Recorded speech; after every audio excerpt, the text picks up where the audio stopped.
have to go to Brazil now.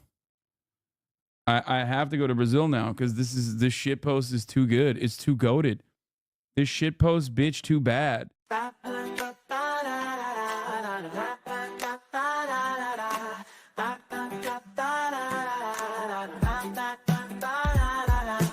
Esperando o Hasan começar a transmissão, direto da Califórnia pro Brasil e o mundão. Mas ele tá atrasado, o que foi que ele fez? O streamer tá dormindo, chat, agora é sua vez. Me dá um C, me dá um U, então me dá um M. O Hasan tá offline, deve tá de meme. Me dá um C, me dá um U, então me dá um M. O chat tá engajado, até os mods tremem.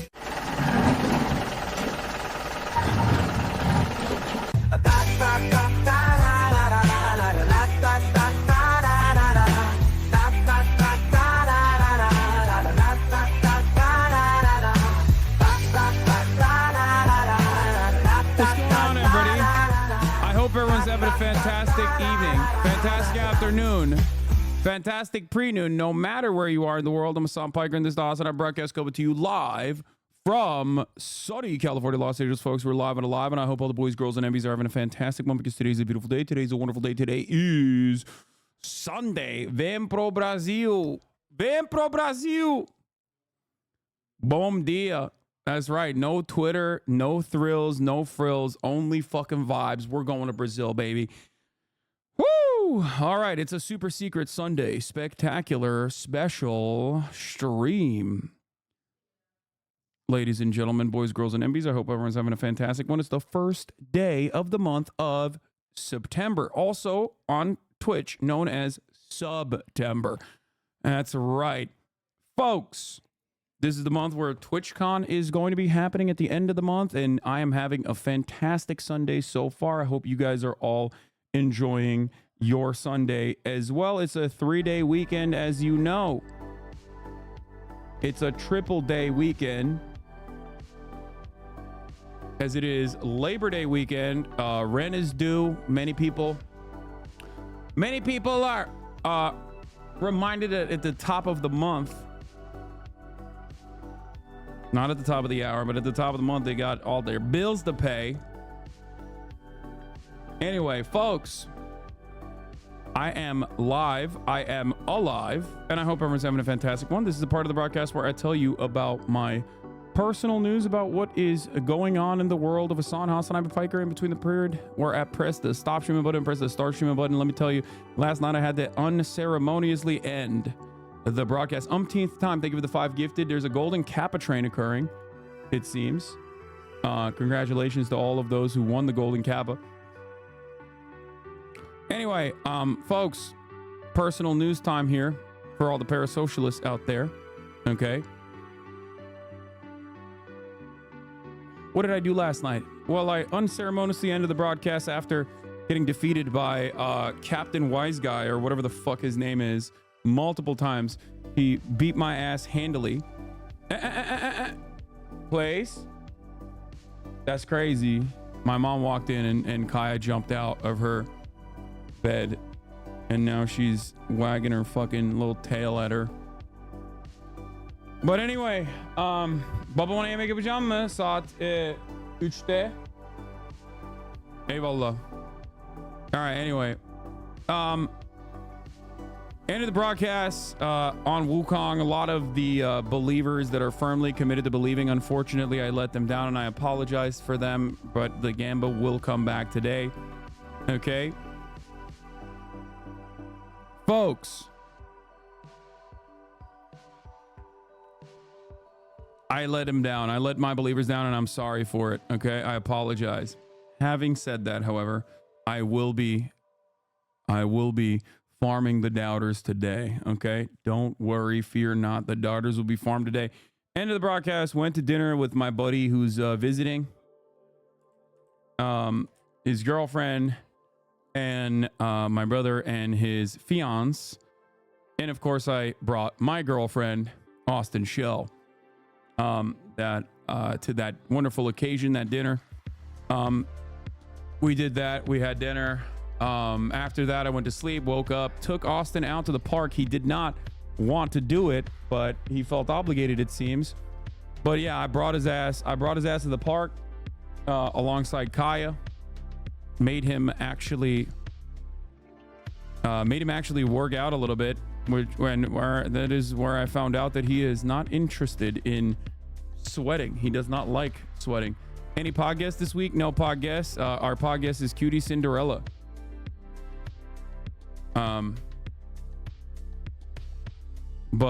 Yeah, brought him out to the park, made him sweat a little bit, and that's it. That's it. Do you want to take her out and like play with her and stuff? I can release her. Kaya, okay, go up. Okay. Yeah.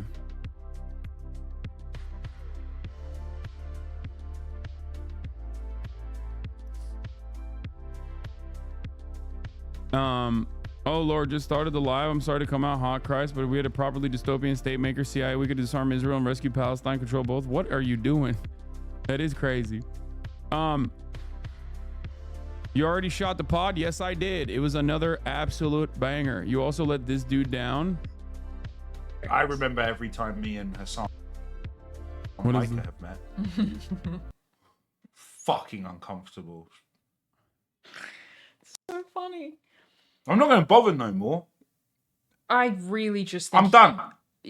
But I think that the way that you feel about 3 times. meeting him is the same way most people feel about meeting me. 3 times. 3 strikes. Me and Hasan, and I love him. I'm a big fan of him. So And from a brown. Uh-oh. What happened? What did I do now? I snubbed him? Wait, what? Dude. Oh no. I'm too awkward. Oh no. This is what happens all the time, dude. And from a brown man to a brown man, he's killing it. I'll never ever fucking introduce myself to him ever again. It's done. He can stand there. You can bring him over, and it's just me, you, and him, and band. I'm still not talking to him. You're still gonna leave. It's done. Okay, to be clear, there's no drama. And people are more open about this now, so it should make sense that I've said it to Hasan, and he did not respond.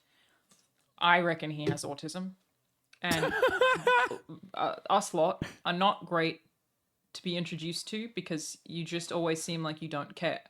What did you think of me the first time you met me? Slut. What did you actually think of me the first time you met me without your stupid sexist insults you love to just throw all over the place? Fucking rude.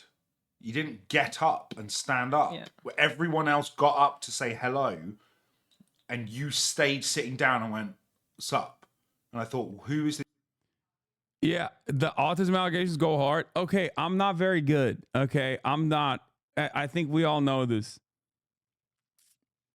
I am unfortunately not very good at social interactions. Okay, I'm not. I am overstimulated.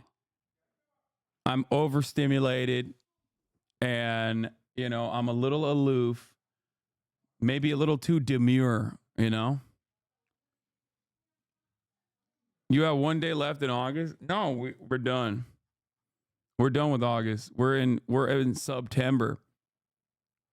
The kid who debunked Kama's marketing strategy is getting cooked. Yeah,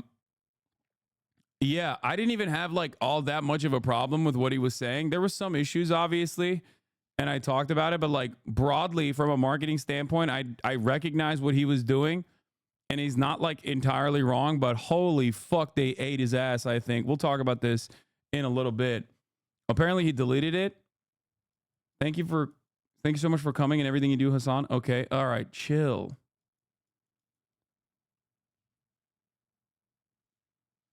You should watch FaZe's video. It's so cool. We'll do that. Hold on.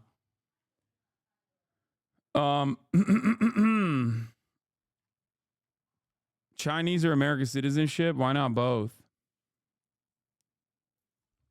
Did you see Maya can ball?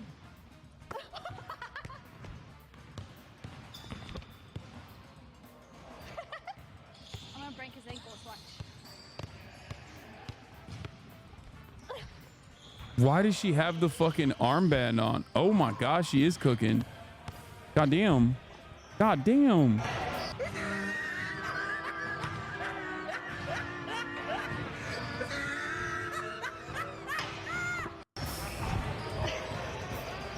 Someone say bang. Look at all this. The audio is doubling? Wait, what? Why? Is it?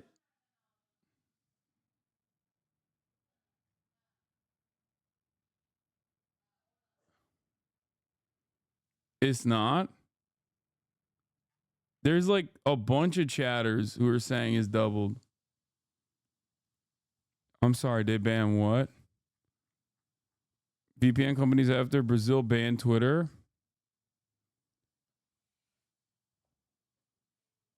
No, it's not that chatter. Mobile app users, audio sucks. There's a bug on mobile that doubles audio. That's crazy. Yeah. If audio is doubling, it's your Twitch app. Okay. Elon dead naming his own website. You hate to see it. But of course the Twitch app has some issues. Jesus fucking Christ, dude. All right, we got a lot of stuff to talk about. But yeah, personal news wise, played some ball this morning with Austin, and there was a dude there that was a fan as well. Destroyed the fan, like absolutely fucking destroyed him. 14-3, basically skunked his ass out. But you know, sometimes it works like that. It be like that sometimes. Yeah, you left your dildo on Kaya's bed. That's a, oh my God. That is a bone, but that I'm recognizing that it does look like a hard penis with balls from afar.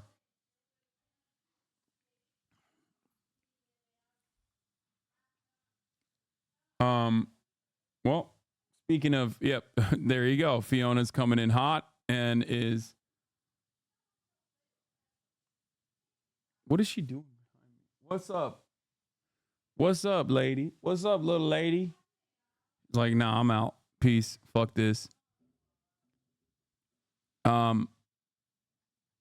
Anyway, yeah, that's it. Enough about me. Okay, it's time to blast off. Let's do it. Light news on Sunday, fun day. TikToker who made Kamala marketing vid gets canceled. Second dog is my brother's dog. Trump is blasting the most unimaginable shit. Chase Bank TikTok meme depicting wire fraud goes viral. Chase Bank TikTok hack depicting wire fraud goes viral. Trump is blasting insane right-wing memes on Twitter. Wukong chapter 3 later. Get in now. Can I get fined in Brazil for seeing Twitter via the Hasan Abi live stream? Fuck no, dude. First of all, Lula Libre. Okay. Secondly, you need to understand something, okay? They let me do it. Me and the Brazilian government, we're like this, okay? We're fucking tight. All right? So, actually, they actually want you to only see Twitter through the lens. Through my lens. Did you see Zion Williamson enjoying the Great Wall of China? I have not. But Zion has actually apparently dropped down to his fucking college weight, and I'm very proud of him. What is this? You're in the newest video on the biggest One Piece YouTube channel at 3:14. Wait, really? Okay. Oh, for the live action. For my original work that I did, original commentary. Okay. Bro, slow down. Wukong, you're gonna pass me and make it hard for me to watch without spoilers? Nah, we're finishing chapter 3 today. Okay. Stop sending me fucking feared buck links about like Twitter impression farmers and random Twitch streamers doing crazy stuff, please. Anyway, all right. Play Dress to Impress. Brother, I am not playing anything but Wukong, okay? I didn't get to play a lot of Wukong. I did not get to play a lot of Wukong last night or this morning because I'm like stuck in that boss area and I didn't want to fucking fight and defeat the boss off stream because that would be fucked up. So who cares about monkeys flinging shit? I do, man. I do. Why can't you guys be a normal fucking Twitch community that like enjoys the goddamn content? Like, what's wrong with y'all? I just don't understand it. Like, chatters are fucking little babies about this shit. It's weird. Anyway, here it is. Here it is. Light news on Sunday Funday. TikTok will make Kamala marketing video gets canceled. Chase Bank TikTok hack depicting wire fraud goes viral. Trump is blasting insane right-wing memes on Twitter. Wukong chapter 3 later. Get in now. But yeah, we got obviously the BOYBOY vid that I haven't even watched yet. Excited for that. Kamala, wait, Ania? Kaya, come here. Okay, no, not Fiona. Kaya, come here. Place. Okay, go Fifi. Good girl, Kaya. You're the best girl. Okay, you can close it. You need to have BOYBOY on stream more. You seem happy when y'all are together. Bro, they're in Australia. I legit watch most of the Wukong gaming over the rest of the normal coverage, by the way. Yeah, the fucking Wukong gaming is incredible in my opinion. I always say this, like, a lot of people don't understand that, like, a lot of people genuinely don't recognize this, but like my gaming streams are my peak. Like they are literally the best aspect of the stream. The vibes are incredible. You're rich, homie. Thank you, daddy. What? What does that have to do with anything? Shift the camera. We can't see her. Don't worry. I got you. There it is. There she is in all of her glory. Okay, look at her. Laying down.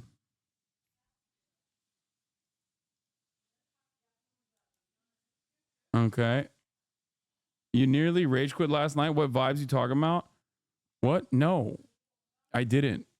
I didn't rage quit at all. I had to leave because of dinner. I wanted to keep going. I'm a politics frog, but I stay whenever it's a game I'm interested in. Love the accents. When you play games, try to keep chat entertained. It's always great content. Thank you.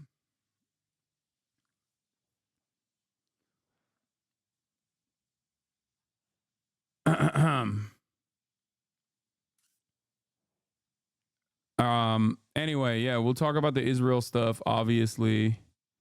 There's also the Josh Shapiro murder mystery that Felix talked about on his Twitter. This is the case that Josh Shapiro is going to, Josh Shapiro is going to carry around. Okay.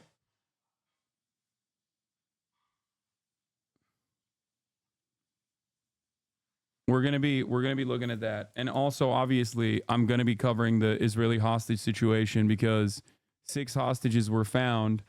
6 of the hostage bodies were found, and they're dead. And it's a tricky situation because I haven't even looked into it that much, but I suspect that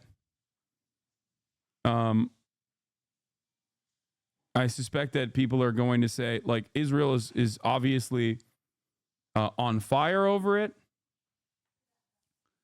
But there's massive protests happening in Tel Aviv where they're like, dude, what the fuck are you doing? Get this ceasefire done, you piece of shit. Okay. Tens of thousands of Israelis demonstrated tonight in Tel Aviv protesting the Netanyahu government steps that delay the Gaza hostage deal. So yeah. One of the hostages has video blaming Bibi and the Israeli occupying force. Yeah.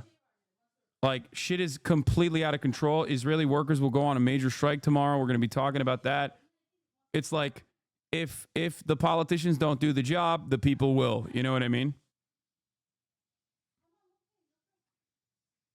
One of the hostages that was found was the son of that hostage family that talked to the DNC. Yeah, I know.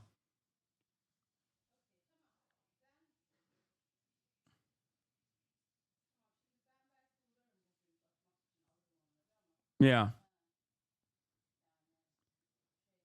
It's crazy that, like, obviously Israelis, like Israeli society, by and large, is blaming Benjamin Netanyahu, it seems, or at least like the people that are protesting are blaming Benjamin Netanyahu for refusing to fucking come to terms. Okay? And Bibi is like spiraling out of control. He might do some fucking crazy shit as a last ditch effort. So it's definitely a situation that we're going to be keeping a close eye on. We'll start off with that today. We'll talk about the Kamala Harris response that is suspected.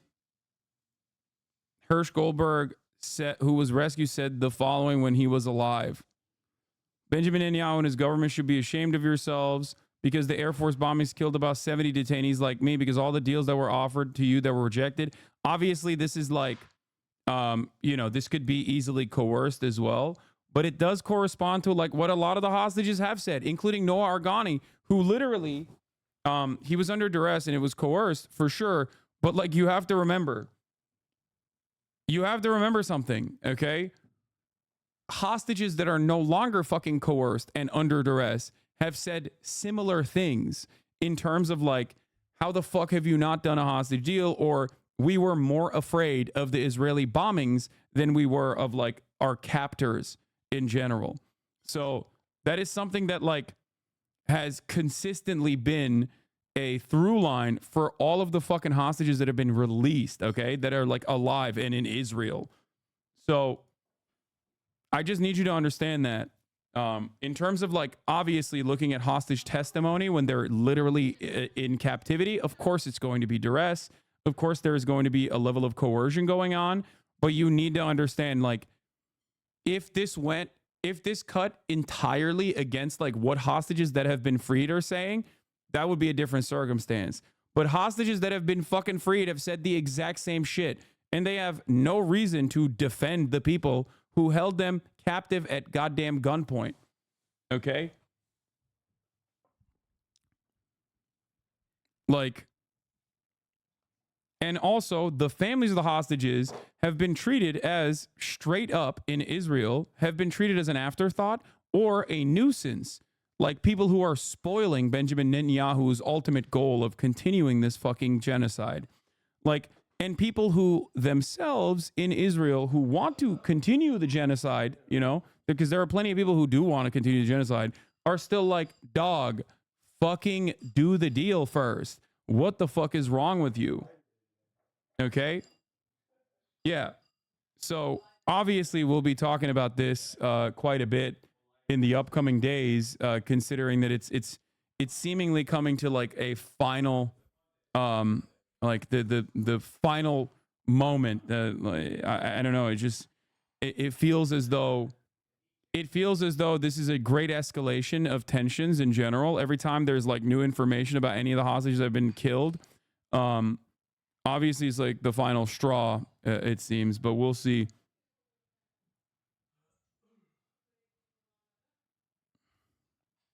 You know, they call them terrorists and Nukba unironically. Like, what the fuck is going on?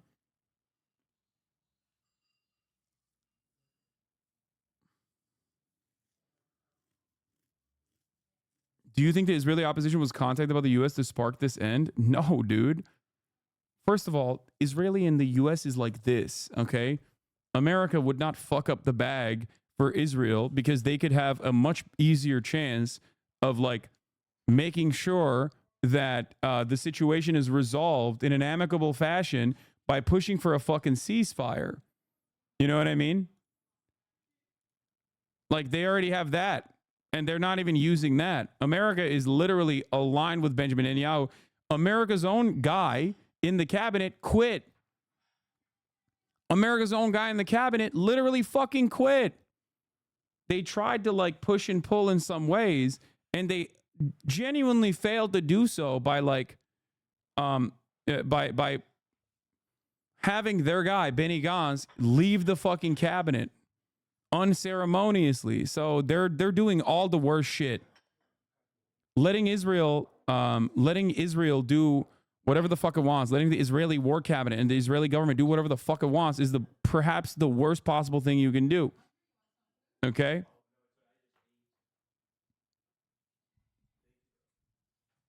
So that's the situation. U.S. officials once again give cover to Netanyahu. Meanwhile, in Israel, everyone is blaming Netanyahu. I know. Once again, the United States of America's response to the situation is in clear contrast of the Israeli public's response to the situation. If you recall, I said this early October. Remember, we post the posters of the kidnapped, the hostages, for a very different propaganda purpose here in the United States of America as opposed to in Israel. It is the Likudniks that were taking down the fucking hostage posters in Israel because the hostage families were like, our people are there, our family members are there, our cherished loved ones are in Gaza. Stop bombing. Get a fucking ceasefire, which the Israeli government was obviously, for the past 11 months, allergic to, right? In America, however, the hostage posters were used as an offensive propaganda to be like, yeah, no, this is why Israel has to keep fucking bombing Gaza, ironically killing fucking the family members. So, of course, that attitude has still remained. That attitude has still remained in Israel in terms of like hostage families and the way that they have been treated by the government, the way that they have made their demands known to the government versus Western media completely outflanking and dick riding the most ridiculous Likudnik party line here in the Western world. It is crazy. This does not mean that those hostage family protesters are actually super woke and anti-Zionist by any measure. I'm not saying that at all. Many of them probably still want the continuation of death and destruction in Gaza, but they also understand that those bombs are falling on their family members. They also understand that Benjamin Netanyahu's reluctance to come to an agreement with a ceasefire proposal and a hostage negotiation is probably killing their family members. So you have to remember that, okay? You have to remember that when we analyze the situation. The attitude in Israel is very different than the attitude in the United States of America due to the closeness that many people feel in terms of like their loved ones being still stuck in Gaza. Okay? Israeli military says it recovered the bodies of 6 hostages from an underground tunnel in Gaza on Saturday. The IDF has identified all 6 bodies, which include Israeli-American Hirsch Goldberg Poland. The Israeli Defense... So Hirsch Goldberg Poland is the Israeli-American whose family members spoke at the fucking DNC, okay? His family members, his mom and dad, are the people that spoke at the DNC, if you remember. So this obviously is more personal for a lot of other people. Defense minister said the hostages were killed just before troops could reach them. According to the initial assessment at our disposal, they were brutally murdered by Hamas terrorists a short while before we reached them. They were abducted alive on the morning of October 7th by the Hamas terror organization. Hamas is blaming Israel for the deaths. A Hamas spokesman said the hostages were killed That's by crazy. Israel's bombing. Whoa. It's not crazy that Hamas is saying like the bombs obviously killed them. What the fuck are you guys talking about? But it's crazy that they're showing the Hamas statement in Western media. That is wild. Whoa, this is new. Chat, this is, in the past 11 months of ongoing genocide, this is one of the first times where I have heard Western mainstream fucking media openly state this is Hamas's position and it is at odds with Israel. That is crazy. I got fucking goosebumps, dude. That is crazy. I've never actually seen any kind of autonomy or sovereignty or any kind of like individual attitude from the side of terrorist barbarians, which is the way that they are depicted usually. That is a wild change of pace. By the Hamas terror organization. We Hamas got to keep pushing. It's the only way we will see any change, and you are part of this too, man. I know. is blaming Israel for the deaths. A Hamas spokesman said the hostages were killed by Israel's bombing of Gaza without giving specifics. Now, a group representing the families of Israeli hostages is calling for Prime Minister Netanyahu to address the nation and, quote, take responsibility for abandoning the hostages. Netanyahu released a taped statement this morning blaming Hamas for the murders of the hostages and accused them of not wanting a ceasefire deal. CNN's Nick Robertson joining us now live from Jerusalem with more.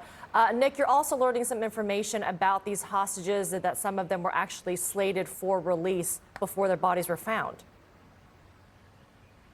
Yeah, Hirsch Goberg, Poland, and Aidan Yerushalmi, and As an Israeli, I've had zero hope, but this general strike is the genuine end of this genocide. The strike is total and inevitable. What's interesting about the general strike is that there's a couple different things. So Israel, and I'm sure the Israelis in the chat know this already, but Israel's economy is in the shitter, right? It is fucking screaming bloody murder. That's number one.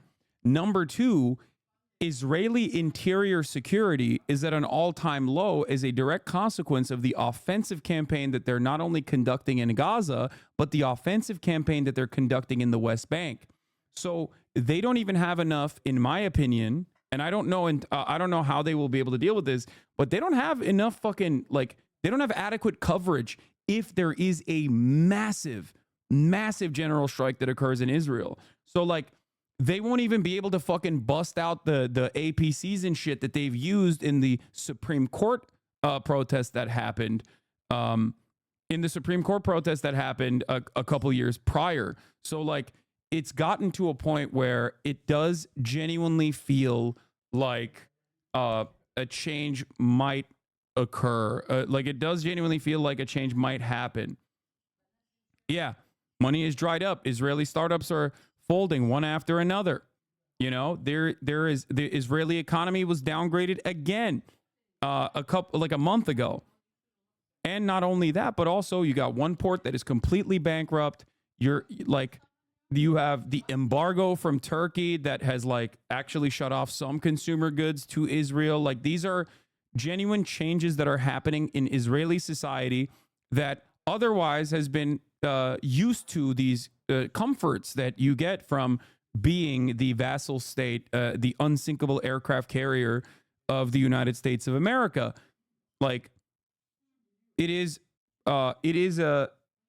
by definition a part of the imperial core, right? Like, the way that people have designed their lives, the way that people are accustomed to certain things will create a genuine point of pressure, right? And I think that pressure is going to keep mounting, and we will see. Did you see this going on almost a whole year? Yes, I did. I looking at once the bear hug happened, I was like, this is going to continue for as long as Benjamin Netanyahu wishes it. If anything, I'm shocked that there's this much protest happening against the Netanyahu government right now.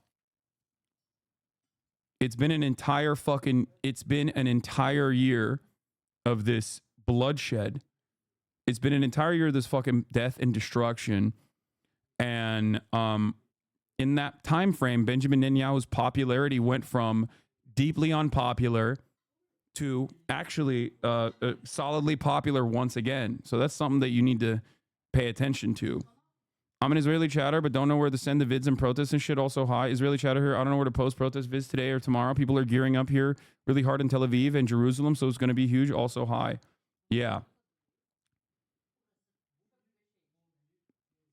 I have, alongside many others, like Ilan Pape, who is obviously much smarter than myself, made that same sentiment before, that, like, the contradictions are becoming far too glaring.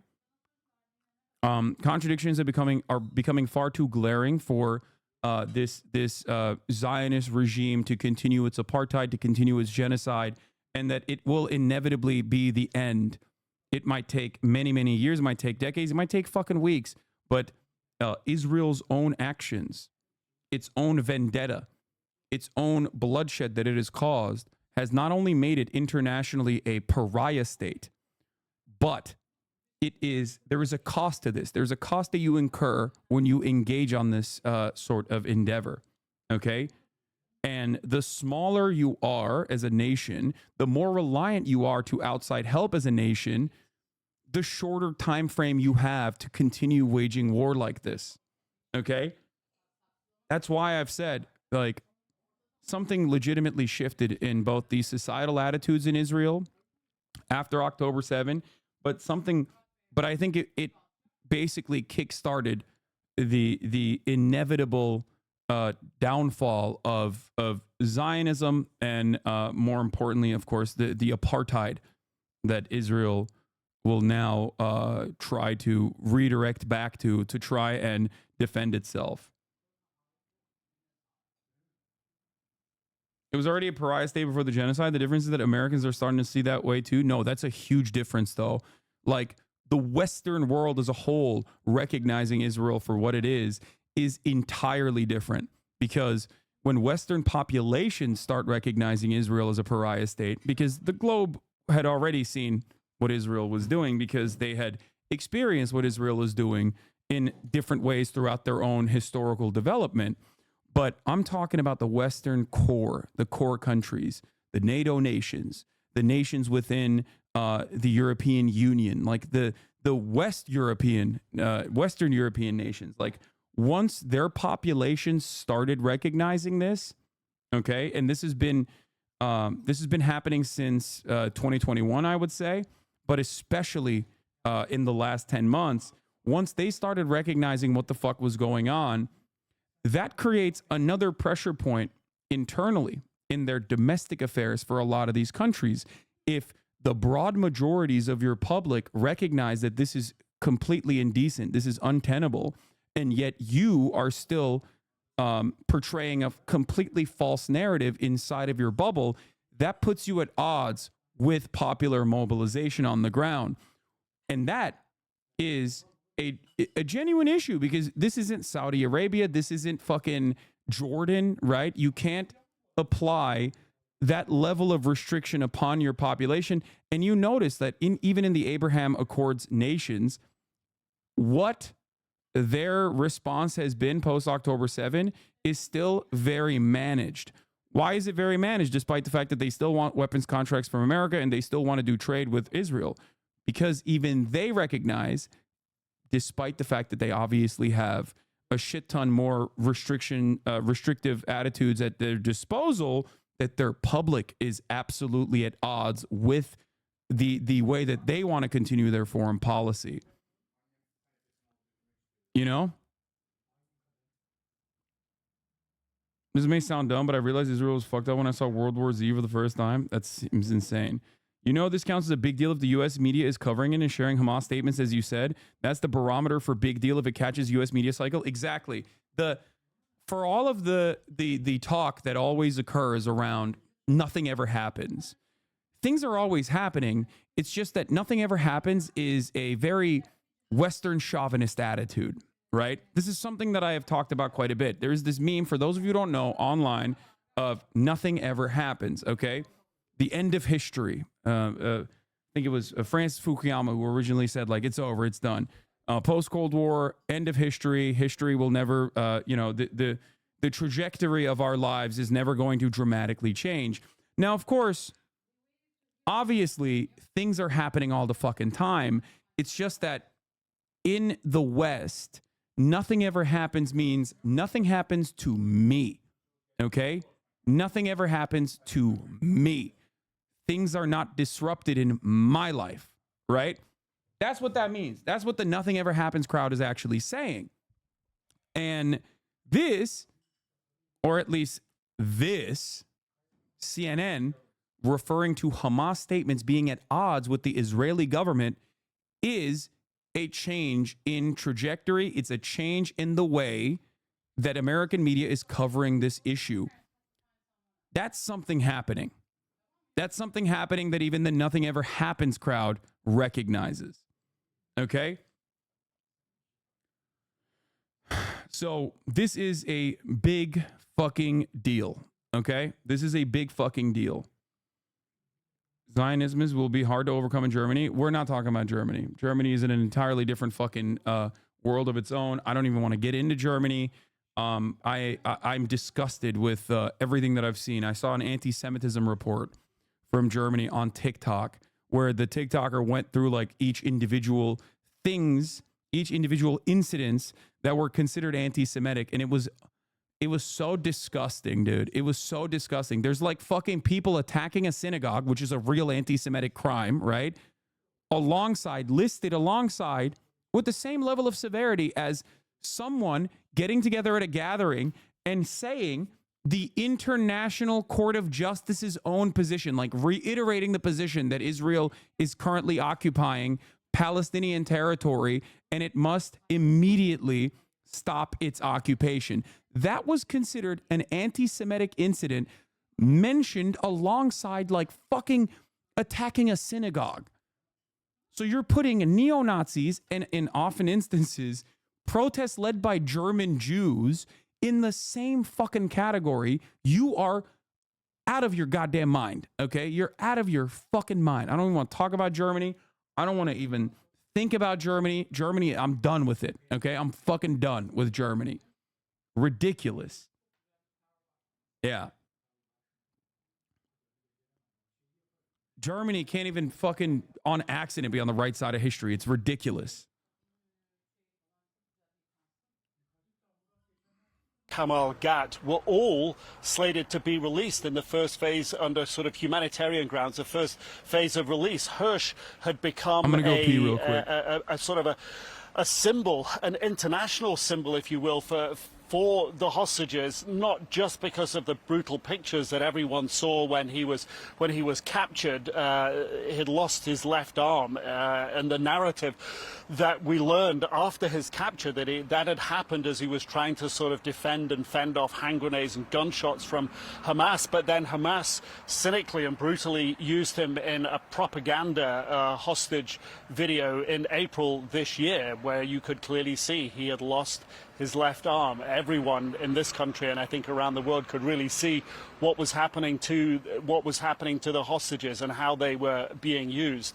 But these three were expected to be in the first phase of release. There are huge political recriminations, not just from the family of the hostages, not just even from opposition politicians here, but also even the defense minister calling on the prime minister to revisit the cabinet vote last week that many people believed shut down the possibility of getting a hostage deal through. The prime minister has given a statement and he's defended his position and is blaming Hamas for what's happening.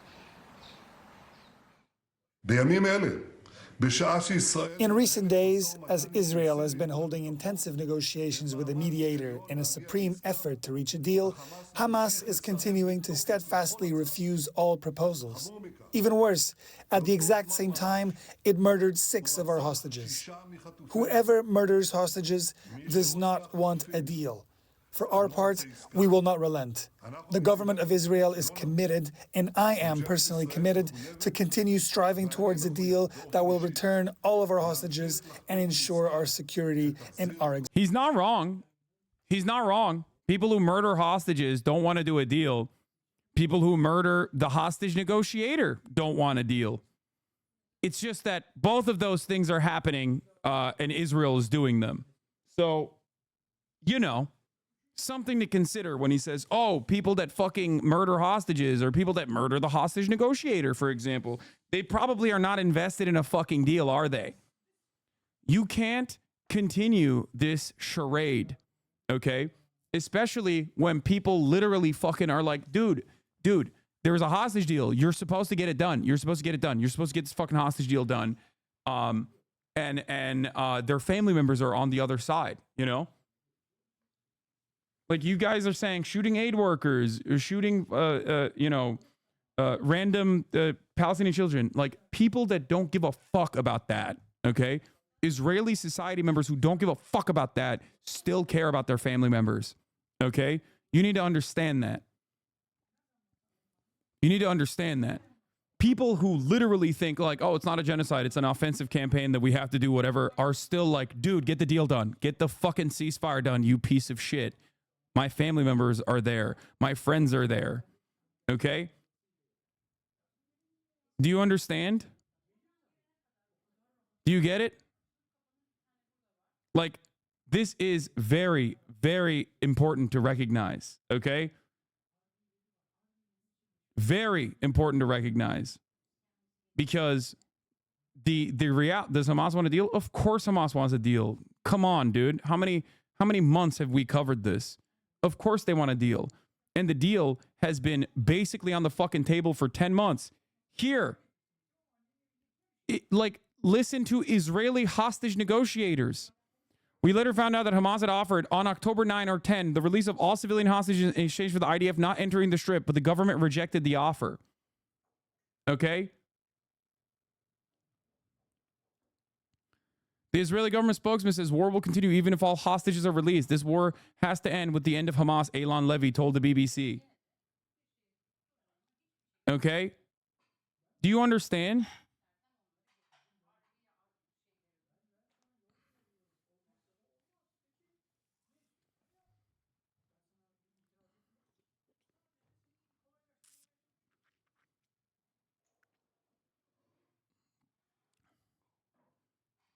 Yeah, there's also internal documents that came out from Dropsite News, which we will cover in a second.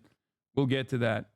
Hamas had already accepted the U.S. deal, by the way. Hamas says it accepts Biden's ceasefire deal without new Israeli conditions. That was a couple days ago. Hamas, there is a deal on the table. America presented it months ago. The United Nations voted for the deal, okay? Everyone wants that deal. The problem is Israel does not want the deal. And it's not even Israeli society. The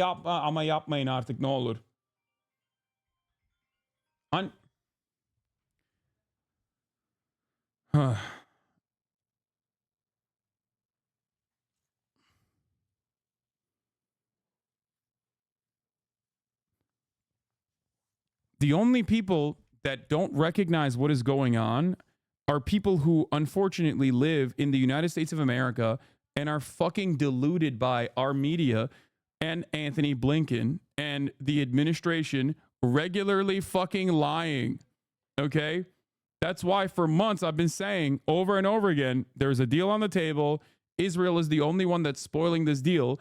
All the way up until like Israel literally fucking killed the principal negotiator, which even then people looked at and thought, oh, well, he's a Hamas guy, so who gives a shit? You are not above propaganda, okay? You are still incredibly susceptible to propaganda. It is understandably not something that you pay attention to. You don't have this expectation that mainstream media is going to have a set of biased narratives that they go with that completely go against the reality on the fucking ground, okay? You don't have that expectation. So you rely on mainstream media. It is understandable to rely on mainstream media. I still rely on mainstream media, very much so. But you have to understand that when it comes to American foreign policy, especially in the way that American foreign policy analyzes Israel or currently sees Israel as an incredibly valuable ally that no matter how hard they go, they will still defend, okay?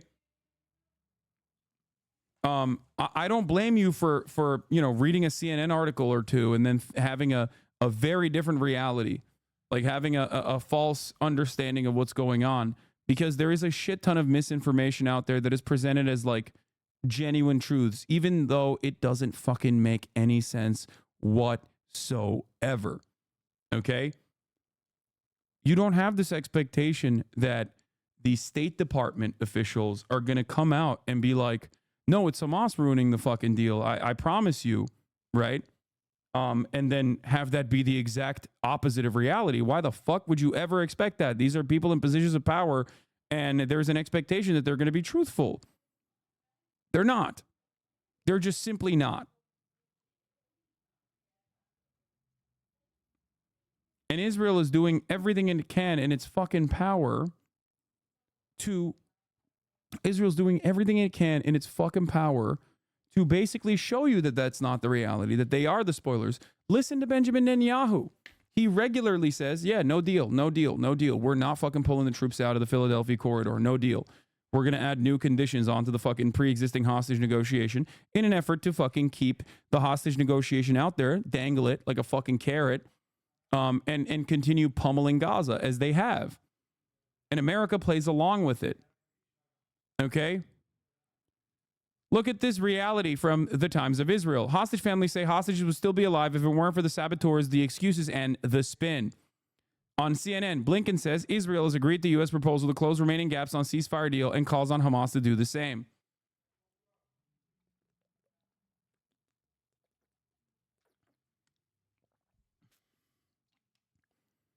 I don't think you understand. Like Israeli news is outflanking American news on this issue in perpetuity. Okay? These are not outlets that are fucking anti-Zionist. The Times of Israel is not an anti-Zionist institution.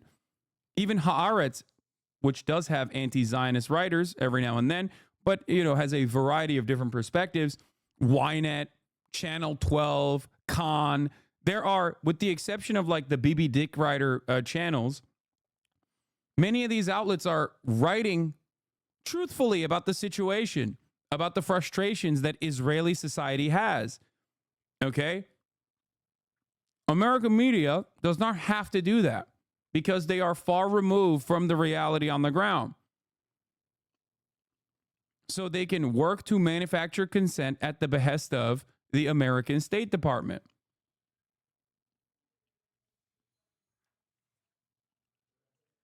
This is a good take as well. Israeli media doesn't need to do this dance because Israeli society is fine with the colonial situation in general. That too. For sure. What is the most powerful anti-Zionist source in Israel? 972 Magazine and Local Call are two phenomenal investigative reporter outlets that have uncovered so many of the stories that you hear months later from like Western news sources like The Guardian. Okay? Plus 972 Magazine and Local Call are two phenomenal institutions of journalism inside of Israel.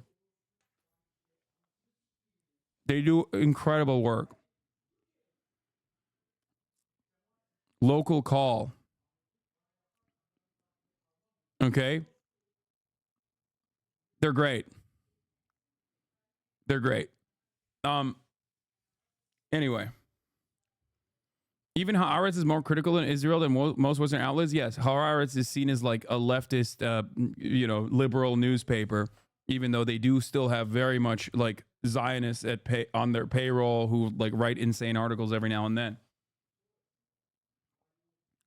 Also, not journalists, but B'Tselem. Yes, B'Tselem is an Israeli human rights group. They're phenomenal as well.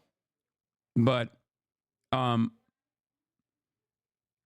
what is this? Don't you think Hamas has also made a lot of allegations and is not doing any good to Palestinians, regardless of them saying they want a ceasefire and pro-Palestine, by the way?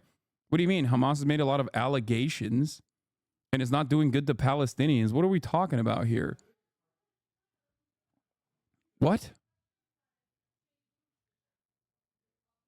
I'm pro-Palestine, by the way. I'm confused as to what you're trying to say. I genuinely don't understand it.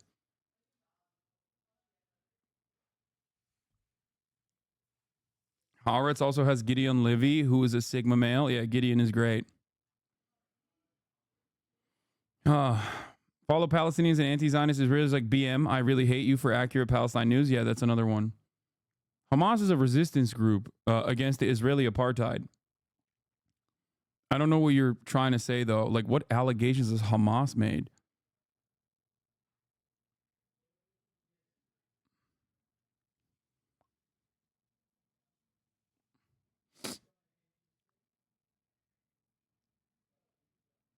So, let's take a look at how this fucking Satan spawn right here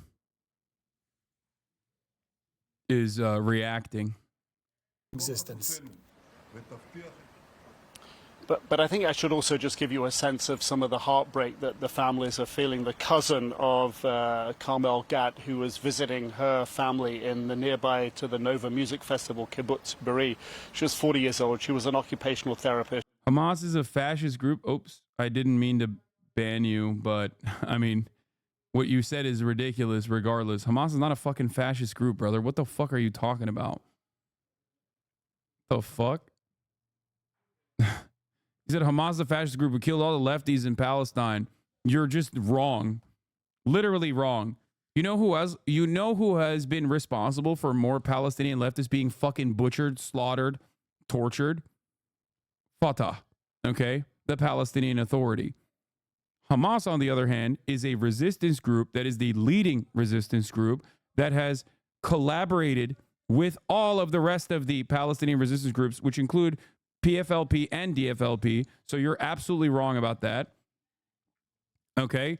And some of their demands are literally releasing high-level Palestinian hostages currently under Israeli detention that will literally actually write them out of civil governance. Okay? The people that they want to release from DFLP, PFLP, and even Fatah at times are actually more popular leaders that are directly at odds with their political ambitions and will absolutely, obviously I'm talking about Marwan Barghouti, which Marwan Barghouti is, if released, which is one of the highest priority targets that Hamas demands the release of, okay? Marwan Barghouti will most likely completely write out Hamas from ever having a civil governance if he is released. And they still want to release them. There are aspects of the Palestinian Islamic Jihad and Hamas that are Islamist fundamentalist. This much is true. But ultimately, Islamism is not the reason why they are resisting. They are resisting, and it's not anti-Semitism either. They're resisting because there is an apartheid. They're the only game in town. Okay? They're the only fucking developed enough group that has the means, the necessary resources, and the momentum to actually fight back against Israel's brutal, cruel regime. Okay?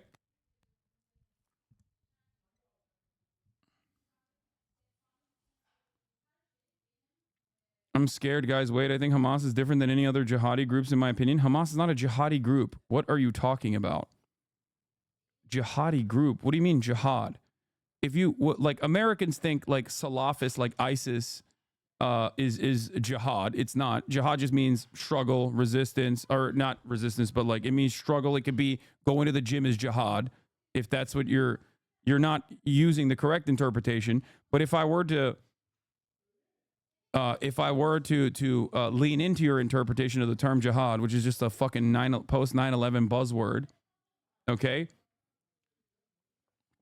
Jihad is not a bad thing. But in American media, it is represented as like what ISIS is doing, which is not jihad. Okay? Hamas is not even remotely close to ISIS or any of those other Salafist groups. As a matter of fact, they're at odds with a lot of those Salafist groups. I'm not American. Jihad is an Arabic word for Islamic. I'm not American. Jihad is an Arabic word for Islamic conquership.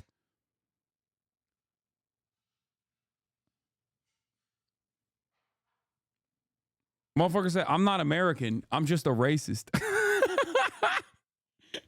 He's like, I'm not American. I'm just a Euro-fascist. You know what I mean? No, let me tell you. Yeah. Jihad means struggle or effort. Exactly. No, but going to the gym is jihad, lol. Everyone knows what jihad is. Stop equivocating. It literally... Oh my God. What is happening right now?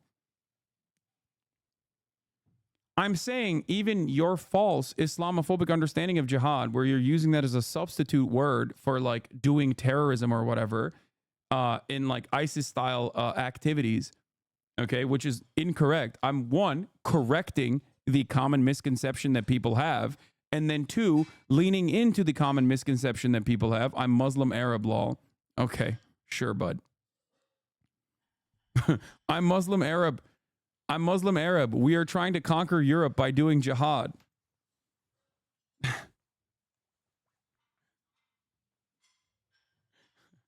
I'm Muslim Arab, and I'm here to do jihad by raping white women in Sweden. That's my jihad. That's what we mean when we say jihad. Islamic conquerorship.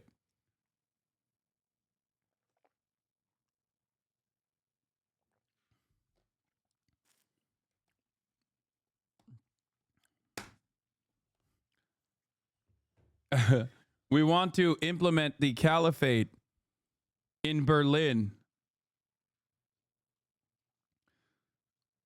Like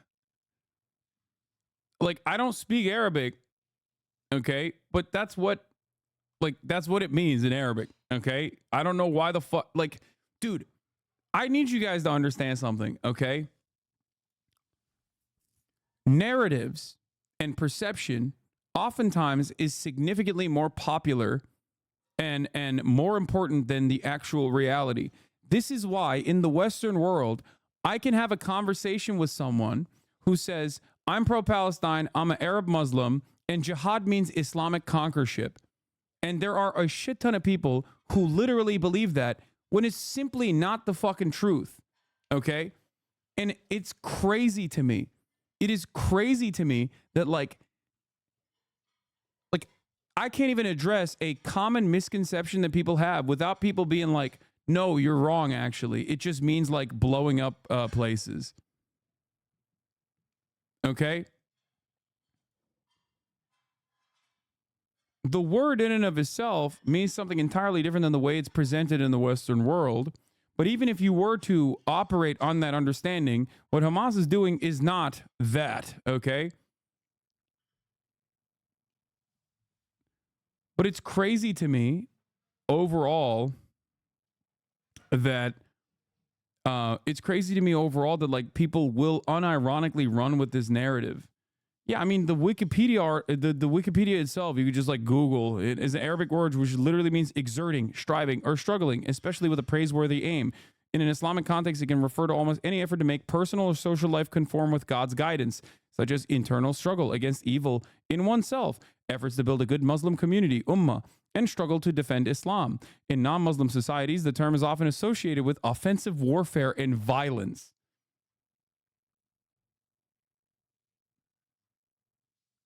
That's why, like I said, going to the gym could be jihad. But that sounds silly when everyone is primed to think, oh, it means saying Allahu Akbar, which also means God is great. But from an American standpoint, from a Western standpoint, it means scary guy about to go boom, boom. Because you're fucking racist. I don't know how else to describe it to you. You are just a racist person, and I am over here trying to explain to you a concept that is not true, but you don't give a fuck. Anyway, which is crazy. It's crazy. It's crazy that this is a point of contention, even in a community such as this one. Okay? Oh.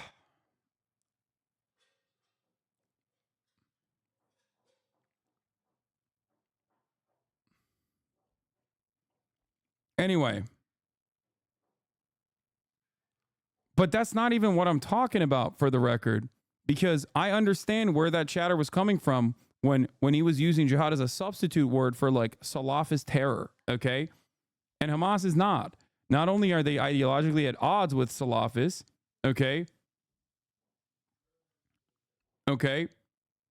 Oh my God, dude. We got fucking, what's her face? Another Aya Hershey. Another, what was it? Was it Aya Hershey Ali? Ayan Hershey Ali type in the chat. In an Islamic approach has many rules, such as taking women hostages. If you read the Quran, it always refers to war. Thanks, man. Or woman.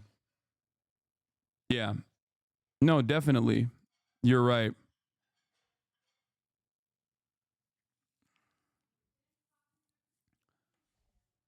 Oh. Why am I having this conversation with this fucking psychopathic demon, dude?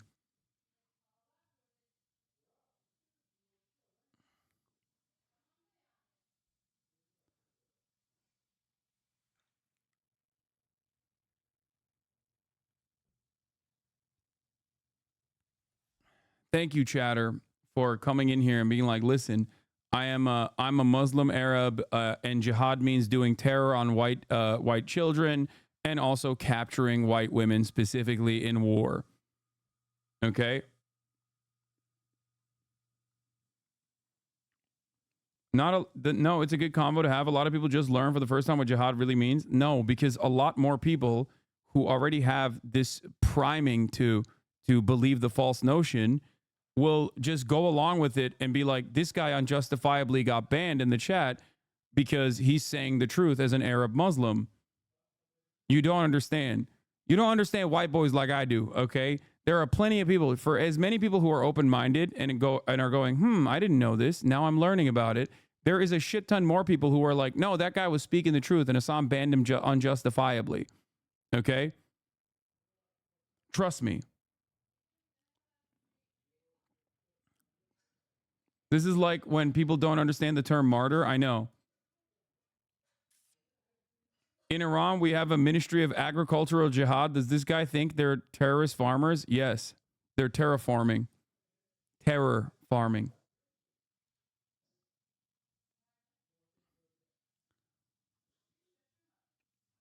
Like, you will never be able to explain it. Like, there's motherfuckers named Jihad, bro. What do? Do you think that guy is named Jihad? The term jihad is mentioned in 41 instances in the Quran. Most occurrences are linguistically related to the exercise of effort, juhd, and the deployment of energy on 10 occasions in relation to the path of God on 13 occasions or in the context of combat. Yeah, they're doing terror farming.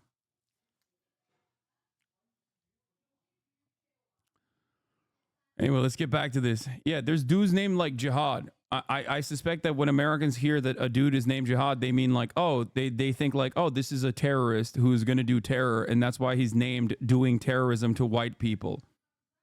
She saw her mother be killed in front of her eyes by Hamas before she was abducted. And her cousin wrote this letter, and I just read some of it because it's so poignant and captivates the sense and the mood and the loss here. He says, sorry, Carmel. Sorry, we didn't stop it when it was possible. Sorry, we let them kill you. I wish you saw and heard, and I wish you even saw with your own eyes, and that I'm sorry you saw with your own eyes the murder of your mother. I wish you discovered that your father and your brother and your sister-in-law and your niece survived. I wish you saw how your friends fought to bring you alive. I wish you hadn't heard the Prime Minister say that the Philadelphia corridor, the sticking point in the negotiations, is more important than your life and the lives of the other hostages. I can only imagine. Bro, they're literally writing scathing letters about like the minutia of Benjamin Netanyahu's like holdout positions in Israeli society. It's actually shocking that they named the Philadelphia corridor as a point of contention in this letter, because that is directly what Benjamin Netanyahu is using as a reason as to why he does not want to fucking do this hostage negotiation and ceasefire proposal, which is crazy that it's on CNN now. I am actually shocked. Of course, it should have never gotten to this, but I'm actually legitimately confused as to what my eyes are seeing, what my ears are hearing from CNN. This is not a thing that I ever would have thought would happen on CNN. And not only that, okay, I love how you hate Israel so much that you don't even mention Hamas. I love the hypocrisy. What hypocrisy? What is the hypocrisy? I am mentioning Hamas. I've talked about Hamas quite extensively on this broadcast for the past 11 months. How the fuck would I avoid talking about Hamas when talking about the situation in Gaza? You are just making up a position in your mind and also ascribing hypocrisy to this position that you made up in your fucking mind. I have not stopped talking about Hamas. I was just talking about Hamas. That chatter said a verbatim post on Twitter I read earlier.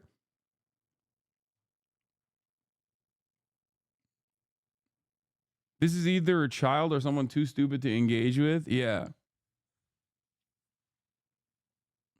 BP is defending his true homeland, Pennsylvania. Now, here's the thing. I love how you hate Israel. Yeah, I mean, that's not, I will always have hatred in my heart for any government that does this level of unimaginable bloodshed to majority civilian, children, women, elderly, just completely unconscionable. Of course.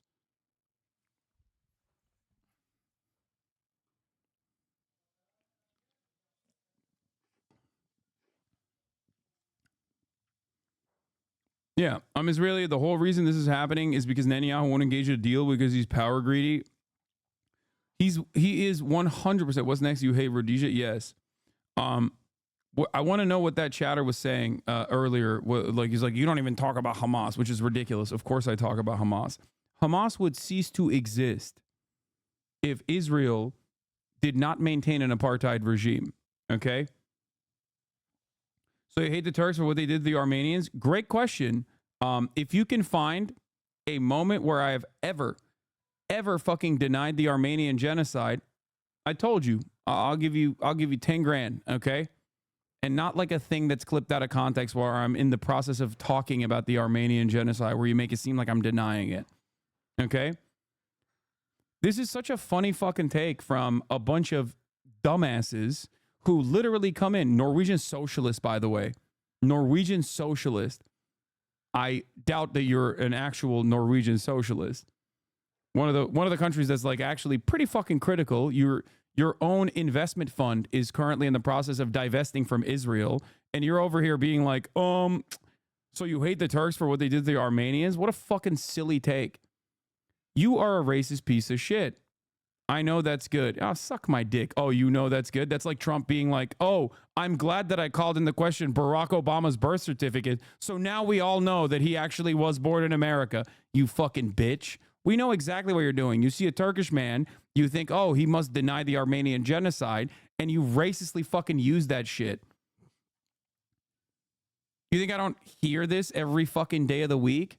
Hypocrisy baiting assholes who immediately ascribe these fucking ridiculous positions because, oh, he's Turkish. As an Israeli, most Israelis are against keeping the Philadelphia corridor. We all know he's using it to stay in power. If there would be a ceasefire, there would be elections. He will no longer be the PM.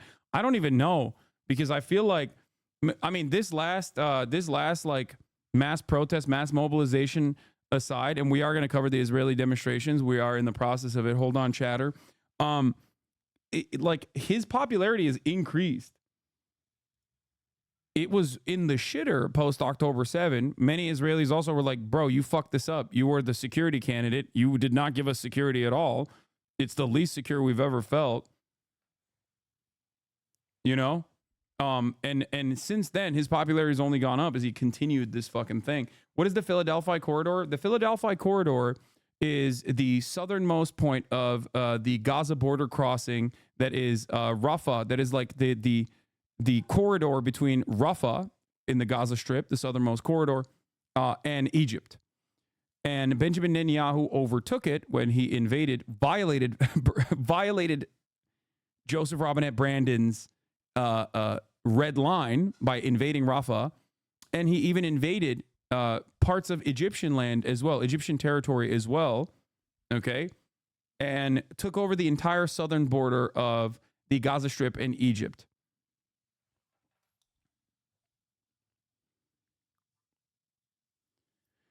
But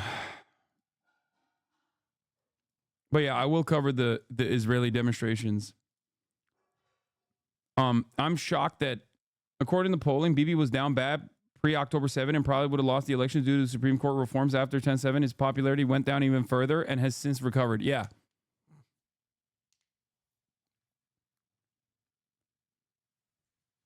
So the reason why the Netzarim corridor and the Philadelphia corridor is a point of contention is because Benjamin Netanyahu is like, we're going to do a ceasefire, okay, a three-phase ceasefire negotiation that the United States of America presented as the Israeli proposal months ago at this point, that the United Nations voted on, that Hamas has agreed to, okay, multiple times at this point, that is identical to the Hamas proposal that was presented all the way back in February, mind you, okay? Benjamin Netanyahu's added additional conditions to that, which is a permanent occupation of the Philadelphia corridor and the Netzarim corridor, which cuts across Gaza and also controls the southern point as well. Okay. This is a new point of contention that Benjamin Netanyahu added on as a poison pill to the existing ceasefire proposal that the American leadership has consistently lied and said Israel is actually on board with. Okay? In Israel, obviously, Israelis are aware that Benjamin Netanyahu's added this extra position in an effort to poison the actual ceasefire deal. Because, of course, you cannot have a fucking ceasefire and permanent cessation of hostilities without fucking actually removing troops. Okay?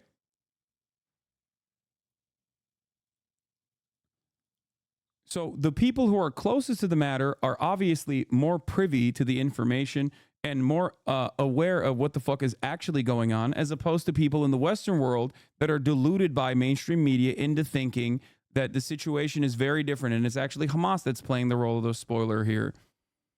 Okay?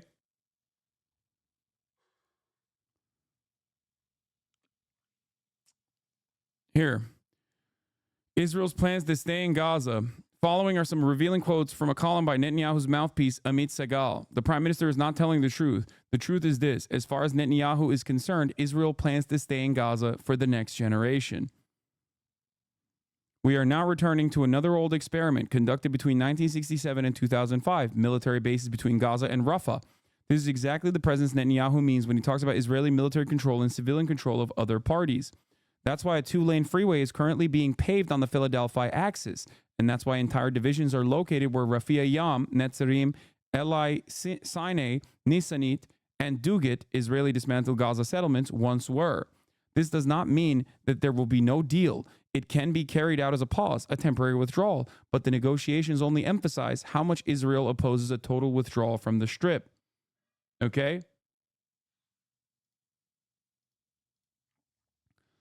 There remains the question of ruling over 2 million Palestinians. Another possibility is that there will be less than 2 million. A crossing to Rafah will open and allow emigration from Gaza by sea or by air. Several sources indicate a great desire to leave. Rest assured, Gush Katif will not return.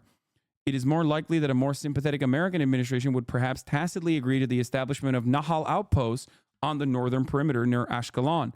Ministers are pressuring Netanyahu to order a total evacuation of Gaza City from its last 100 to 200,000 inhabitants. The security justification is the removal of the threat to the Netzarim corridor. The real justification is the shock and despair that this will sow. It's funny that it seems the media here in Israel is more anti-Israel than the media over there in America. No, the media in Israel has to a certain degree, accurately cover what the fuck is going on. Okay? Israelis are closer to the situation. They are not as oblivious as Americans are. This does not mean that these outlets are anti-Zionist by any means. There's two different reasons. One, because the Israeli society's attitude towards the IDF and towards, like, you know, death and destruction in Gaza is, I hate to, you know, there are Israeli chatters in here, I'm sure they will agree with me, a little bit different than the Western world's attitudes. They're closer to the problem. They're closer to feeling some type of way, okay? And for that reason, they are already primed with total death and destruction. Not the entirety of society, but plenty, like broad majorities of the Jewish citizens of Israel especially, okay, which comprise obviously the overwhelming 2/3 majority of Israeli society, are fully primed and invested, dare I say, in the death and destruction of Palestinians, or at the very least can turn a blind eye to that death and destruction. Israeli media also rarely ever covers the atrocities that are ongoing in Gaza for a specific reason, continuing the manufacturing of consent in Israel for Benjamin Netanyahu's quote-unquote war. It's his offensive siege. Having said that, however, there is obviously a closeness to the situation in terms of like having Israeli citizens that are still being held captive in Gaza, and therefore they can't go in the same propaganda direction that like Americans can. American media can do that because there isn't that same level of closeness. This is something that I brought up pretty early on. When we talked about the hostage posters and the role that it plays in Israel versus the exact opposite role that it plays in America. Hostage posters were placed in the United States of America, all around big cities, with the effort to continue to say, like, look, this is why we're fucking blowing up Gaza. This is why they deserve it. Whereas in Israel, hostage posters were being ripped up by Likudniks, Bibists, because they were seen as like a hurdle, a nuisance, a spoiler to Benjamin Netanyahu's like bountiful claims to Gaza and whatever he wanted to do.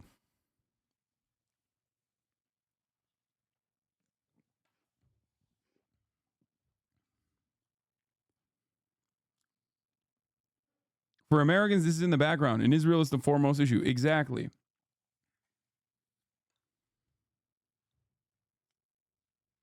If Israeli media accurately represents the situation, what is the Western media's motivation for not accurately reporting? Old habits die hard. The American State Department interest, as it stands, it is being guided by rabid ultra-Zionists, okay? Like at the top level, at the highest level, you got Blinken and you got Biden. Those, and you have Kirby. Those guys are some of the most ideological ultra-Zionist zealots you have ever encountered, okay? Straight up. Like, I would say Biden being the most rabid, okay? Biden is one of the most rabid ultra-Zionists you have ever encountered in American politics, okay? What is this? Remember me, June 11th, 2024? I don't think so. What, did you get banned or something? And you came up with a new article? I mean, a new account?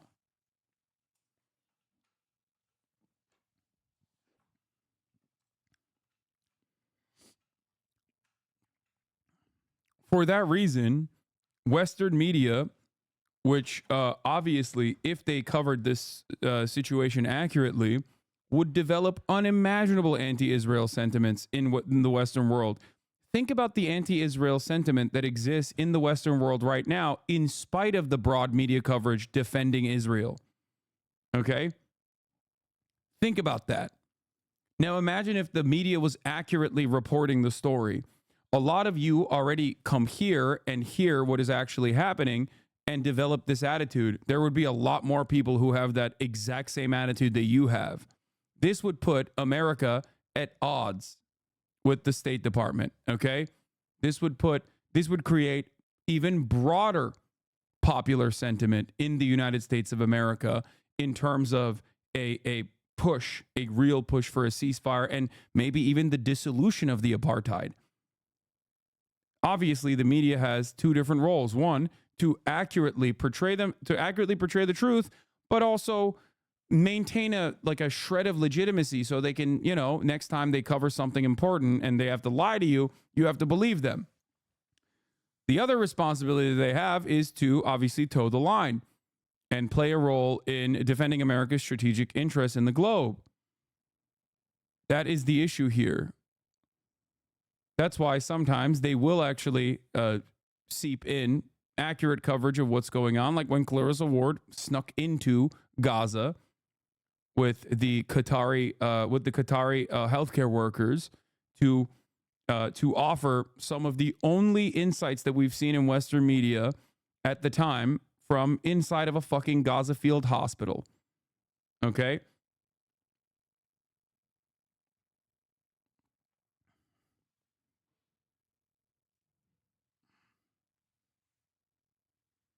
I don't know if you know this, but Israel is essentially going to be borked tomorrow due to the mass protest. The hostage families have called to not open any schools and close a lot of public facilities. If only someone could protest and close the segue at the top of the hour ad break. Jesus Christ. This motherfucker is... I thought... aren't you literally in Israel, bro?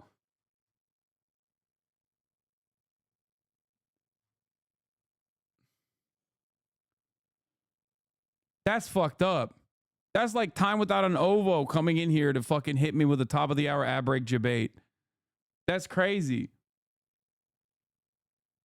If you are a known Israeli chatter in here, you can't be fucking using that. You can't be using that additional influence for evil like this. That's crazy.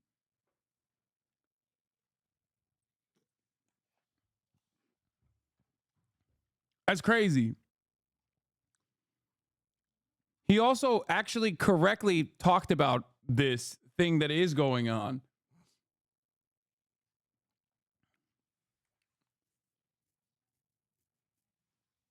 God damn. Fuck me. Holy shit. Okay, well. I got. At the top of the hour, there's a 3-minute ad break. I got cooked. If you no longer want to see those ads, all you need to do is subscribe, which you can for $6 or for free with a Twitch Prime. Okay?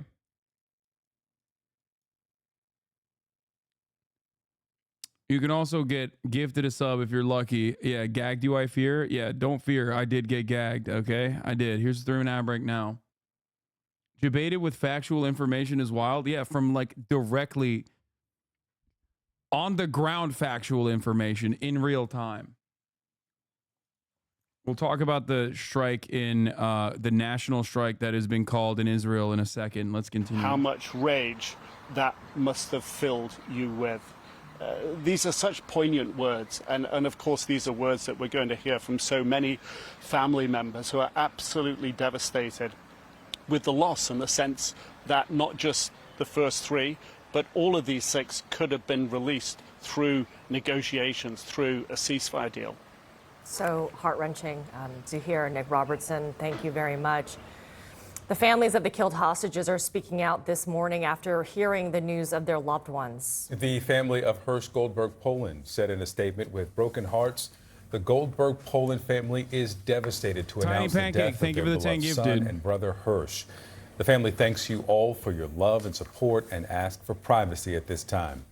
Elliot Godkin joins us now. Elliot, most of us remember seeing his parents there at the DNC just a couple of weeks ago. Yeah, it is the Goldberg family is the family that spoke at the DNC. Telling him, if you are watching, they're American Israelis, okay, and their son is also an American citizen as well as an Israeli citizen. If you are listening, survive. And now this news. What else can you tell us about these hostages? Victor, how could the American government be so fucking stupid? How could the Kamala campaign be so fucking unimaginably stupid, dude? Like, you think this shit wasn't gonna happen? Are you fucking delusional? Are you dumb? Like, are you that fucking dumb, really? I'm an idiot. I've said it for months at this point. It's like leaving this up as an untied, unresolved situation, and that unresolved situation is literally genocide. But even if you don't give a fuck about brown people being killed, like, you think that there aren't going to be more fucking humanitarian aid workers that get killed, for example. White ones, too, as a matter of fact. Like, it's gonna happen. It is inevitable. You think this shit is not going to move the needle again just because it's Brat Summer for like 3 fucking weeks? You think that it was going to be Brat Summer and then Brat Autumn? You think Vibes would be able to carry the Democratic Party across the finish line without this becoming a fucking major issue again? I don't understand it. Yeah, new ABC poll came out today. Who would handle Israel-Hamas better? 33% say Harris, 40% say Trump.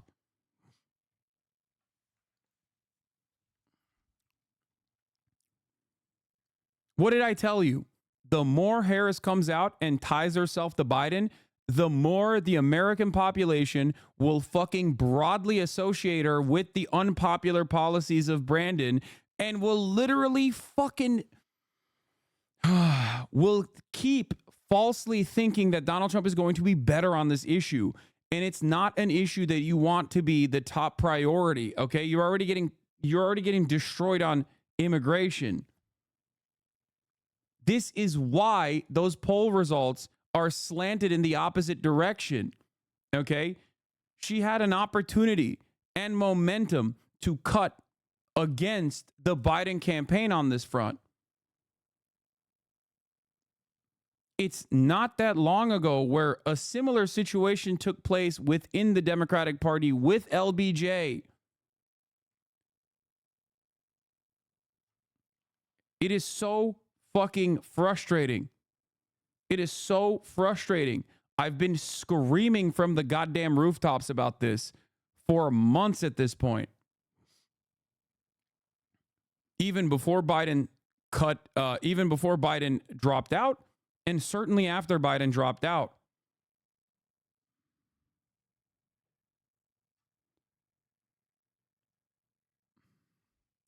Why do you think she's doing it? Because she's a blank slate and also a fearful politician. She is leading by fear.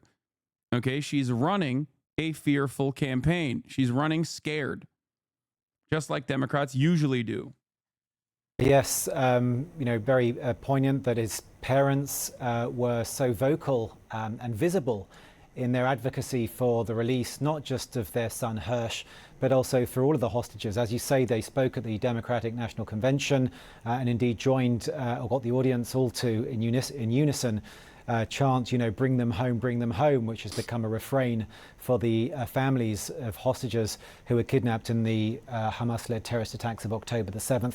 The parents had met with President Joe Biden as well. And of course, if anyone can remember those searing images from October the 7th, one of the ones that sticks in the mind most was that of Hirsch with half of his left arm blown off, being herded onto the back of a truck and being taken into Gaza. Now, we have a first-hand account from one of his friends from that day saying that they had taken refuge in a small bomb shelter as they were trying to flee from the onslaught, and that as the militants were throwing hand grenades into this bomb shelter, that Hirsch was throwing them out. And it was in the course of throwing those grenades out of the bomb shelter to protect himself and, of course, the others who were in there that he suffered that injury. And that stump was visible again when he was used in that propaganda video back in April that Nick was just referring. So Israel bombed the hostage dead? We don't know. I don't know.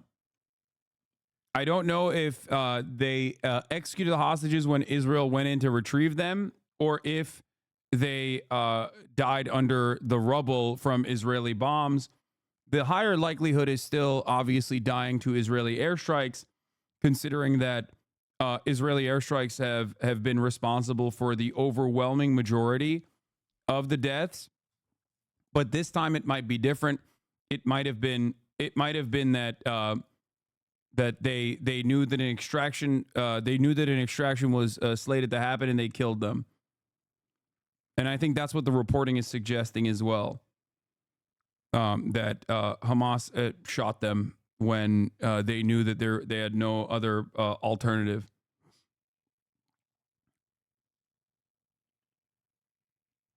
Has Israel ever released the cause of death for hostages in a trustworthy format? No, I don't.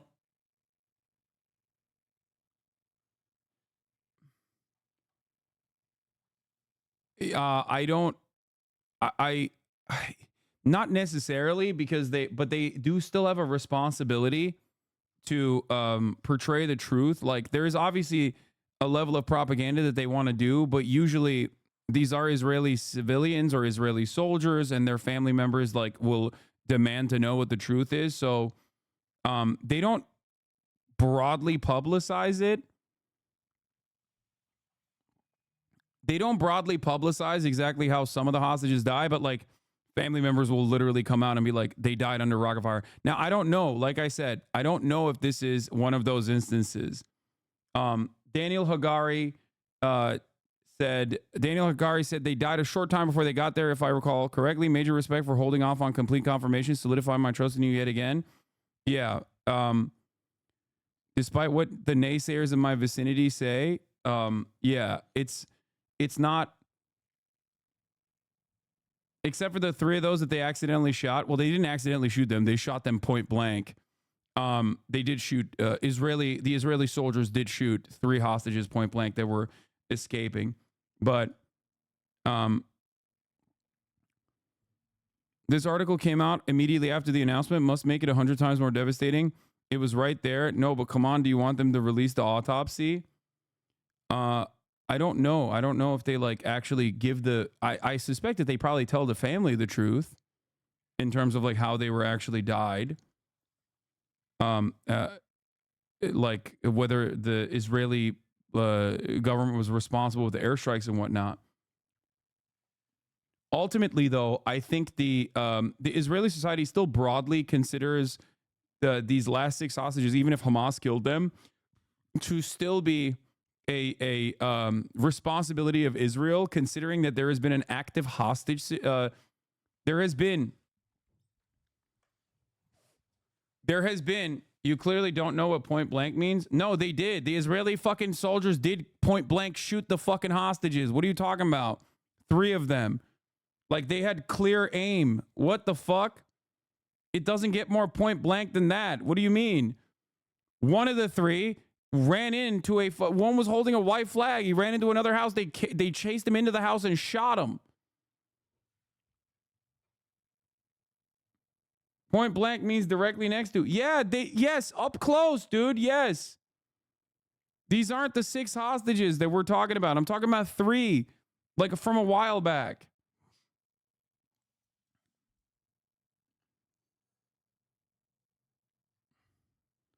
Three hostages managed to escape. 3 hostages managed to escape. They were fucking calling for help in Hebrew. One of them had a fucking white flag.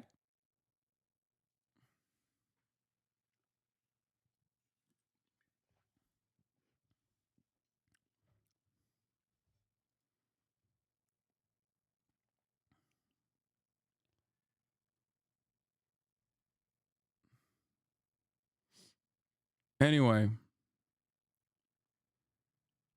Then why did the IDF shoot them? What do you mean, brother? First of all, this question is ridiculous because it's something that happened. Okay? That's number one. It's literally something that happened, and you're like, well, why would it have happened this way? As in, like, oh, did it not happen? No, it did.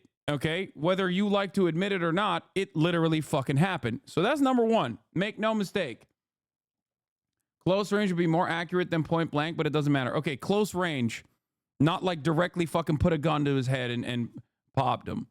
I'm just asking to know, brother, relax. I'm Palestinian myself. Okay, why? If you're Palestinian, you know the fucking answer better than anybody else. Because they thought they were Palestinian civilians. That's why they fucking killed them. Okay? And you don't have to actually, do a little bit of Google searching to figure that out. Because they did say that early on, where they thought that they were Palestinians, and that's why they shot them.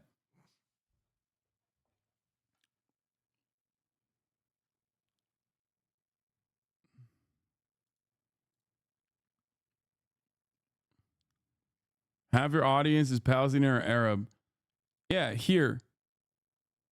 Alon Shamriz, Yotam Chaim, and Samer Talalka.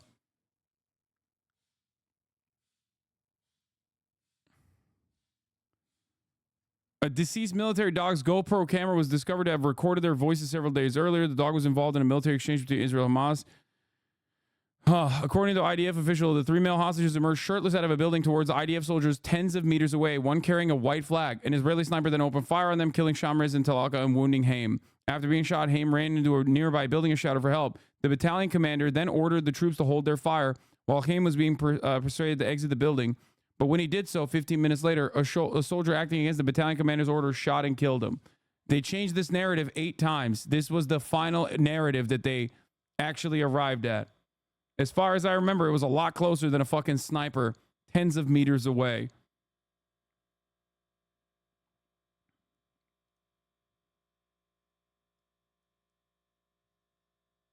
Israeli troops were primed for an ambush, not the possibility of hostages walking around behind enemy lines in Gaza City.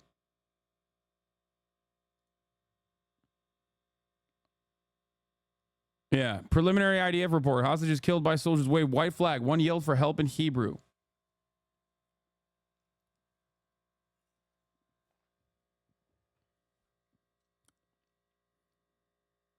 What the fuck is this thumbnail, dude? Yeah. They shot them because they thought they were Palestinian. Okay? Palestinian civilians, because they shoot Palestinian civilians all the fucking time. Okay? I can't believe that this is a question that we have this far into the ongoing genocide, that people still are like, I don't really understand it. why are the genocidaires doing things that kind of seem like it's a genocide, as in a kill zone?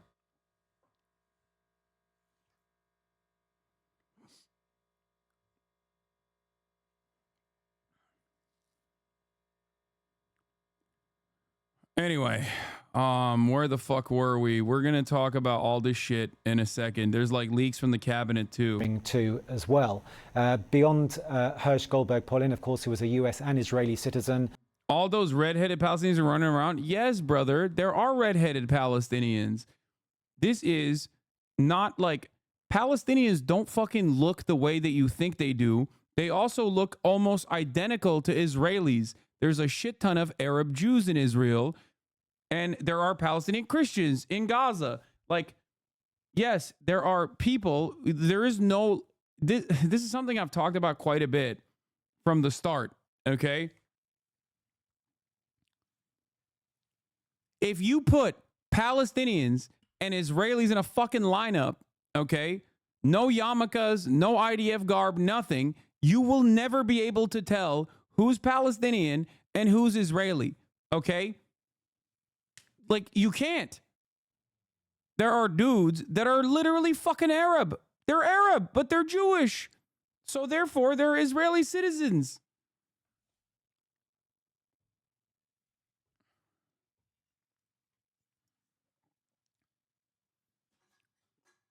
It's quite similar to the dynamic between motherfucking Greeks and Turks or Armenians and Turks. You can't tell from a fucking lineup. You just can't. Okay? You can't.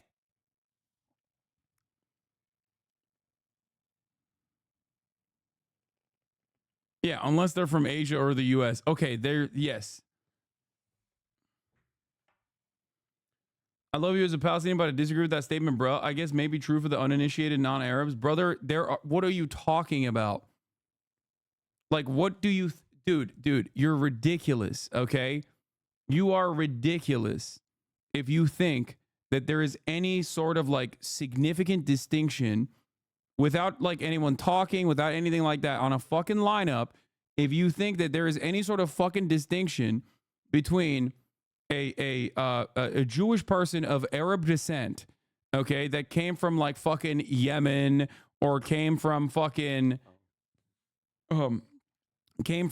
Iraq, okay, or any number of these different places in the region that is just Jewish, but of all from this entire area, okay, if you think that there's any sort of like trait that you can associate to being Jewish, or rather, the distinction is determined via penis inspection? No, because Muslims also fucking get circumcised.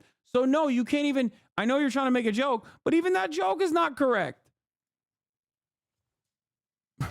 Remember when some fucking freak, some ultra-Zionist rabid freak early on was talking about how we're going to circumcise the Palestinians? And I was like, bro, what are you talking about? They're Muslim. Of course they're like, with the exception of the Christian Palestinians, like, they're fucking circumcised.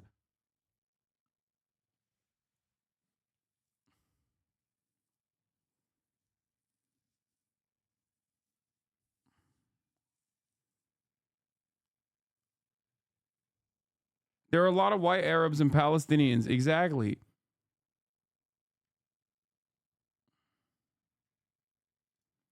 Born in Oakland, California, moved to Israel when he was just 7 years old. You have Edin Yerushalmi, a 24-year-old bartender who, not live streamed, but was on the phone during her hours-long ordeal trying to flee, to hide from the military. Why would Hamas kill the hostages right before the IDF found them? I know it's not confirmed that they did it. I'm just trying to understand their potential reasoning. Would it be to add more pressure? Yes. These hostages, some of them were directly named in the ceasefire in the first round of the hostage transfers, okay? So from their perspective, they're like, Israel is not fucking holding to this deal, and they're trying to forcibly extract the hostages. So if they understand that this is, if they're losing their leverage in this circumstance, yes, for their perspective, those hostages being killed in the last moment, whether by Israeli gunfire or by Palestinian gunfire, it it causes what is currently happening in Israel from their perspective. And it demonstrably has been I don't know who is responsible for it. Like I said, I'm waiting for confirmation, of course, but it is in their interest, if we're looking at this in a logical manner, it is in their interest to say, like, you don't get the hostages unless you do a deal. It's the same. I mean, it's quite simple when you think about it. You've seen it in movies, you know. Why does the fucking guy, why does the hostage taker in a fucking bank robbery kill hostages? It is to apply pressure to the hostage negotiators. Of course, in movies, usually the police don't fucking shoot through the hostages and then blow up the entire city block and then blow up the rest of the city, as a matter of fact, with no need for like actually extracting any of the fucking hostages. That's what Israel's doing. So it's not like, you know, it's not like the movies at all, unless you're talking about like a World War II style movie.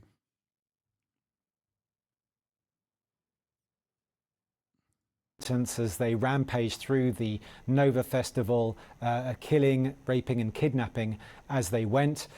She spoke with her sister. She had her sisters on the phone, and her last words to her sister Shani was, "Shani, they caught me." There was Carmel Gut, 40 years old, the only one of the 6 bodies who were recovered on Saturday, who was not at the Nova Music Festival. She was visiting her parents at Kibbutz Be'eri, just on the outskirts of the Gaza Strip. Her mother was killed that day. Her father survived. And indeed, hostages who were released during the one and only hostage ceasefire deal back in November said that she was like a guardian angel to them, and she was teaching them meditation and yoga. Then you also have Almog Sarusi, 27 years old. He was with his girlfriend of 5 years. She was shot and mortally wounded. He stayed with her to try and help, but then wound up being kidnapped himself and taken into the Gaza Strip. Alexander Lobanov, a 32-year-old Russian-Israeli citizen. He was a bar manager at the Nova Music Festival. He was said to have helped others to flee to the nearby Be'eri forest to seek refuge, but they were caught, and he was taken captive as well. His wife gave birth to their second child, a boy, 5 months ago, a boy that he will never meet and that will never meet its father. And then finally, there's Ori Danino, 25 years old, who is said to have driven a number of people from the Nova Music Festival to safety in his car, and then instead of staying in the safety that he had found, he turned back around and went back into where the militants were, into the gunfire to try to rescue more people, and then wound up being kidnapped himself as well. So those are the 6. Also worth noting that according to the IDF, there are still more than 100 hostages who are still being held captive in the Gaza Strip, about a third of whom are believed to be dead. Victor, Amra. Elliot Gocking, thank you. Joining me now to discuss this is former Pentagon advisor for the Middle East, Jasmine El-Gamal. Jasmine, I first want to get your reaction to what we've been learning through Nick Robertson's reporting that 3 of the 6 hostages whose bodies have been found in these tunnels under Rafah, that they were slated to be released in this first phase of a potential deal. Now they try to make it seem okay because they took hostages anyway. Lol, how pathetic of them. What do you mean? And that IDF saying that they were brutally murdered by Hamas just a short while before they were reached by the IDF. That's right. Good morning, Amra, and thanks for having me. And I'd like to start first by just expressing my heartfelt condolences to the families of these hostages whose bodies have been recovered. It's just the latest in a series of really heartbreaking news that's come out of Gaza and Israel. Hasan, do you know who the historian Benny Morris is? Yeah, more like a fucking hysterical Benny Morris. Yes, he is. He is. Every single day that that Israel continues its genocide, he becomes more and more unhinged. I recently watched him talk to Mehdi Hasan in front of a crowd that literally fucking lost their minds when he said, "I don't know what the term famine means." Okay? He is deeply, deeply unserious. And His former work was obviously very important in uncovering certain aspects of Israeli history, but his current attitude towards his own former work and his current attitudes towards like just being a fucking like open, unabashed, unashamed fucking anti-Arab racist piece of shit is pretty fucking crazy. He was so unhinged that he literally said that the person responsible for I think it was like the UN Human Rights Commission, the person leading the UN Human Rights Commission was a Syrian, and therefore you can't trust an Arab, you can't trust a Syrian with that responsibility. Like, it's crazy. Like, he literally said that as like an own. Chief prosecutors. He said Israeli occupation hasn't bombed any hospitals in Gaza, earning laughs of disbelief from the audience. Here, this is Benny Morris. For arrest warrants, not just for Hamas leaders, but for the Israeli Prime Minister and the Defense Minister for war crimes and crimes against humanity. And he says he has mountains of evidence.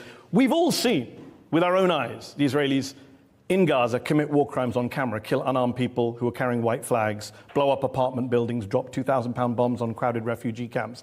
Can we at least agree, Benny, even if we're going to disagree on genocide, that Israel has committed numerous war crimes since the Hamas war crimes on October the 7th?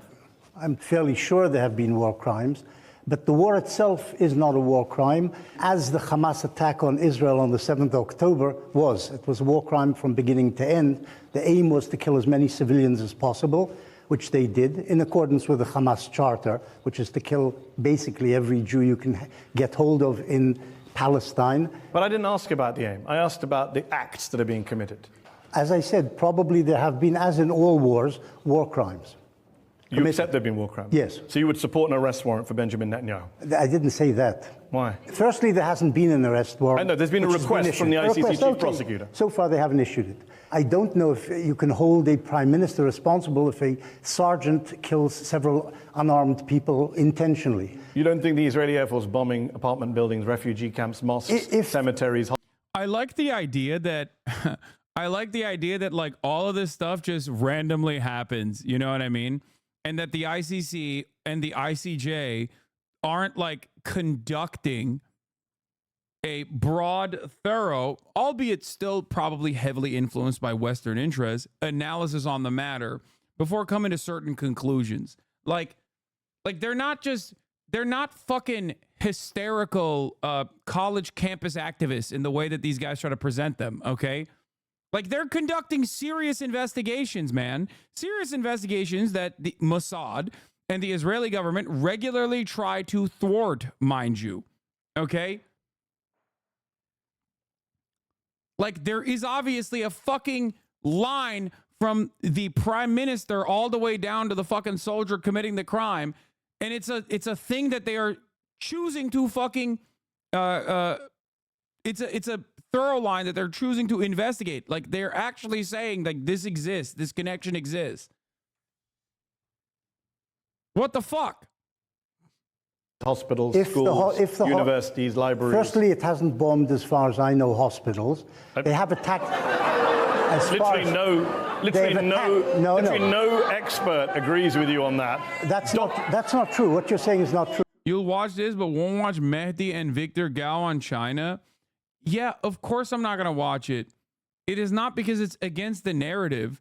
It's because I like Mehdi Hasan, and I don't like him behaving like a Western chauvinist when talking to a Chinese official. And that it's more so to preserve his legacy in my mind, okay? And yeah, of course I'm not going to watch some random fucking coverage of Mehdi Hasan like talking to a Chinese official in the midst of like ongoing genocide. This is obviously directly relevant. I wouldn't have even brought this up if a Chatter didn't bring the Benny Morris subject matter up. What the fuck does China have to do with anything?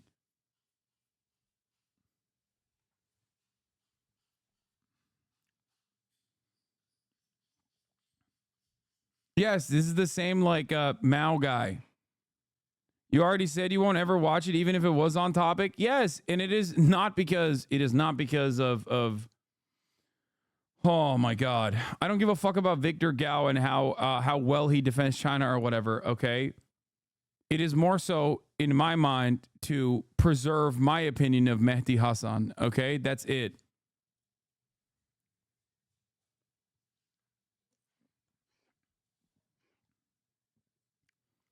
I like Mehdi Hasan, but there are plenty of instances where I have been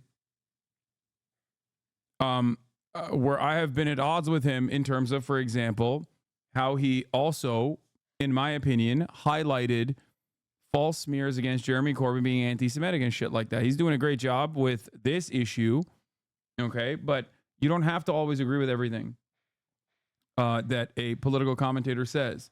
You should practice that sometimes with me as well. You might not agree with all of the things that I believe, all the things that I say, but that shouldn't change your overall worldview on who I am as a person, okay? The conduct is not rewarded the IDF for military rescue operations.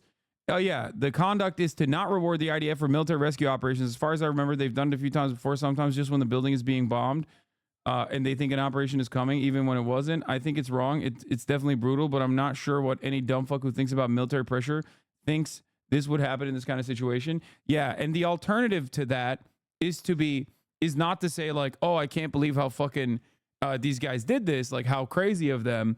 The alternative to that is already presented in the form of a fucking ceasefire. So that's the whole point. This is just another fucking this is just another pressure mechanism for Israel to actually come to terms with the ceasefire. That's what it is.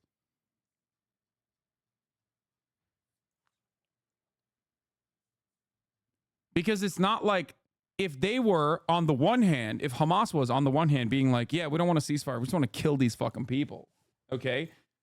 And then Israel was conducting this military operation, then yeah, that makes sense. It's perfectly understandable to be like, oh, what the fuck? These guys are psychotic, okay? Except obviously, if ceasefire is on the table and those hostages are named, okay, like by name, they're like, these are some of the hostages that we are going to release in the first fucking ceasefire negotiations. And Benjamin Netanyahu was like, nah, dog, I don't give a fuck. I want to maintain military presence in the Philadelphia corridor, in the Netzarim corridor. We're going to do a permanent occupation. I don't give a fuck about this ceasefire. Suck my dick. Then yeah, of course. Of course, like, people are going to get mad at Netanyahu.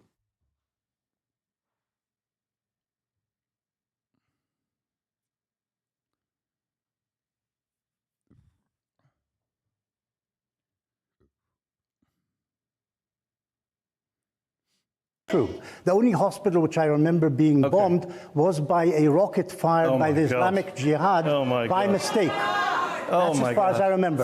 Israel has raided hospitals. Let me talk. Israel's raided hospitals. They've never bombed a hospital is an insane thing to say because they absolutely have bombed the hospitals. They literally bombed the Al Ahli hospital. Okay. They're like, oh, it was an Islamic Jihad rocket that he says, right? Again, inconclusive, but let's say he's correct. Okay. Inconclusive, but let's say he's correct that it was actually an Islamic Jihad misfire. Israel bombed that hospital 2 days prior to that explosion at the courtyard.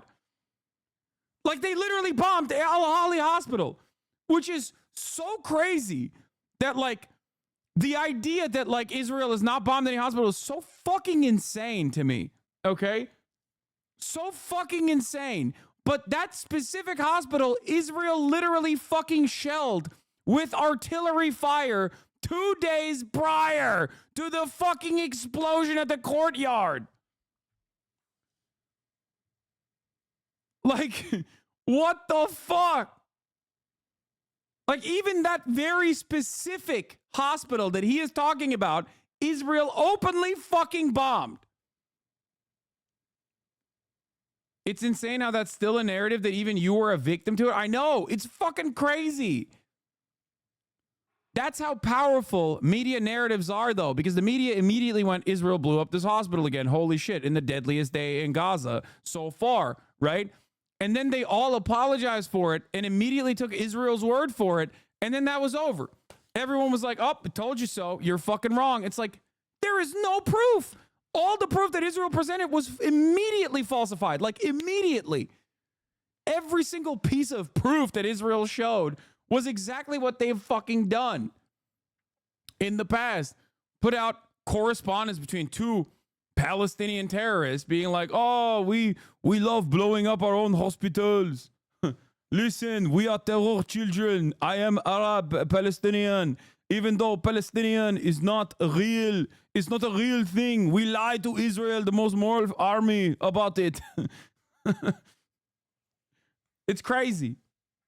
Israel has raided hospitals, but with infantry. Let me ask you this found question. Hamas people in there, Hamas headquarters, inside hospitals, under hospitals. Actually, we've never seen the headquarters of Benjamin Netanyahu. Put a beautiful Bond movie video out for. We've never actually seen that from underneath Al-Shifa. It's been several months. We're still waiting.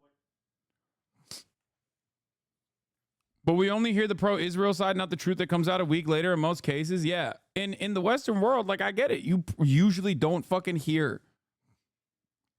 You usually don't hear what the actual truth of the matter is. That's precisely the reason why there's like still a shit ton of people. That's precisely the reason why there's still a shit ton of people who are like, I don't understand. Isn't like Hamas ruining the fucking peace talks? It's like, bro, what do you mean? What do you fucking mean? Israel killed the principal negotiator, the civilian that was heading the Politburo. Okay? A fucking diplomat. On Iranian soil, in the midst of the hostage negotiations that he was partaking in. There is no better display that you don't want the ceasefire to happen than doing exactly that. Okay? It's so fucking crazy, dude. It's so fucking crazy. Like what? The wildest part about it is that, like, what more do you want to hear? Do you want Israeli officials to say, we do not want this ceasefire? That's why we're killing the fucking, the leader of the Politburo? Because they did say that. That's the other part. Like, there is, like, word for word, Benjamin Netanyahu has, for the past, like, 3 months now, openly been like, there's no ceasefire. Get the fuck out of here. We're not going to do a ceasefire. You're going to give us the hostages and we're going to keep bombing you. He has said that bar for bar pretty much every fucking day. He said that to Israeli citizens. He said that to anyone that will listen. And America is like, Hamas, man, really fucking this up, dude. Really fucking the ceasefire negotiations up. Bro, Benjamin Netanyahu said it to the hostage families. He said it in fucking Congress. He keeps saying it. He keeps saying, no ceasefire. What the fuck are these guys talking about? And America is like, no. We're working tirelessly around a ceasefire, and it's Hamas that's ruining the talks. You know? It's crazy. Like, he has telegraphed time and time again that he does not want a fucking ceasefire. Okay? And he keeps adding, like, new protocols, new provisions, all this shit onto the point, onto the conversation that already is like, that is a done deal. Okay? And it's wild that Americans are still, by and large, deluded by our media into thinking like, oh, well, I read in the news that it's actually Hamas.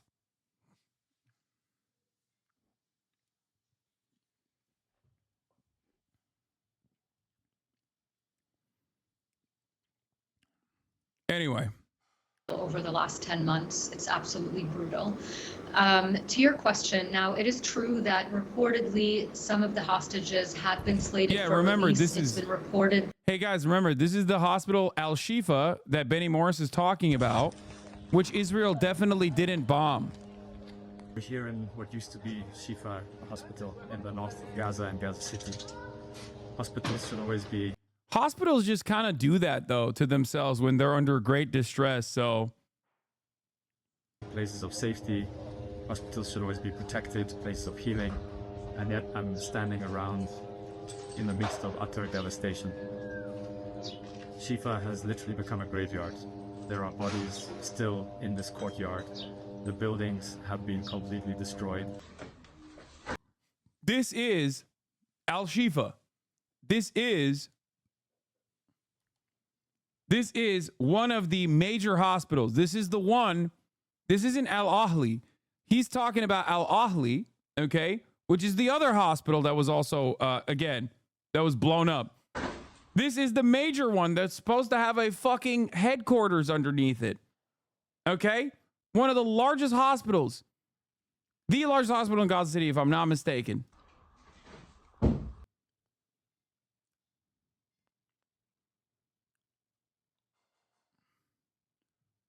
Yeah, this is what they presented it as.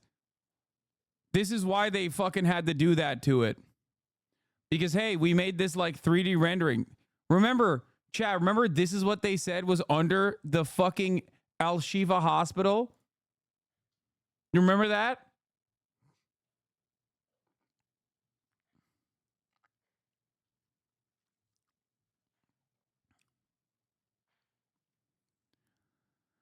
Oh my God. That Hirsch Goldberg Poland was one of those names that had been approved by Hamas for release, and that the deal had continued to be held up because Prime Minister Netanyahu had refused to concede on that point of having Israeli troops controlling the Gaza side of the Egypt-Gaza border, also known as the Philadelphia corridor.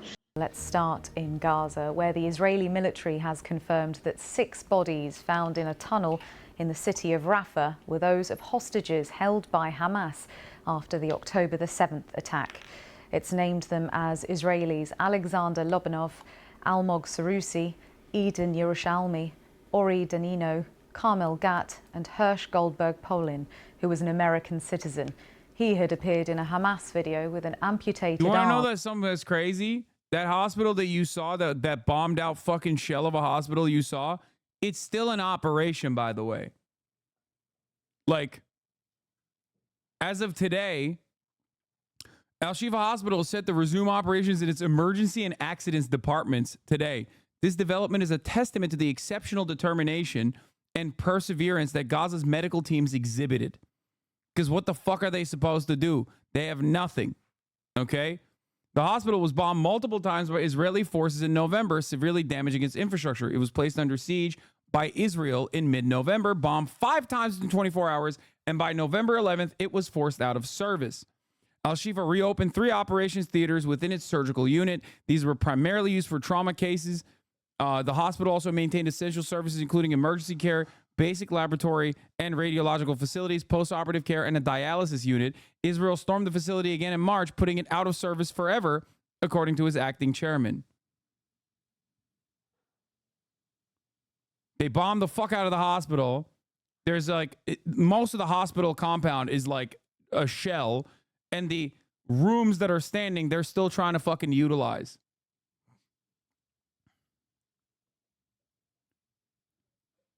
The craziest part about it is that Israel uses this, Israel uses Palestinian resilience, okay?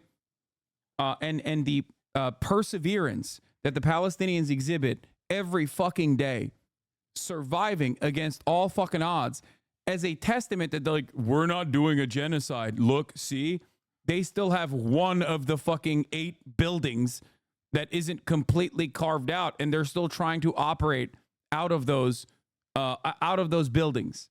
Okay? Just like when Palestinians were forced to go to the beach, okay? Because there was no other place that they could fucking survive, and they would clean themselves up by going into the fucking water. They were like, see, they're having a fun time at the beach. It's not a real genocide. It's crazy. You don't have to kill every single person, dude. You don't have to kill every single person, like, and blow it up. Or you don't have to be like, well, we have the weapons to kill every single person, and we're not doing it, so how can you say it's a genocide? Like, that is crazy to me. That is an insane thing to mention.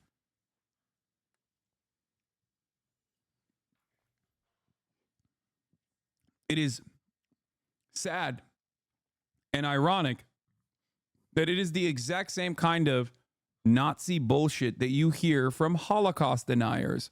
Oh, the camps had pools in them. How can you say that these guys are being sent to concentration camps? These Jews are being killed in concentration camps. They have pools in them. It's crazy.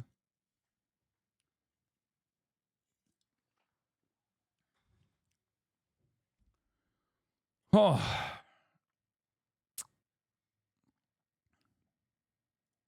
A few months ago. In a statement, President Biden called his death tragic and reprehensible, saying Hamas leaders will pay for their crimes. The Missing Families Forum has again urged Israeli Prime Minister Benjamin Netanyahu to agree to a ceasefire for the release of the remaining hostages. Elsewhere, 3 Israelis have died after their vehicle was fired on near the city of Hebron in the occupied West Bank. Well, with me now is Mohammed Taha from BBC Arabic. Mohammed, let's start first of all with the news of the bodies of 6 hostages that have been found. What more do we know about the operation in order to be able to find them and recover those bodies?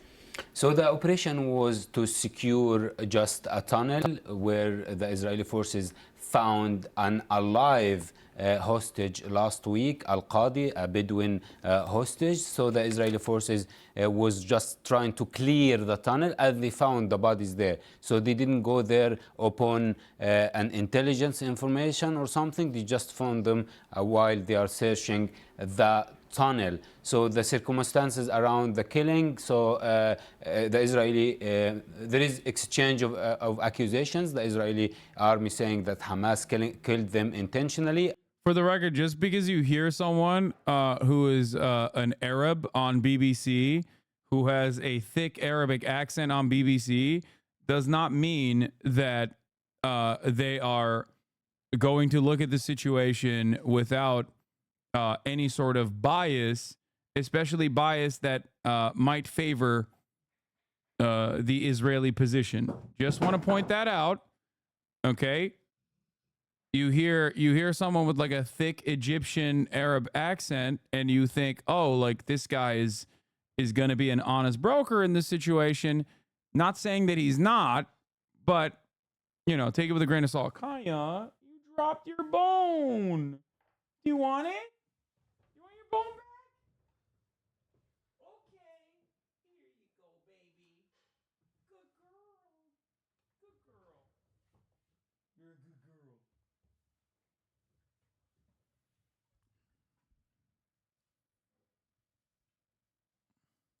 And the Israeli Prime Minister Benjamin Netanyahu just issued a statement a few minutes ago saying that we will continue to free all hostages and Israel will not rest until we reach the killers. Means, you know, he's inciting that the military operation in Gaza would continue. But Hamas issued also a statement and they said that they were killed in an Israeli shelling, and they said that what they described as practicing genocide in Gaza and the support of President Biden to Israel. Okay. From October 7th till now, one of the main justifications for the IDF operations was that it would just put more pressure on Hamas to cave to Israel's negotiation regarding hostage deals. It worked at first, but after the first few pauses in fighting, Hamas hasn't budged, and yet the pressure stopped benefiting the negotiations and started to directly or indirectly literally kill more of the hostages than it could save. I'm not going to praise the terrorist organization that massacred some of my people for their resilience, but I'm certainly going to laugh at the IDF for their incompetence and be disgusted anytime someone in my immediate vicinity says anything positive regarding this American model, bomb people to save whiter people, hotbed of toxic, might makes right ideology. I'm sorry for venting in your chat. Hopefully it was insightful to someone.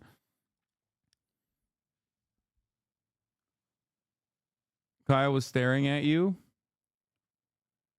Yeah, it just doesn't, I don't think it worked. Like, I don't think the pressure worked at all. I think that I think that it was also a strategic, like Hamas was open to negotiations, hostage negotiations from October 9, right? That much we know for a fact. And that much even Israeli media has covered now, right? At this point. Not necessarily, you don't really hear about it a lot in American media, but like Israeli media has covered it. The reason for why they were open to it is because, one, they knew what the fuck was going to happen to Gaza, and they didn't want that to happen to Gaza, obviously.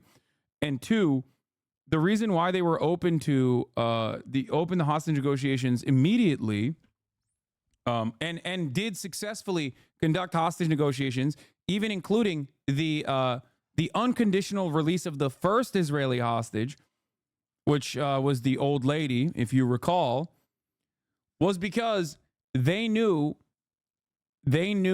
that once Israeli society saw that the peaceful way of releasing hostages was something that they were willing to do, okay, they didn't want her. No, dude, it's not that they didn't want her. It's that they released the older ladies early on, and that was a literal unconditional release. Okay, that they did an unconditional release of 2 hostages where they just said they need emergency care. We're just going to release them. The reason why they did that is because they wanted to show that their goal, they wanted to show Israeli society that their goal isn't to, do kidnapping so they can do rape and murder in the way that it was being presented, but that there is a peaceful solution to this situation without additional bloodshed. It was to show good faith. It was also to show that, like, they are, like I said, they are to show the Israeli society that, like, there is obviously a peaceable outcome out of all of this. That is the reason why the ceasefire that took place took 7 days. And then Israel immediately started bombing again, if you recall. Because Benjamin Netanyahu recognized that the longer that ceasefire continues, the more people have an appetite for peace, the more people will demand peace and a peaceful end to this process. As they said, is the cause of the death of these hostages. So there is this exchange of accusation between 2 parties. And how much does this add pressure onto the Prime Minister? We heard there the comment from the Hostages Families Forum. They've also said that Prime Minister Benjamin Netanyahu should take responsibility for abandoning the hostages. Indeed, today is a big day for Israel. In Israel, as is Sunday, and everybody came from the Sabbath. We saw in the evening, last evening, a big demonstration asking the Prime Minister Netanyahu to strike a deal. There is a call by the families of the hostages for a general strike in Israel. There is already strike in. What is this? It's been almost a year and they still have hostages. That's all that needs to be said. You can't put a spin on people that take hostages. There's no spin. Yeah, you're right. Which is precisely the reason why what Israel is doing is unconscionable, considering that they have 10x more hostages, or 10,000 hostages at this point, inside of Israeli detention. Which is kind of part of the process of the hostage negotiations that are ongoing, which is to release the Palestinians that are being held hostage in Israeli detention facilities. You're right.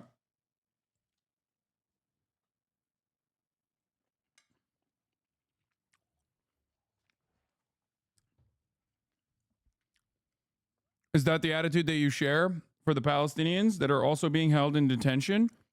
Or do you think they deserve it because they're terrorists?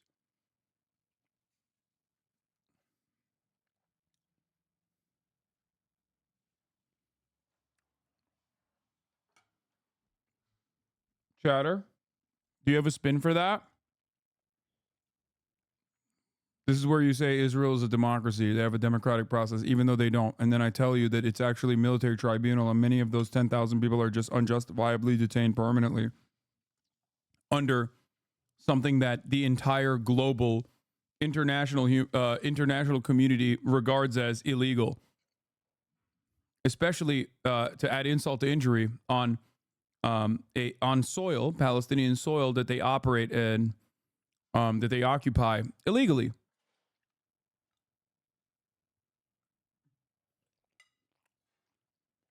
Yeah. 99% conviction rate at a military tribunal. I've had this conversation with people far dumber than you and people far smarter than you 1,000,000 times over. I know exactly what you're going to say before you say it. Okay? What a ridiculous fucking thing to talk about in a country that had a month ago pro-rape riots. January 6th style pro-rape riots. One of the main rapists in the Sde concentration camp, okay, where 40% of the Palestinians detained from the Gaza Strip are literally released in a week, where people are being tortured and raped to death. One of the rapists that raped a Palestinian to death is now a television star. He's a TV personality now for raping a Palestinian to death. You cannot, no matter how hard you try, explain this in normal conditions, like with normal words.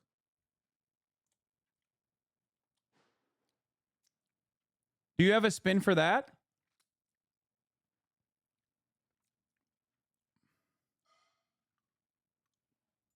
Do you have a spin for any of that?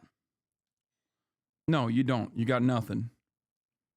I don't know why people still try this dumb shit in this community this far in.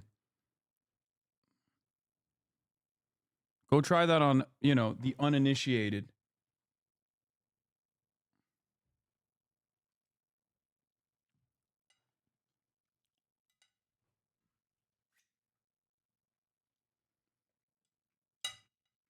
In the secondary school, it's supposed to start today, and it did not start. And they are calling the labor syndicates or unions to call for a wide strike to try and make this moment where they found the bodies of these hostages a turning point to try to convince the Israeli government to do some action. The Israeli Prime Minister canceled the annual the weekly meeting of the Israeli government that's happening every Sunday morning. He canceled this meeting, and there will be a meeting on 4 p.m. local time to address the issue. This meeting was called by the Defense Minister Yoav Gallant, who was vocal about his disagreement with the Israeli Prime Minister Benjamin Netanyahu on his approach of insisting of having permanent military presence of the Israeli forces in Gaza. So the situation now in the Israeli territories is really in high tension, and as you mentioned, there is also a tension in the West Bank and in Gaza. Well, Mohammed, stay with us. We'll come back to you in a moment, but let's now go live to Jerusalem and to our Middle East correspondent, John Donison. John, we were talking there about the divisions in Benjamin Netanyahu's cabinet. How much does this latest development add to that?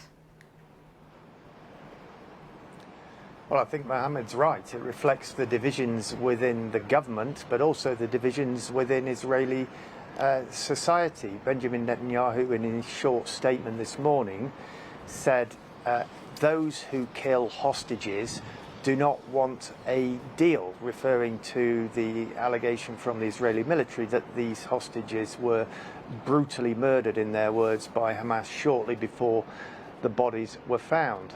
You have to remember, though, that back in November last year, we had a ceasefire. They're right. He's right when he says that.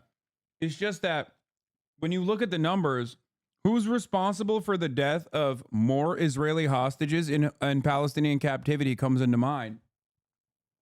The answer, of course, is Israel.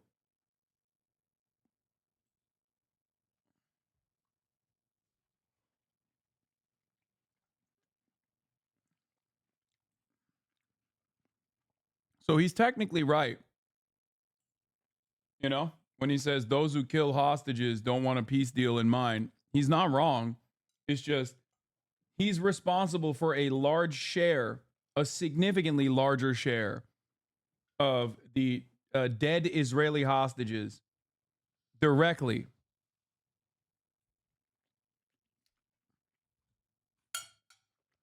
I read that as an admission.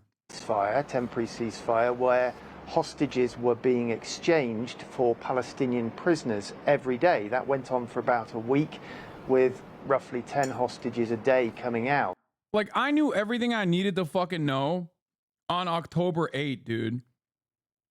When there were Palestinian resistance groups still firmly holding positions inside of inside of the Israeli borders. And Israel's first reaction wasn't to secure its own boundary, but was instead to bomb Gaza. Okay?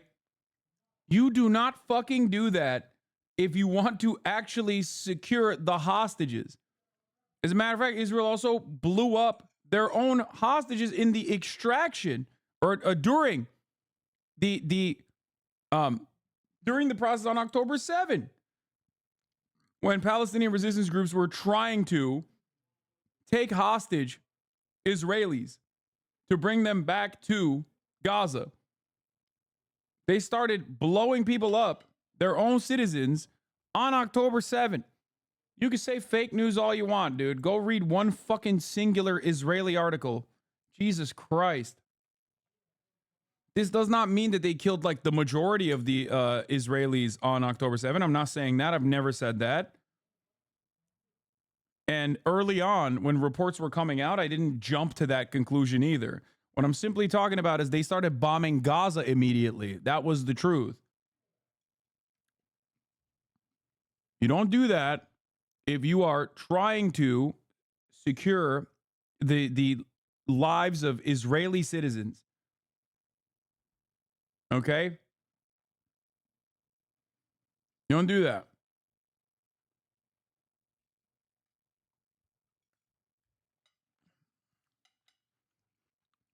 And a lot of questions being asked about why didn't Israel continue with that process for a longer period. And yeah, then Israel admitted to everything that I'm talking about, by the way. It's like fucking crazy that people still call in the question something that seems so unconscionable. It's like the top of the hour ad break. It's like that. There's no way this guy serves a 3-minute ad break at the top of the hour. That's unconscionable. But I do. Okay. At the top of the hour, I do that. I serve it. Now, if you no longer want to see those ads, all you need to do is subscribe, which you can do for $5 or for free with a Twitch Prime or by getting gifted a sub. Here's a 3-minute ad break now. some of those who we now know have died might have been freed. There's certainly the Hostage Families Forum saying today that the people whose bodies have been found today would have been alive today if a hostage deal could have been done. And we have heard reports, haven't we, of Mr. Netanyahu's defense minister disagreeing with him as well and accusing him of putting his emphasis on deploying IDF in the Philadelphia corridor over the hostages. What more can you tell us about that? Just so you know, Barak Hiram, the guy who ordered the shell 12 captives in a house in Bay Area on October 7, full Hannibal, is being promoted by Bibi to the top commander of the Gaza division. It also turns out he's a right-wing messianic freak. Who could have guessed? I mean, best commanders, dude, are loyal servants, you know? Loyal soldiers to the cause. It makes sense. Yeah, well, the last time the Security Cabinet met earlier this week, there are reports of a shouting match between Yoav Gallant and Prime Minister Netanyahu. Yoav Gallant saying that this insistence on leaving Israeli forces in the Philadelphia corridor, that's the border area between Gaza and Egypt, was blocking a deal. That is something that Mr. Netanyahu has insisted he is going to pursue and continue with.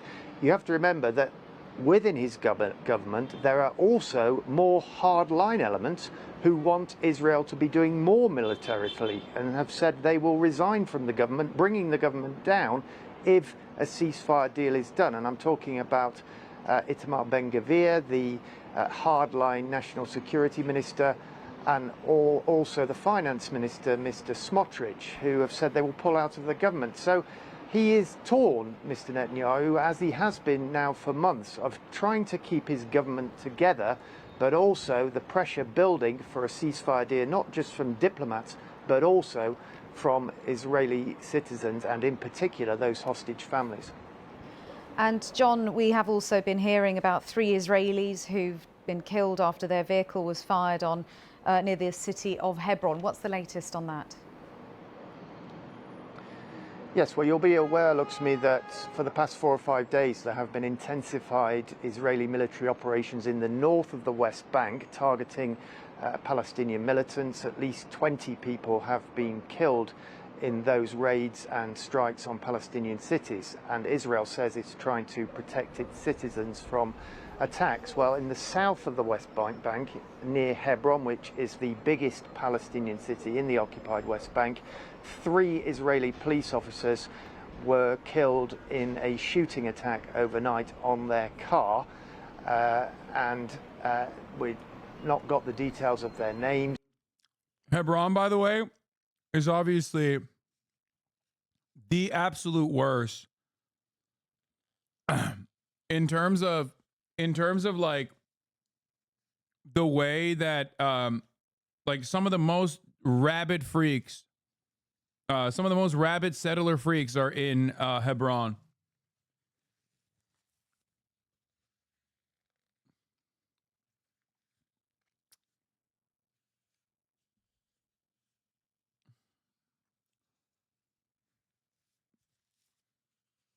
Someone said friendly fire. I don't know. I mean, potentially.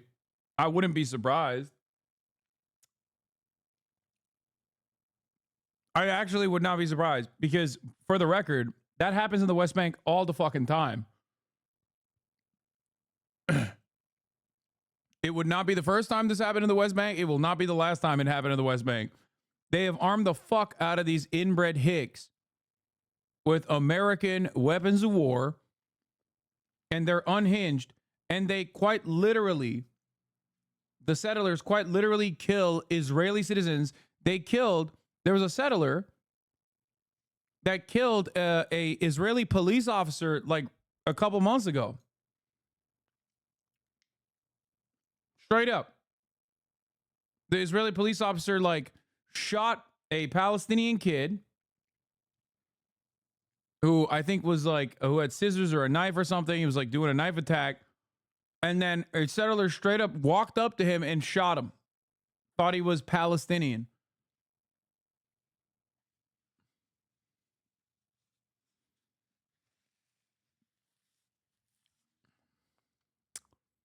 You want to know something crazy? They originally weren't going to prosecute him.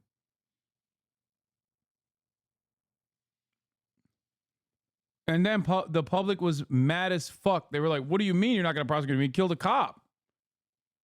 Yeah. So they had to detain him afterwards.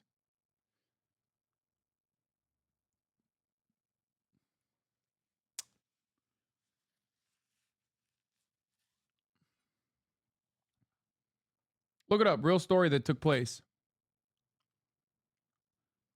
A settler shot a Palestinian from point blank range in the village of Tawani. No, this is not what I'm talking about. No. No, there was a fucking either like off-duty cop or I think he was like literally a cop. And a settler teenager shot and fucking killed him. Some of the worst for sure as far as the occupation's effects go. Some of the most radical settlers are in Hebron and its surrounding area, like all the outposts in Masafariyata, infamously brutal raids dating back to the Second Intifada, and of course the closures in H2, which is pretty much a ghost town. A West Bank settler shot and killed a fucking cop a couple months back. Yet, but certainly that is another dangerous development in the West Bank, which the warning is that there could be a war in the West Bank similar to what has been happening in Gaza for the past 10 or 11 months. John, thank you. That's our Middle East correspondent, John Donnison, live in Jerusalem for us. We begin with Chief Foreign Correspondent Trey Yingst in Tel Aviv, Israel. And Trey, we understand. I just want to point out a really effective solution for cops, soldiers, pretty much anybody that doesn't want to get fucking killed in the West Bank. It's called not violating international law and the sovereignty of Palestinians by permanently occupying this territory that does not belong to you, and then routinely defending some of the most rabid supporters of Israel's genocide and ongoing occupation, the settlers.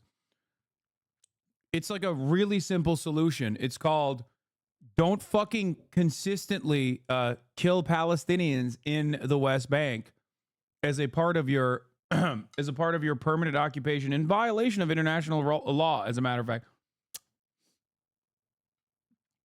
The citizen who was involved in neutralizing the terrorists raised his hands and was accidentally shot to death by soldiers. The two fighters who helped eliminate the terrorists at the scene of the attack in Jerusalem shot at the civilian who was mortally wounded. The death of the citizen was pronounced at the hospital, thus increasing... No, this isn't it. By the way, this isn't even it. Dude, this happens so fucking frequently. Holy shit. I remember the dude. I remember the kid. It was a kid. Israeli settler kills Palestinian teenager in Hawara. No. No. There was a Israeli settler in the West Bank that fucking shot and killed an Israeli cop. Okay? It's fine if you can't find it. There's a million of them. You're sending me all the other ones. It's okay. It happens so goddamn frequently. It was an ex-cop, I think. Yeah, it might not have been a current police officer. It might have been an ex-cop. And there are quite a few demonstrations taking place behind you on this very sad day. Tell us about them. Yeah, Nita, good afternoon. Thousands of people have gathered in the streets of Tel Aviv, Israel's second largest city, to call for a hostage deal. Overnight, the military announced that 6 Israeli hostages were killed by Hamas inside the Gaza Strip as Israeli forces moved in. I want to show you this spontaneous demonstration that has erupted in Tel Aviv. They are calling for a deal from the Israeli government. They have waited 331 days for their loved ones to come out of Gaza. And this devastating news overnight that 6 of those hostages will be buried. Some funerals taking place today. At least one will happen tomorrow in Jerusalem. As we gather more details about these individuals, you start to understand just how close they were to freedom. The story you're referring to happened in Jerusalem. He was a soldier off duty and the settler shot him. Yeah. A senior Israeli official talking to Fox News earlier today told me that 3 of the hostages were on the list of humanitarian captives that were going to be exchanged if a ceasefire took place. And unfortunately, they were not able to make it out of Gaza alive. And again, these demonstrators have gathered to call for an immediate ceasefire and hostage deal. Among those who were killed by Hamas, according to the military, Hirsch Goldberg Poland. His story grabbed the attention of the world. The 23-year-old was attending a music festival on Black Saturday when the October 7th massacre took place. He hid inside of a bomb shelter, Hamas ultimately throwing hand grenades into the shelter, and he was wounded at that time. He lost his arm, but he survived so many days in captivity. There was a hostage video that showed Hirsch and his family, even this week, calling for his release at the Gaza border. This has been a devastating time for the Israeli people, and again, they are in the streets of Tel Aviv tonight, calling for a hostage deal with more than 100 Israelis dead and some alive still being held by Hamas inside Gaza. Anita? Yeah, and it looks as though emotions are running very high there, understandably. Chief Foreign Correspondent Trey Yingst in Tel Aviv. Trey, thank you so much. I want to go straight back to Nick Robertson in Tel Aviv, who was in the middle of these protests that really seemed to be heating up. There were fires on the street. You're wrong. It was a story I linked. It was Aviad Frisia. You can find a picture of the left if you scroll down. A week after the attack in Jerusalem, the reservists... Oh, yeah. No, this is the one. Yeah. This is not the story you sent me, Time Without a Oh, yeah. This is the guy. Yes! This is the guy. Oh, okay. You're right. I saw the victim, I think. Yeah, that's the fucking dude.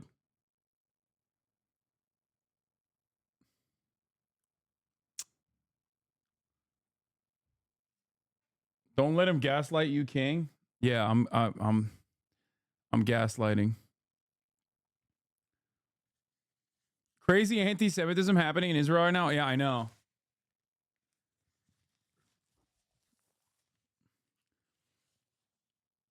Guys, there's a lot. You know it's getting fucking insane when Fox fucking News is softly advocating for a ceasefire. Reason is non-relevant. BB is what happens when Trump's presidency led to some of the mass tragedy. Conservatives and centrists can wake up to how much their own decisions hurt them, although they don't make those very same decisions several months later because they can't help themselves. Exactly. By the way, straight up, this is what happens when you let motherfuckers run their freak flag fly. Okay?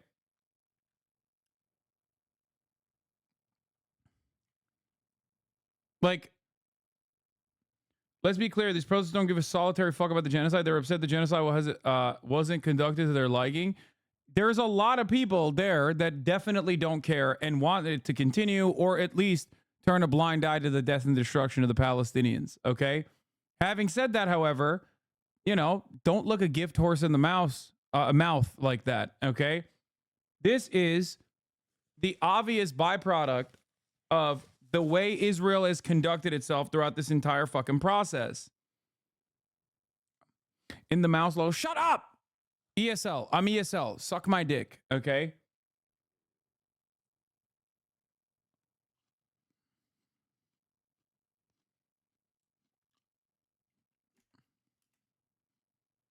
Streets.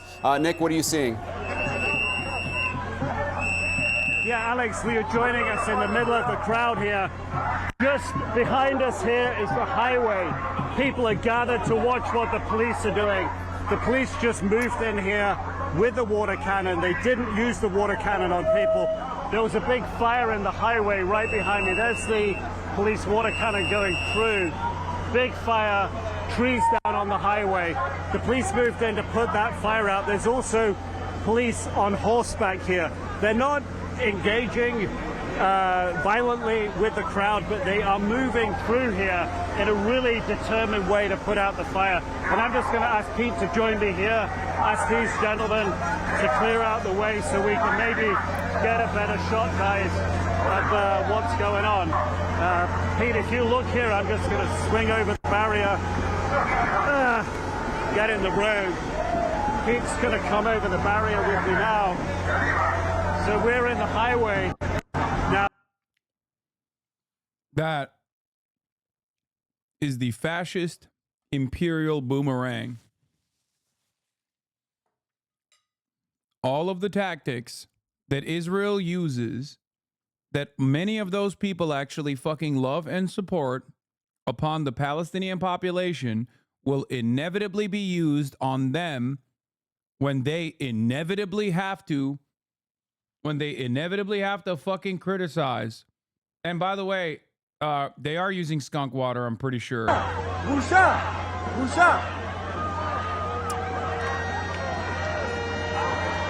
Yeah. This is, for the record, a technique that has been used on Palestinian homes in the West Bank. It's a chemical that they have used, and they used it in the fucking Supreme Court protests as well. A technique used upon the Palestinians historically will inevitably be used upon Israeli society as well.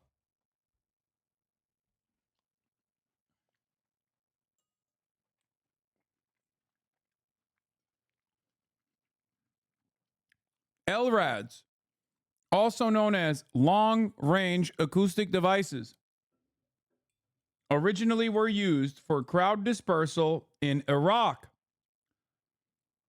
20 years later, every single police precinct has one, and they use it on American citizens. Okay?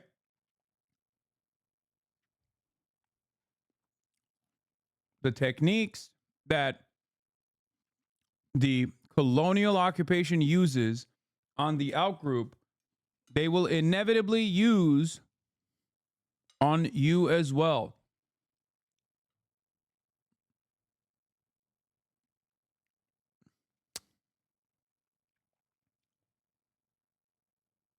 Yeah, skunk water is a chemical that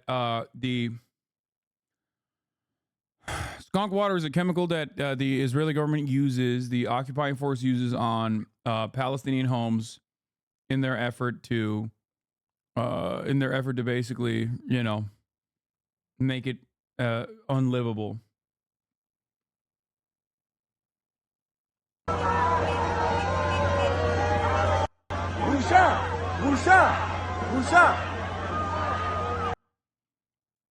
Police are throwing stun grenades in the Tel Aviv crowd. Labor Party legislator Naama Lazimi has been wounded. You support domestic terrorism. You're a traitor and you spread war propaganda for a terrorist organization and blood libel against your own country. While there is a war going on in your country, while hostage negotiations are going on, you should be in prison. Ukrainian flag in the bio, American flag in the bio, Israeli flag in the bio. Love that. Love that, dude.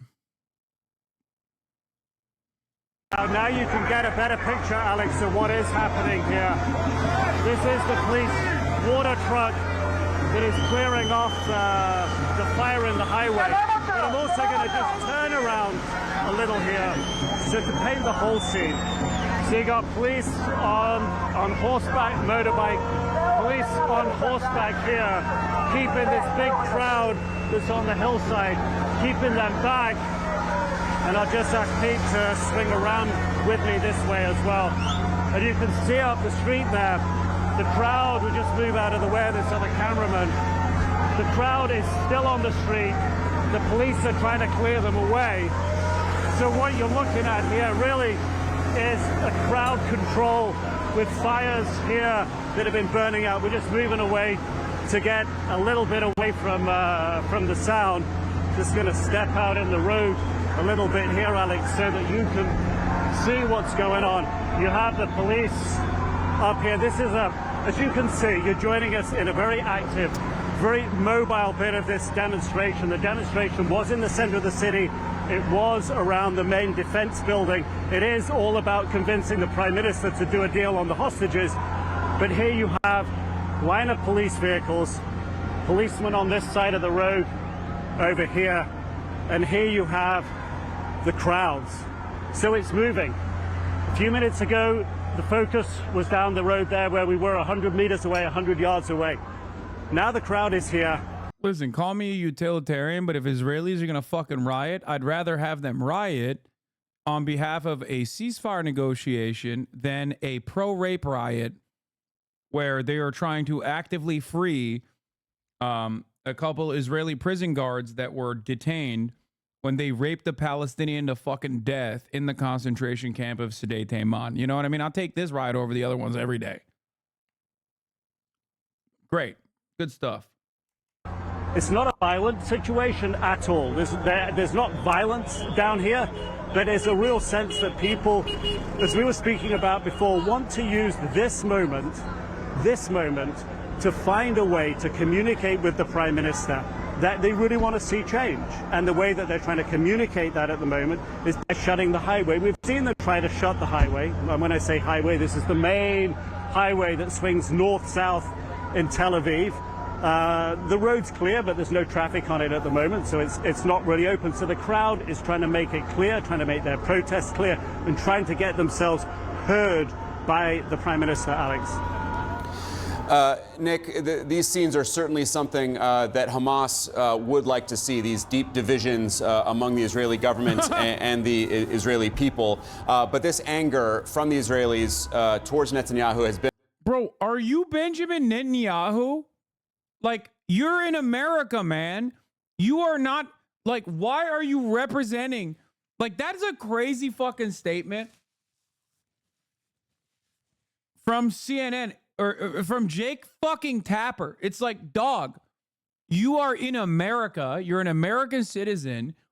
Do your fucking job and cover the news. You literally are angling it. Like, this is what you're going to hear from Benjamin Netanyahu tomorrow. Okay? Like, why are you giving him talking points today? What the fuck? He's literally just like repeating what Benjamin Netanyahu is going to say tomorrow, what his supporters are saying right now. That's crazy to me that a guy is literally outflanking Israeli fucking PR spin. Wow, these protesters are really giving Hamas everything that they want. You're insane. American media is insane, bro. That's insane. What are you Benjamin Netanyahu? Why are you saying that? Been on full display for months. We've all been in those protests, but as you were saying, Nick, this may be the biggest series of protests that we have seen yet, coming on the heels of this horrific news of these 6 hostages who were killed. What are the people out there telling you in terms of why they believe that their prime minister has not agreed to a deal or not done enough to reach a deal that would bring the hostages home? Bro didn't take one step away from saying protesters are Hamas. He said the protesters are doing Hamas's bidding, chat. He literally said that. This is akin to being like, these protesters are anti-Semitic. I'm losing my mind, dude.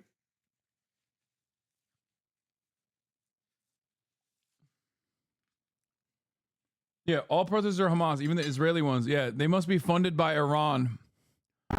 People here believe that the Prime Minister is looking out for his own political career and future, because if the war ends, if there's a deal and the war ends, he could find himself out of job as Prime Minister. If there was an election, he probably, or his coalition probably, wouldn't be re-elected. And if he was no longer Prime Minister, then he would face a number of criminal charges that are stacked up against him and pending. He can't be charged, and those cases can't go forward while he's Prime Minister. So people believe that he is holding on, not just as he says, because he thinks this is the best way to defeat Hamas, but because it's his own political career that's at stake. Those are the charges that many people believe and level against the Prime Minister. And certainly Yahya Sinwar of Hamas absolutely studies the political situation in Israel. He spent many years learning Hebrew while he was in jail, studying how the politics here works, looking at where divisions are, and is trying to exploit those divisions.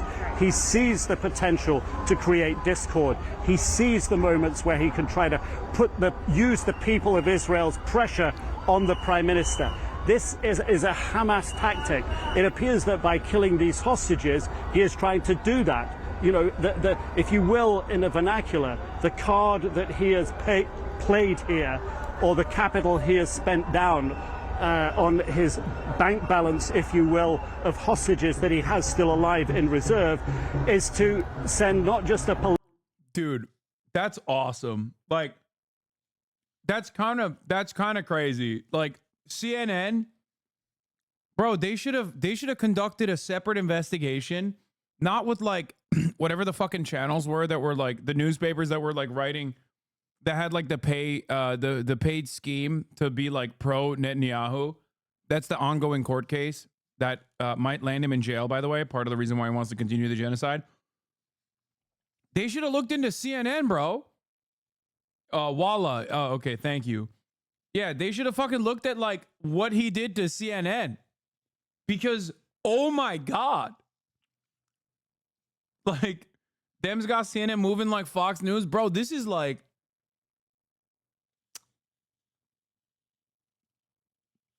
This is crazy, dude. What the fuck? My man, straight up.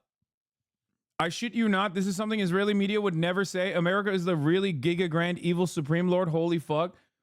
Like, imagine looking at a crowd of Israeli citizens who are like, bro, our friends are fucking dying. We need them out. Okay, after 11 months, and going, these guys are doing the bidding behind me of Yahya Sinwar, who's a brilliant mastermind who understands Israeli society and learned Hebrew in Israeli prison, and they're all working in his stead to dismantle the Israeli government. It's like, That's insane. Like, you are not a journalist, dude.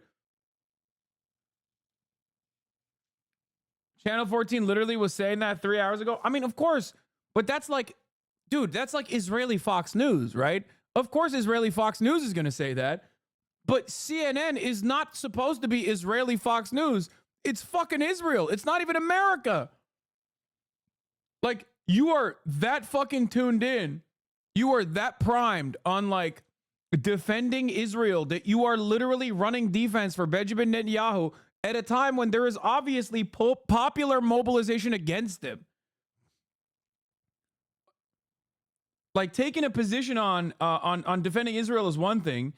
Taking a position on Israeli domestic affairs in the most right-wing slant you possibly can is entirely different. That's crazy.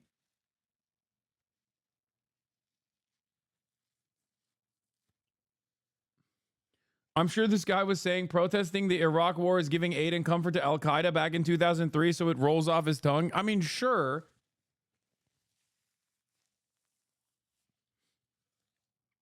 But that is crazy.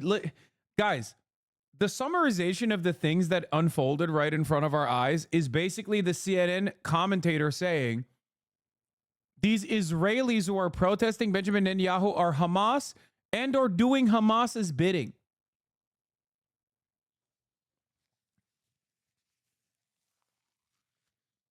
That is crazy. One speed on these guys, man. Fucking hell. That's awesome. That's awesome.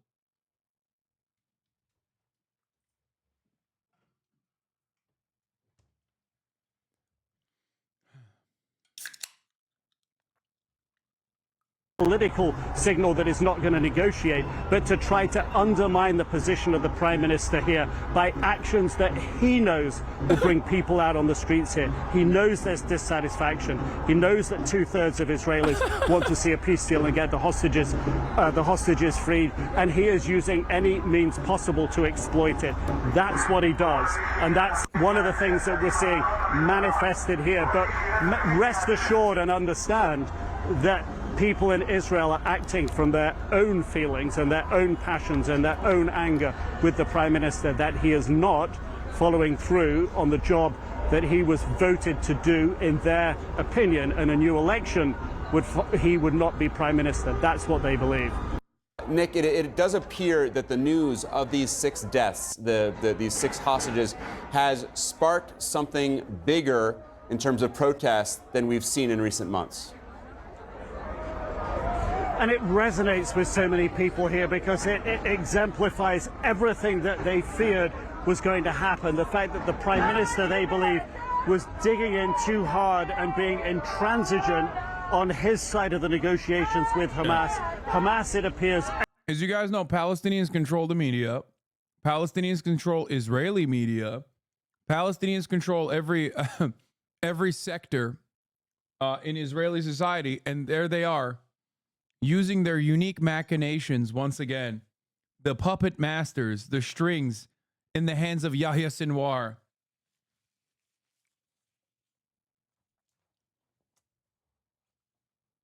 It is so crazy. It will never not be insane to me that like the arguments are damn near identical to what like Nazis literally said about Jewish people. It's so wild. You know? They don't say cabal. They don't say cabal. That's the one thing that they don't say. The Palestinian cabal. Executing 6 hostages, young people who were at the Nova Music Festival for the most part. And that's really caught people's sense here of just everything that could possibly go wrong during the negotiations appears to have happened here. And that's why they're on the streets here tonight. Since you were last down here with us on the highway, the main highway runs north-south through Tel Aviv, people have lit another fire here. This is still a peaceful protest. The police are way off down the street on horseback. They got a water cannon truck there to put out fires. But people here are singing. The placards, again. Again, I get why you do this for America if you're an American reporter. when the American government or the American police departments like have water cannons that they're objectively not using to put out fires, but to like, you know, fuck up protesters. But you're an international diplomatic editor for CNN. Why are you running cover for a foreign nation that is currently at odds with its civilian population? Like, that makes no sense to me at all, bro. You're not in the pocket of the government. Why the fuck are you covering it? Like, why are you literally defending the right-wing Israeli government and the way that they are dealing with protesters who themselves are not like entirely sold on the idea that like Israel's doing a genocide? As a matter of fact, there's a hostage group that came out and straight up said like, let's dispel this lie that Israel's doing a genocide. You know what I mean? Wait. Isn't this equivalent of outside agitators argument used on student protesters on U.S. campus? It is. But that makes sense because you're in America and you're covering American students and you're saying like, oh yeah, they're getting motivated by outside agitators. What doesn't make sense to me is when you do it for Israel, when you're in Israel as an American media operation. Does that make sense? Like, you don't have a dog in this fight, or you're not supposed to have a dog in this fight. That is because, like, you got right-wing Israelis, left-wing Israelis, liberal Israelis, like, protesting against the right-wing Israeli government. Why the fuck are you defending the government position in this situation? Does that make sense? Like, I understand why American media takes the government position when covering American stories. I just don't get why they're doing it for the Israeli government. The ones that we've seen all evening over the previous weekends demanding that the Prime Minister make a deal and do a deal now to get the hostages home. There is immense anger and frustration that these 6 hostages died. The sense is that it was needless, that the Prime Minister could have cut a deal if he was more flexible in his negotiations. And this is what the crowd want to gather here today on the streets, outside the Defense Ministry buildings earlier on, now down here on the highway, so they're heard. And why do they feel that they need to do this? Because the Prime Minister, they feel, ignores them. About 2/3 of the country support a deal to get the hostages, the remaining 60 or so who are still believed to be alive, and the others, about 30 or so who are believed to be dead, to get them returned.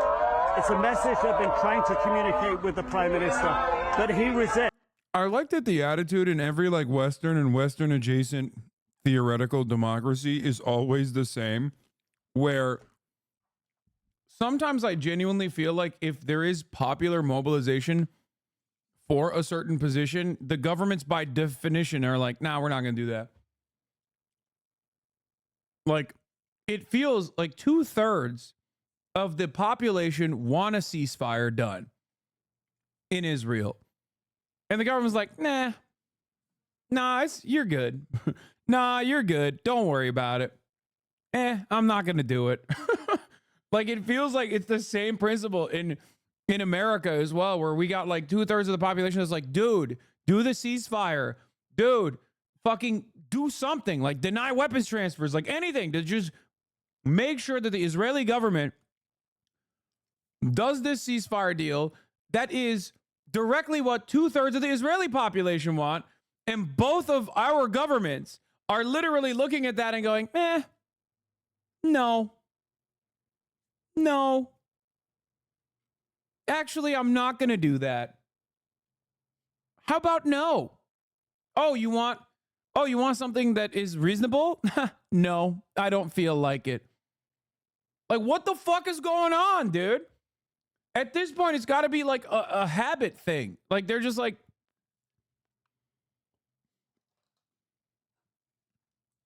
yeah, best I can do is suck my dick. That's what both of the governments are responding as.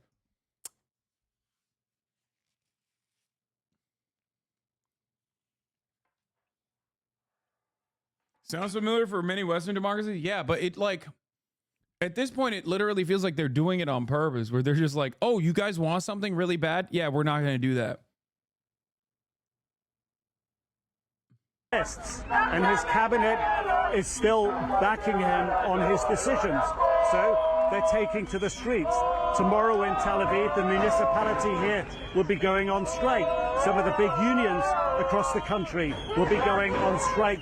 These are the instruments on the streets here. These are the instruments that people in a democracy have to show their... Dude, this is so funny to say.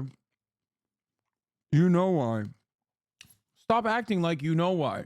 CNN has been owned by Jewish Americans forever. Now, obviously, this is like an anti-Semitic thing to say, right? But it's additionally funny because we're watching like tens of thousands of Jews in Israel protesting against the Israeli government and not having their demands met.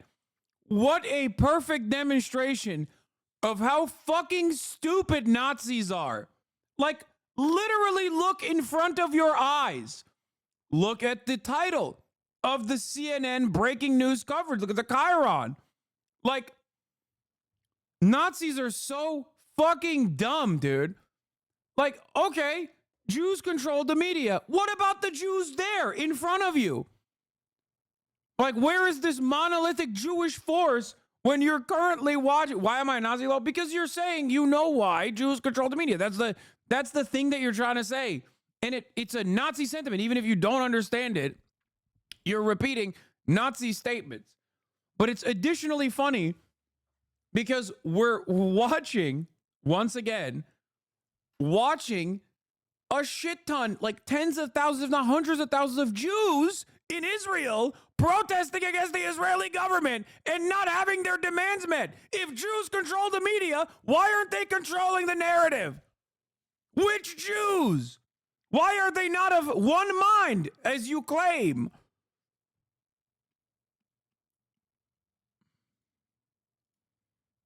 Like any other story, obviously it's still anti-Semitic, but like in any other circumstance, at least you couldn't be immediately disproved by just looking at the screen of what is going on.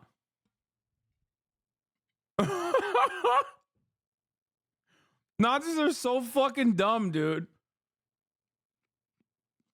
Does he think Ted Turner is Jewish? No, on the 4chan list, on the 4chan list, he is suspected Jew. I don't know. I don't know what fucking Ted Turner is, but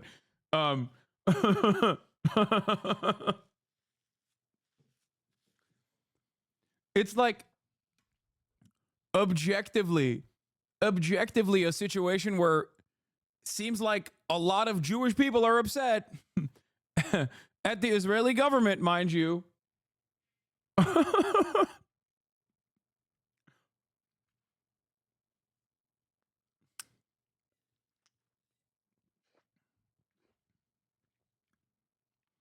Yeah, back before transvestigation was the main thing Nazis did, they would Jewvestigate.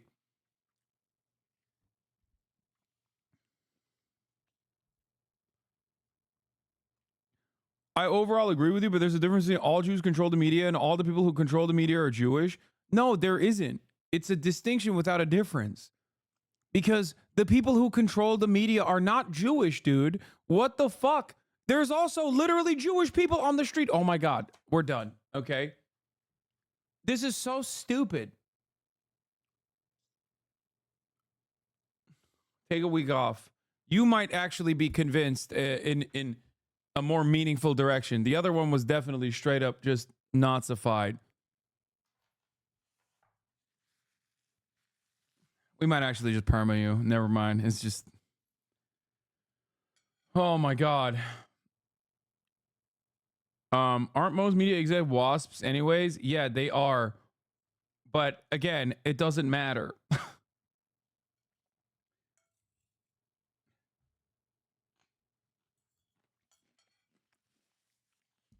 Like,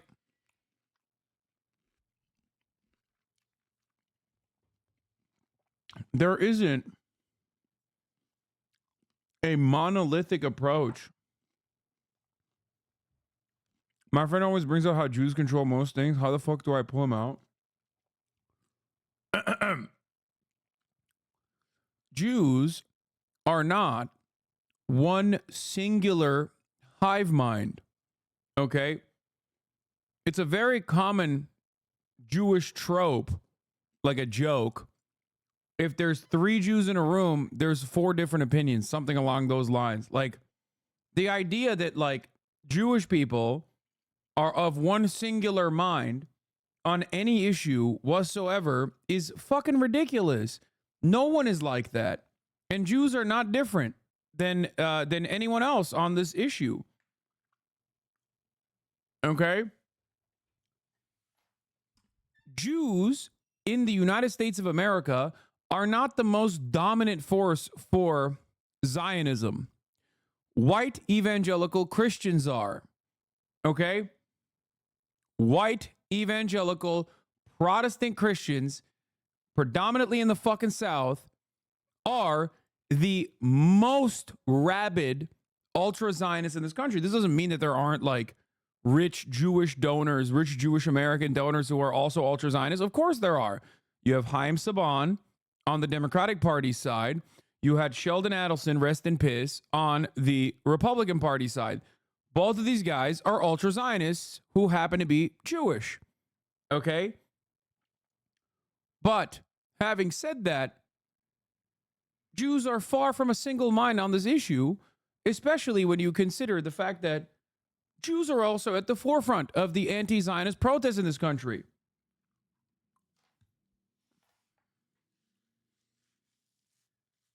If they're backed by a pack, then they are due. A pack is a singular mind, though. A pack.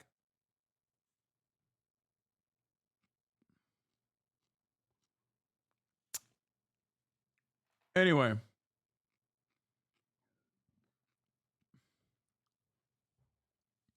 There is no singular mind on an issue. Like, Jews are not a monolithic force of outsiders. They're Americans. They're your neighbors. You know what I mean? Some of them love Israel. Okay? Others hate Israel.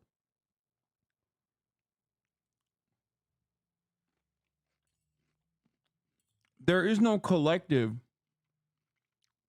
of shadowy cabal groups of people of a Jewish background that get together and they're like, ooh, how do we manipulate the media again today? Dissatisfaction, and they're being shown in a very peaceful way, and the police really seem to understand that. If you sort of look, come up here. I know what you're saying. There's a percentage of Jewish people who don't really believe in Israel, but they are not at the forefront of the resistance movement. I'm sorry, that's giving too much credit. No, that's not giving too much credit.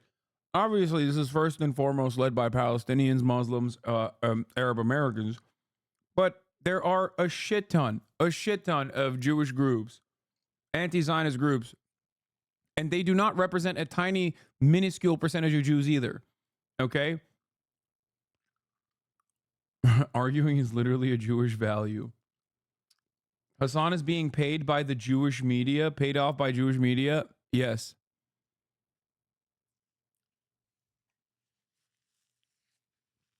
Feel like I accidentally turned on InfoWars. Haha, so much yelling. I love that this guy on the 21st of July used InfoWars as a pejorative only to fucking turn around and say InfoWars style things.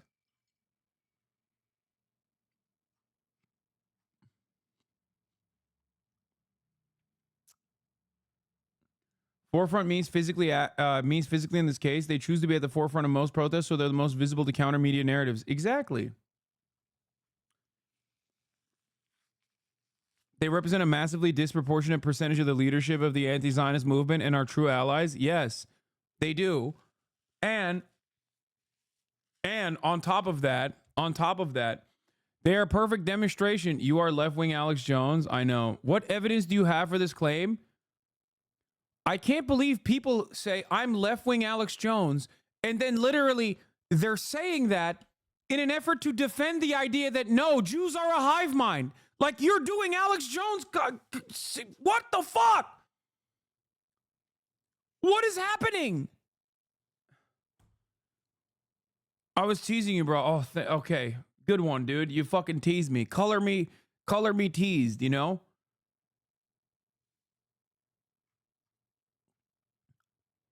The reason why I get mad at this is because there are people who call me left-wing Alex Jones who do unironically and unconditionally dick ride Israel so hard that they end up doing Nazi fucking rhetoric. So I thought you were one of those fucking dipshits.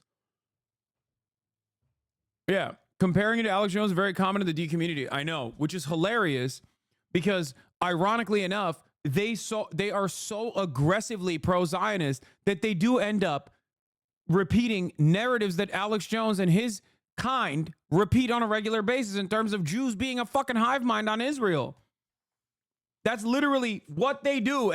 What they end up doing is be like, oh, well, all Jews are obviously unconditionally in support of fucking defending Israel. Like, what the fuck do you mean? That's why you're anti-Semitic if you actually criticize Israel or criticize Zionists.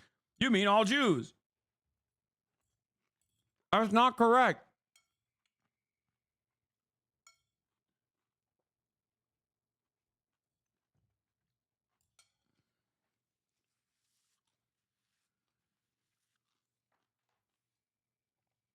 Bro, why aren't you participating in the Face Subathon? I thought you said you were a member. It's because the real Subathon happens at the top of the hour in this broadcast every fucking day. Okay?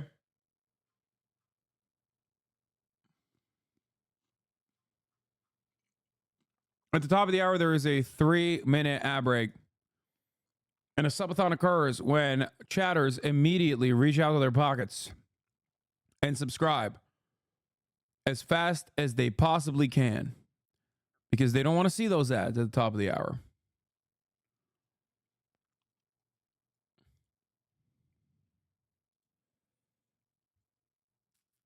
Here is the 3-minute ad break now.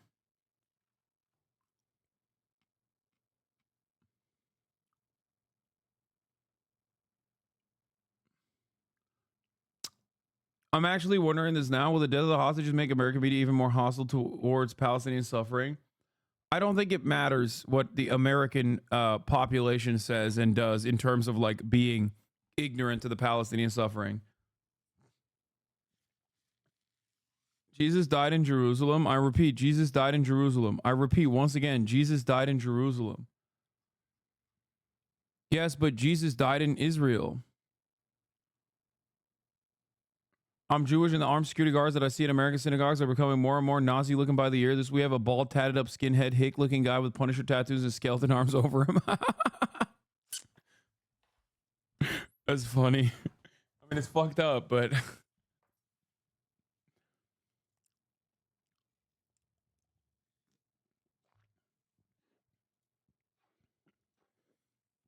what is this guy saying? I don't know why he's saying this.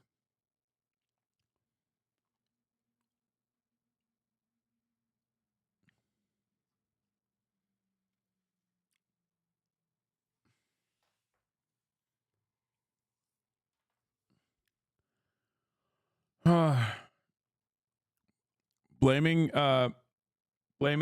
Jews for the death of Jesus, I think. Oh. I don't know, but I like what this guy's cooking up. I'm sure he'll give us some fantastic insights. Here and look down the street, still people. And this is what it's about. It's about the hostages. It's about the women, about the girls. This first phase of the peace deal was supposed to see 33 people released. It would have been the elderly, the very young, the sick, and all the women. And there have been videos of these young women being beaten and brutalized by Hamas on October 7th. And that's why people are here. They just want their message to be heard and acted upon. Alex?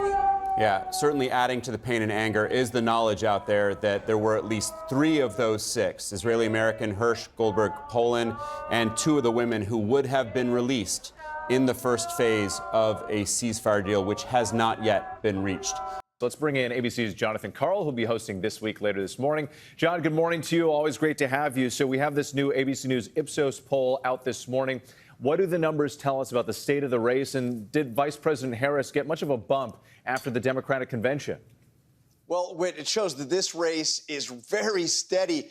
Vice President Harris had a bump after she became the nominee, but the numbers are almost unchanged from before the convention. There.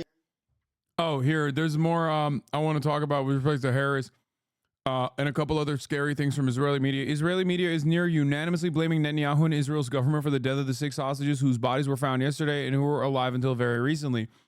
Israeli media admits Netanyahu is the one refusing the deal. Why is none of that being reported in the U.S.? Reverse. Netanyahu reverse. Military pressure does not return abductees. It kills them. A dramatic change for the worse in the abductees' chance of survival. The state of Israel condemns them to death. The claim that only military pressure will bring back the abductees was never true. Now she is unfounded. Bennett. Chaotic and conflicted management and political considerations rudely invaded our holy of holies. Every fucking outlet.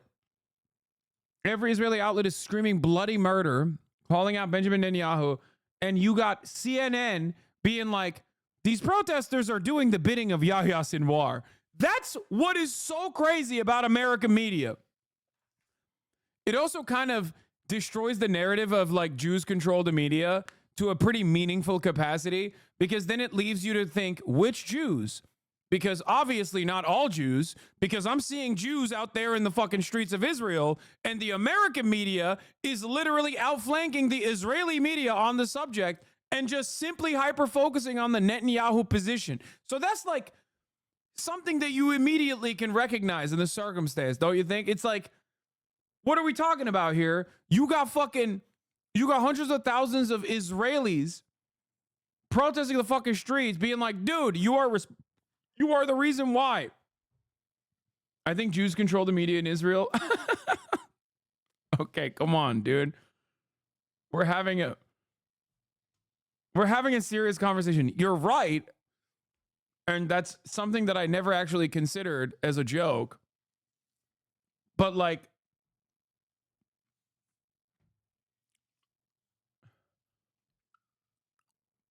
it is wild to see CNN outflank Israeli local papers, okay? You've made that joke before, I swear. I don't think I've ever made that joke. It's pretty funny though. Jews control the media in Israel is not bad. Okay.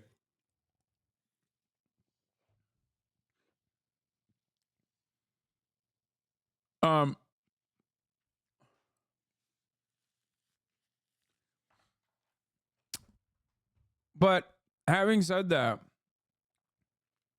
it'll be on John Oliver next week. Yeah, that's how you know.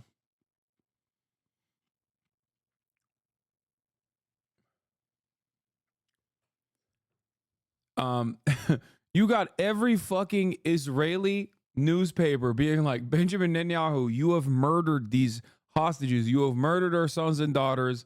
This is on you. CNN going, actually, these protesters are doing the bidding of Yahya Sinwar. It's fucking crazy, but it actually does show you, outside of like watching the Hasan broadcast, you rarely ever get a fucking normal understanding of what the fuck's going on in Israel if you only consume American media. Okay? American media so regularly, especially CNN, and I hate to say this because I know there are a lot of great journalists over there as well in the New York Times. New York Times and CNN are just like aggressive, dude. They are crazy. I already ran the 3-minute ad break at the top of the hour, chatters. I ran it 7 minutes ago. I ran it early.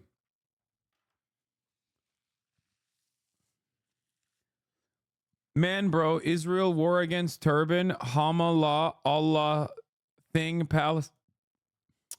Chat, chill. Our God died for a reason. People are blind. Wake up, please. You don't have to ban him immediately, dude. I want to hear what kind of schizo shit he has to say.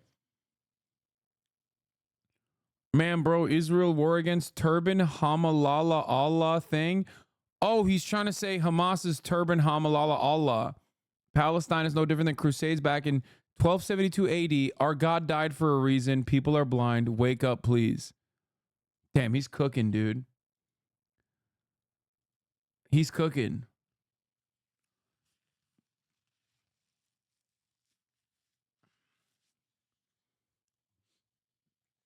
Is CNN or Fox News better at reporting this? No, no American news outlet is good at reporting this. Maybe Channel 4.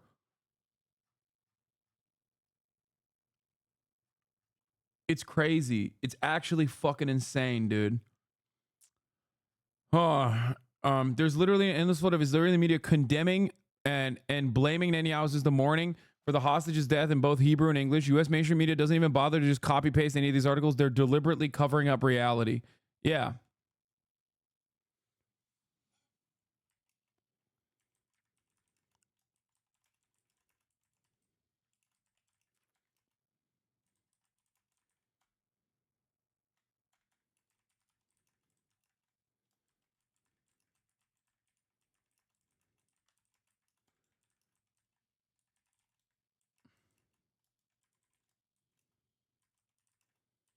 About, hold on, I'm tweeting.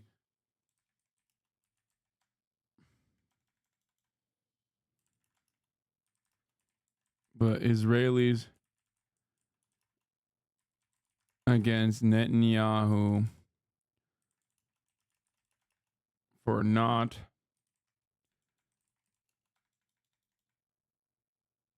agreeing to a ceasefire.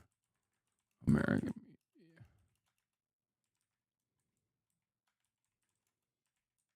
Israeli outlets.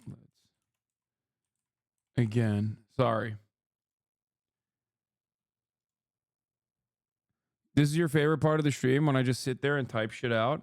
I watch CNN openly say these protesters are doing the bidding of Hamas about Israelis protesting against Netanyahu for not agreeing to a ceasefire. American media is outflanking Israeli outlets again.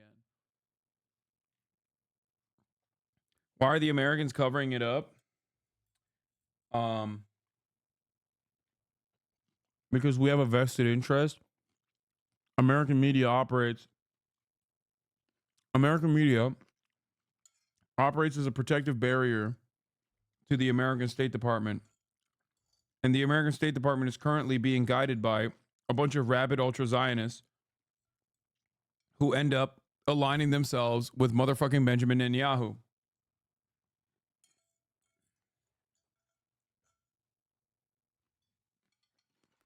Remember, I told you this before, and you're basically seeing this.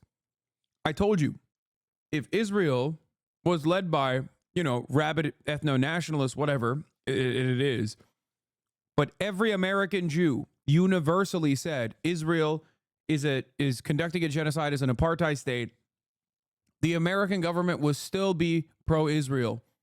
Okay? This is why I always tell you, it has nothing to do with Jewish interests. It has nothing to do with what Jews think. If every single Jew in the United States of America was an anti-Zionist tomorrow, America would still be pro-Israel. Okay? It has nothing to do with Judaism. It never had anything to do with Judaism. You believe that if you're either a fucking Nazi or you've been duped by Zionist arguments.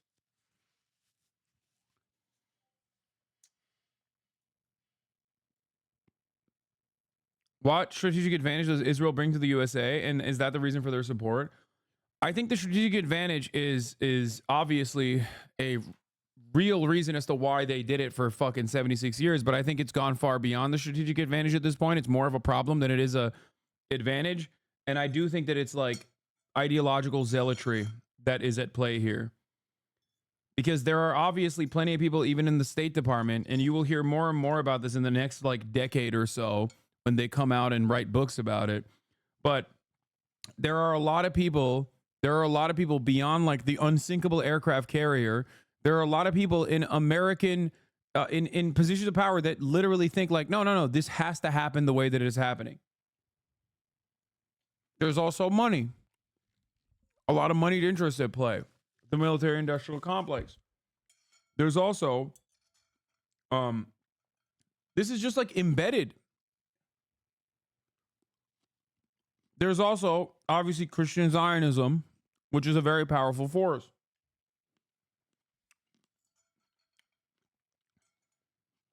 When Mike Pompeo said he thought God was at work with the embassy move, yeah.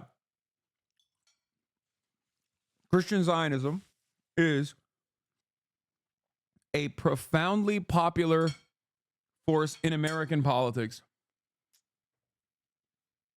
They are the largest political. Zionists are not Zionists, sorry. Evangelical Christians are a very active voter bloc. That's precisely the reason why we got the fucking abortion ban, right? Like, they're so important to the Republican Party. And they are very motivated, and they move a lot, and they vote, and they have an outsized political role in American politics. They also happen to be rabid Zionists because of the religious end world theory that they have. Their religious justification is send the Jews. Many of them are, by the way, anti-Semitic, the evangelical Christians in the South. They literally think, like, if you ever talk to someone, especially if they've like never been around a Jewish person, some of them literally think like Jews have horns and tails and shit. But simultaneously, within that anti-Semitism, they still believe that all the Jews, the chosen sons and daughters of God, have to go to Israel so that Jesus Christ can come back to earth. Okay? And Jesus Christ can come back to earth and fight the devil in Megiddo and the forces of evil in Megiddo. When that happens, the rapture will happen, and all of the evangelical Christians will be sucked into the heavens. And of course, everyone that does not convert to evangelical Christianity, which ironically enough includes Jews, will burn in eternal hellfire. It is a literal death cult and also openly anti-Semitic. But plenty of people do believe that.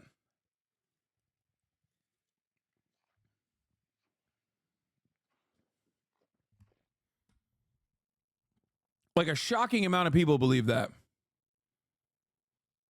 Which is crazy. It's like believing it in a fucking anime. Like, obviously this community is one where it's like, what, 70% atheist or some shit? Or agnostic? But like, think about that.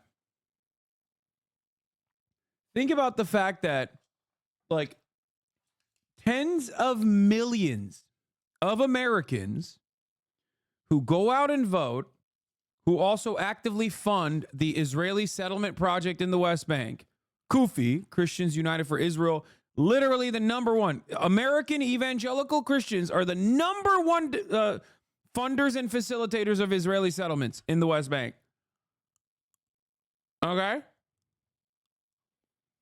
Remember that. It's not AIPAC, it's not Jews, it's Christians. When it comes down to settlements, Christians are more responsible for it in the United States of America than the Jews are, okay? That's for the purpose that I've mentioned to you, their religious justifications. And it's crazy because their operating principle on this matter is quite literally the plot of a fucking anime. Tens of millions of adult Americans that you encounter, okay, that live all around us, literally think in anime terms, dude. They straight up think Jesus is going to come back and duke it out with the devil in Megiddo once they ship all the Jews to the desert, which literally sounds like a threat. It's a win-win. If you're anti-Semitic, now you don't have to be around Jews who you are afraid are going to steal your money. Okay? You ship them off to the desert to go fight fucking Muslims. You know, that's great. That's perfect for you. If you're an anti-Semitic, ultra-Zionist, evangelical Christian in the South, you're like, this is perfect for me. I love this. Chosen sons and daughters of God, send them out there.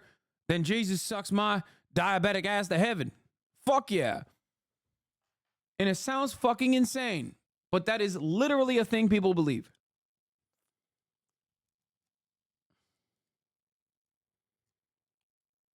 What is this? Muslims believe the trees will snitch on Jews as they're getting murdered. What? Can you find me a Norwegian girlfriend? It's time to rent a party bus. Lol, he's a hypocrite. What about China committing genocide on its Muslim Turk people? Dude, I love when someone comes in here to be like, China is committing genocide on the Muslim Turkic population. And then literally the next time they're in the chat, they're like, well, Muslims believe the trees will snitch on Jews as they're getting murdered. So you don't really give a fuck about Muslims at all, huh? Because like, You so quickly jumped to be Islamophobic for some weird reason. What happened?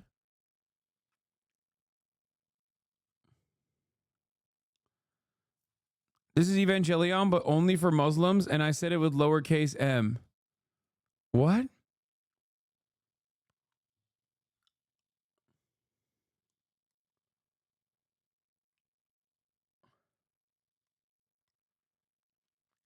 Also, insane levels of compromise on American political class like Epstein and other similar operations has way more of an impact than ideological beliefs. I don't know.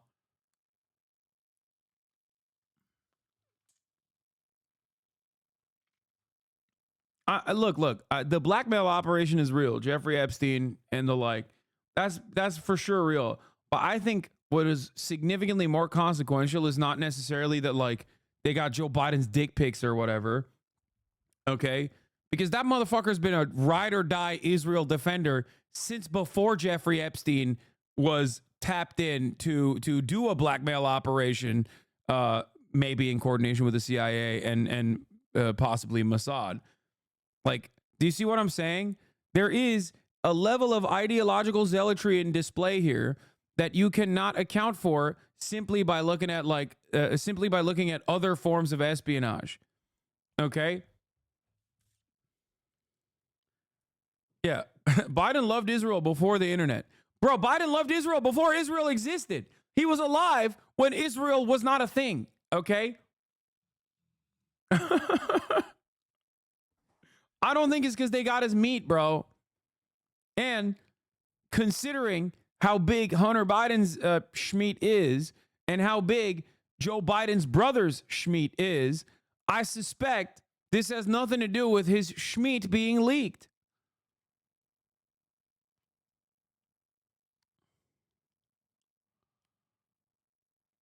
Motherfucker in the 80s was like, yo, if Israel didn't exist, I'd make it. He's like, you don't understand, dog. The way I ride for permanent genocide of the Muslims, you don't understand it, okay? I would make it up. I would make up an Israel right now if I could. Fuck, I want Israel too. West Bank's looking kind of nice.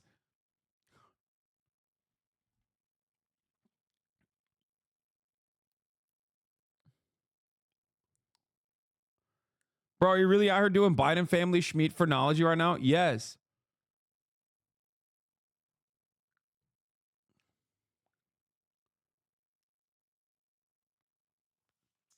Regarding evangelical Christian movement and its relation to Israel, how the fuck does that happen? Like logistically, how can a bunch of private billionaires sponsor fascist state projects from a foreign country? It's not a bunch of private billionaires. They do tithing. Chatter. It's so much worse than just a bunch of billionaires. A bunch of billionaires also obviously are actively involved in this, but like they literally collect money in churches. In these mega churches, they collect money so that they can send the most inbred, refuses to fucking learn how to read dude into smack dab into the middle of a fucking Palestinian village to go and like take it over. Okay? Straight up. They fund them. They fund the settlements through like grassroots donations and of course a lot of astroturfing too, but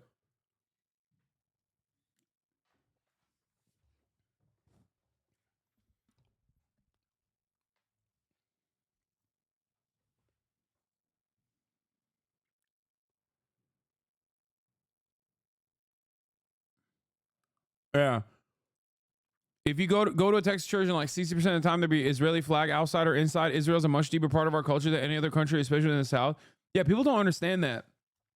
That's why it's so funny when these like fucking dumb Nazis in like New York are like, Jews control the media. It's like, bro, have you seen the South? Like, go look at a fucking F-250, okay, lifted. There's a fucking Blue Lives Matter sticker on the one side and an Israeli flag on the other. That motherfucker's never seen a Jewish person until Gilad Erdan came to the fucking mega church to speak to John Hagee, okay? Like, why the fuck does he have an Israeli flag in the back of his pickup truck, dude? Think about it.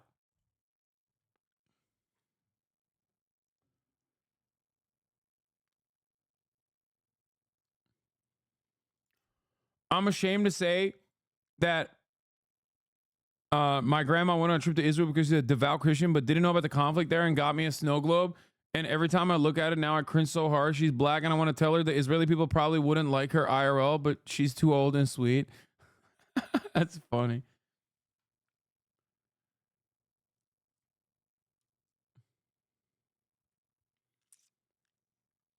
Yeah. Don't forget about Hagee and Kufi, Christians for a United Israel. Yeah. Redemption.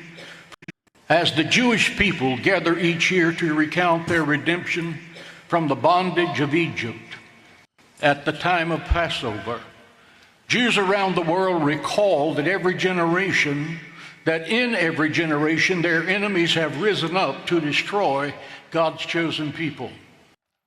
Just want to point out that the man that is on your screens right now, Pastor John Hagee, is a man with a lot of crazy ideas. Okay. Number one, he believes that Hitler is Jewish, and he thanks God that the Holocaust happened so that the Jews could create Israel. That's not a lie. He has said all of those things.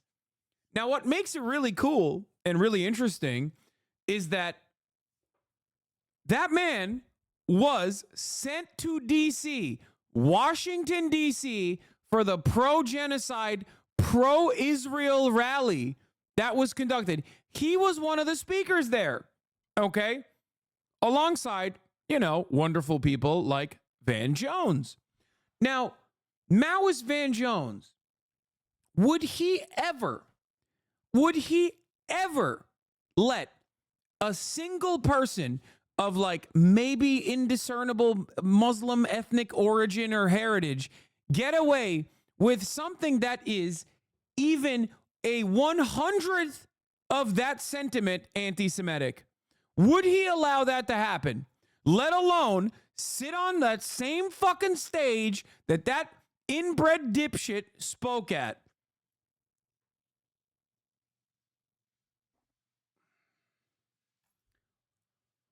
Here it is. Let's, March for Israel speaker Pastor Hagee once said, God sent Hitler to help the Jews reach the promised land.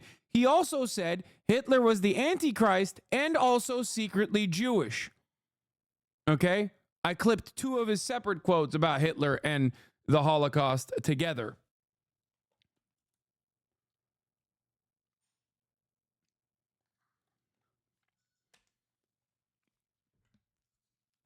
He was a March for Israel speaker, chat. Everybody knew he had said this.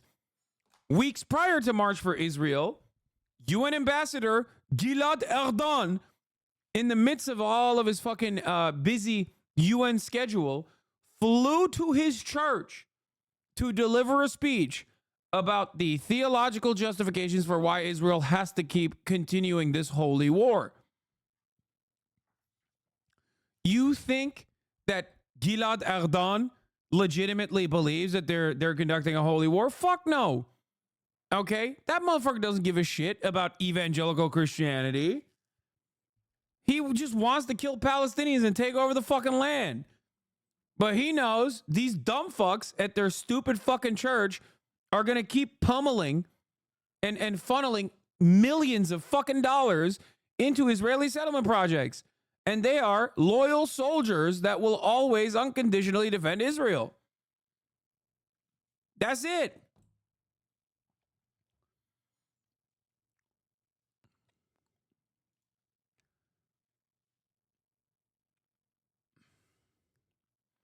He also said the next Antichrist will be gay and Jewish. Possibly also a Hasan hobby head. So he's not wrong on that one, honestly. He's in here right now.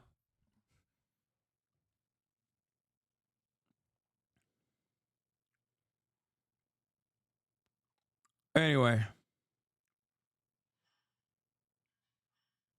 I went to a Christian school. I was literally taught that the Holocaust was morally justifiable because of what Jewish people did to Jesus, and that we also need to protect Israel so Jesus come back. Yo! That's what I'm saying. Dude, people don't understand. Like, Like, dude. People do not understand the depths of anti-Semitism in the ultra-Zionist community amongst evangelical Christian Zionists, bro. I don't think they get it. Like, I'm telling you, bro, these guys are fucking insane. This is not an abnormal opinion among evangelical Americans. This is kind of the shit normal grandmas and grandpas believe. It seems insane, but it's so normalized. Yes. Yes. That's why it's so funny when that hack dipshit Van Jones goes on fucking television and is like, oh, anti-Semitism is a major problem. It's like, bitch, you were on stage with a dude that said God sent Hitler to help Jews reach the promised land. You were speaking after him. He opened for you. Maybe he didn't literally open for you, but he was on the same stage. He was invited to speak on behalf of Israel, on the March for Israel, and so were you, and so was Chuck Schumer. What do you mean anti-Semitism is happening on college campuses? Like, suck my dick, dude. You're such a fucking hack. All of these people are so fucking gross, and they cynically talk about anti-Semitism to defend the nation state of Israel that has nothing to do with Judaism at all. It is antithetical to Judaism from a religious interpretation, but it's also antithetical to Jewish culture and Jewish history of revolutionary sentiment and being at the fucking forefront of every goddamn struggle against oppression. It is ridiculous. That's why it's so fucked up. But this perverse dance happens in the media every fucking day.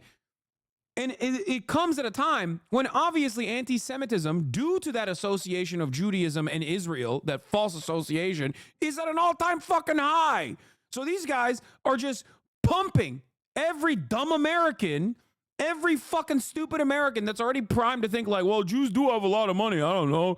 Maybe they're also secretly fucking doing a cabal thing. I don't fucking get it. To literally go, oh my God. Oh my God. Maybe they do control the media. That's how you do anti-Semitism. That's how you fucking rise anti-Semitism in the country, okay?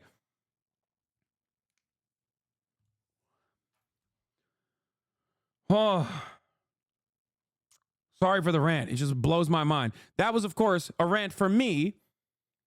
Anti-Semite of the week, according to stopantisemitism.org in the month of April.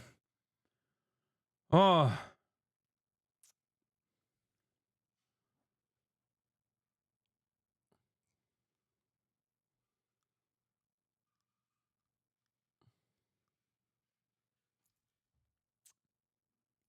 Israelis are happy to be showcased on the RNC stage. They're very people who would vote for people who would make their lives worse. They lived in the same place. Can't blame those family members that much, though they're desperate. Meanwhile, you get called an anti-Semite terrorist sympathizer because you don't want bombs falling on innocent civilians. Yeah.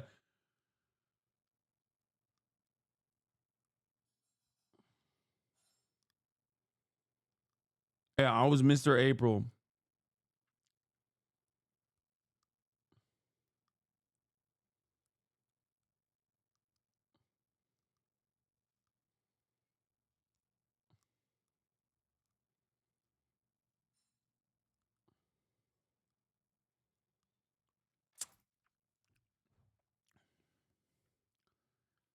Are there equivalents with Islam, like fringes or groups who protect other religions for a thing related to their own religion? I'm curious. What do you mean?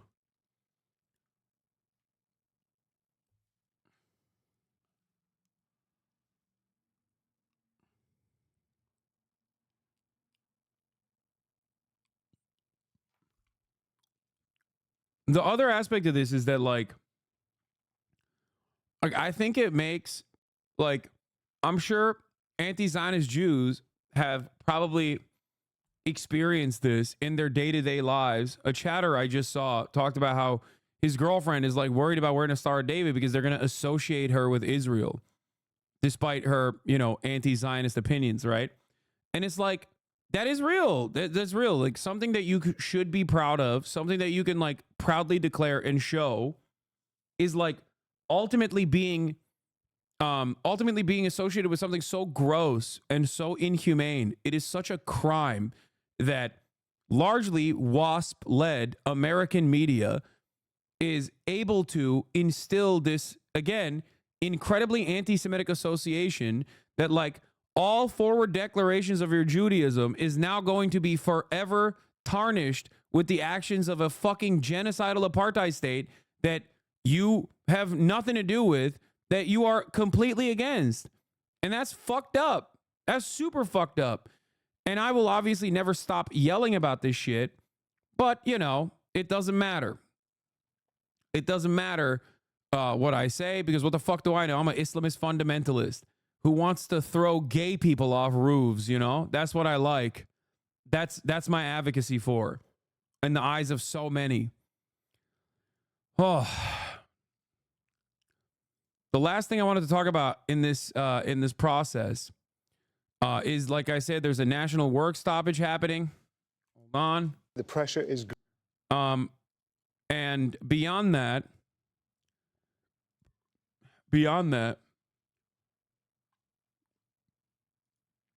where the fuck is the goddamn, where is the Kamala Harris statement?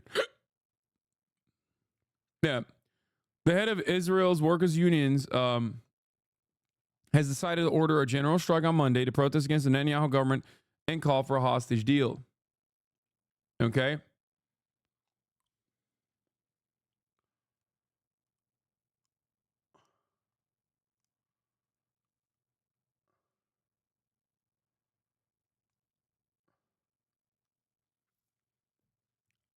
But also, last time this happened was in March 2023 after Netanyahu tried to fire Minister of Defense Gallant. Here is the striking contrast between the Israeli and the United States response to the killing of the hostages. Israeli press contains significant condemnations of Netanyahu for not taking a hostage deal when it could have saved their lives. Okay? Now I'm going to show you what the Kamala Harris statement looks like. Kamala Harris's statement makes no mention of a ceasefire hostage deal and lends indirect support for Netanyahu's maximalist goals for Gaza, which many U.S. officials say are not achievable. Many Israeli officials also say are not achievable. The military goal is not achievable, according to Rear Admiral General Daniel Hagari and many others. Okay, so remember that. Israeli generals are saying there is no military solution to Hamas. Here's what Kamala Harris is doing as she desperately runs towards the Biden administration's position on this, which is becoming increasingly less popular as time goes on, and she is bouldering towards a failure on this response. Hamas is evil, must be eliminated, cannot control Gaza. Hamas is an evil terrorist organization. With these murders, Hamas has even more American blood on its hands. I strongly condemn Hamas's continued brutality, and so must the entire world. From its massacre of 12,000 people to sexual violence, taking of hostages, and these murders, Hamas's depravity is evident and horrifying. The threat Hamas poses to the people of Israel, she said Hamas like 18 times, to the people of Israel and American citizens of Israel must be eliminated, and Hamas cannot control Gaza. The Palestinian people too have suffered under Hamas's rule for nearly 2 decades. Hamas, Hamas, Hamas, Hamas, Hamas. This is not for votes. Okay? You need to understand. This is not for votes. No one is looking at this and going, yeah, no, that's what's going on here. Okay?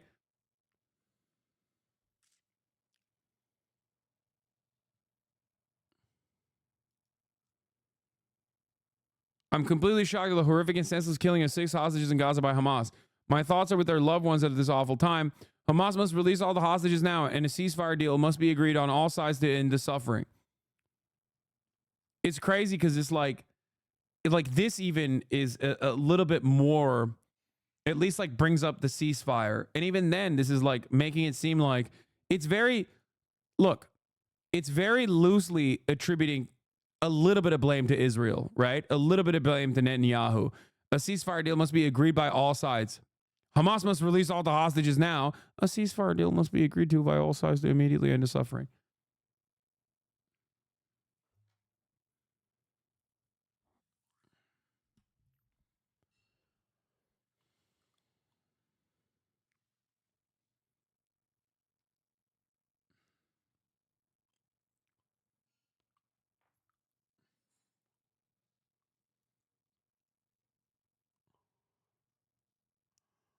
The DC bubble is so brain dead, she might be stupid enough to believe it's a vote maximizing play.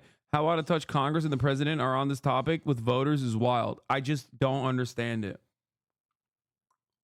Ex-friends harassing me on Insta to vote for Killer Kamala anyways because she said the word ceasefire. Biden said Hamas must pay for these crimes in the context of 40K dead Palestinians. I was going to say this earlier, but you were not talking about her statement at the time. I'm pretty certain this statement and Biden's came from the State Department so they can make it as generic as possible to not influence what they're doing in Israel to try to get Bibi out. Yeah, no, that's bullshit. That's bullshit because they already actively tried to get Bibi out. They tried to present Benny Gantz as their guy in the room. Benny Gantz failed spectacularly. Okay, that's number one. Number two, their other strategy has been bear hugging Benjamin Netanyahu, and that has been a demonstrable failure as well. It's fucking bullshit. The time to openly condemn Benjamin Netanyahu is now when you have hundreds of thousands of Israelis condemning Benjamin Netanyahu for not fucking getting together and facilitating a ceasefire agreement.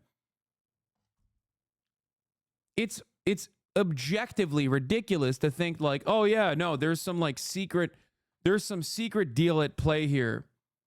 Okay?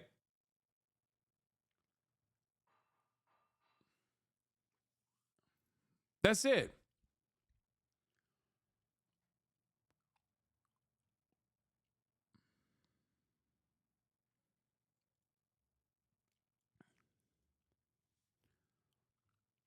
I worked tirelessly to bring Hirsch home, and Jill and I could not be more heartbroken by the news of his death. It's tragic and reprehensible. Hamas leaders will pay for these crimes and will continue working towards a deal to secure the release of the remaining hostages. Like, the fucking family members of the slain hostages literally said, not just that Benjamin Netanyahu's responsible, they singled out the ways in which Benjamin Netanyahu is trying to lie about the hostage negotiation. They mentioned the Philadelphia corridor by fucking name in their statement. At this point, you're just not listening to the very same Jewish people that you are claiming to represent here when you say this. You are directly sidestepping the fucking family members of the slain hostage in this situation. Okay? It's crazy. This is why I keep repeating the point that I keep repeating, which is that this is not about what American Jews want. This is not about what Israeli Jews want. This is about what America wants, specifically a couple key Americans in positions of power in terms of their allegiance with the Israeli leadership and what their immediate short-sighted goals are in continuing this bloodshed.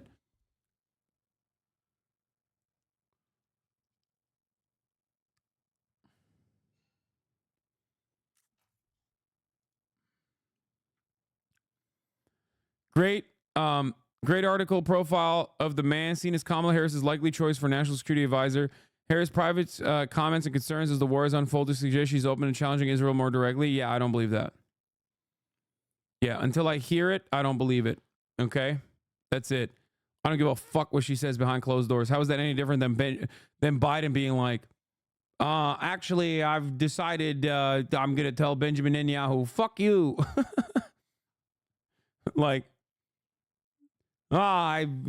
I'm going to show him what's what, Jack. He's going to have a come to Jesus moment.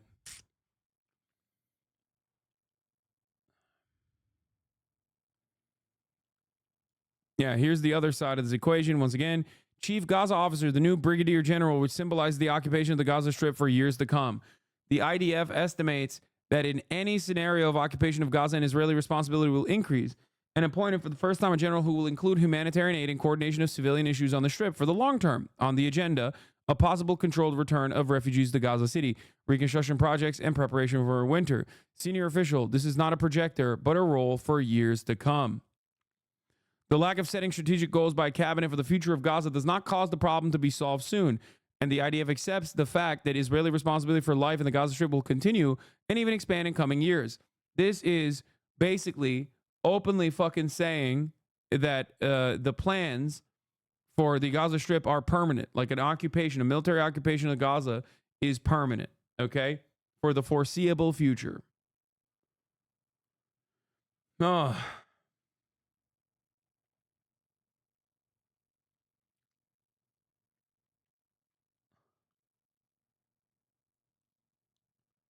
Kamala could just be an ideological Zionist just like Joe Biden. That shit about her secretly leaking her support for a ceasefire back in March was probably us attributing values to her. She used to talk about donating to the blue box for trees in Israel. Maybe it goes deeper. I don't fucking know.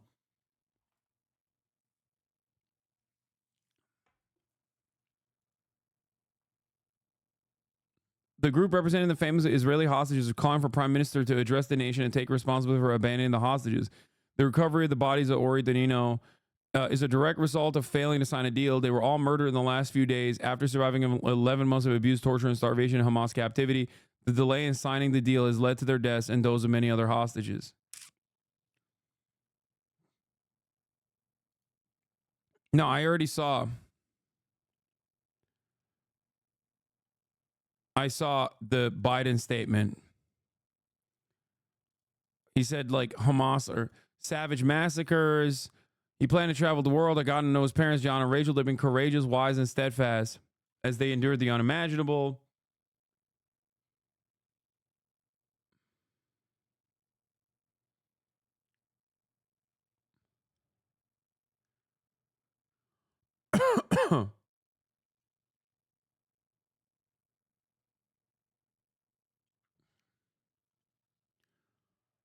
Huh.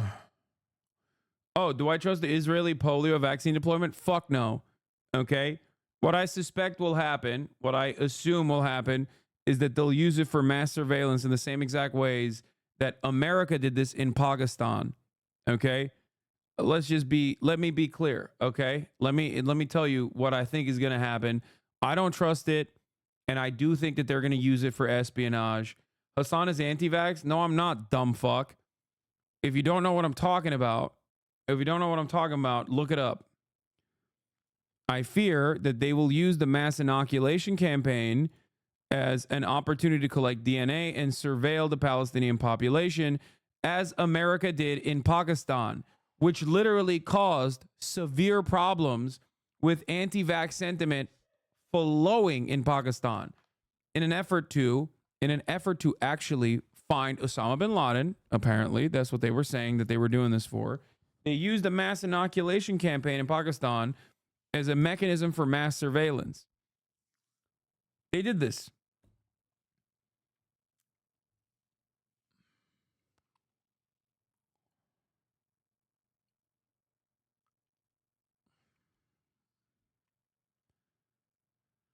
Yeah, here.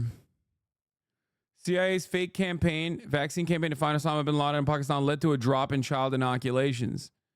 And this is what will inevitably happen.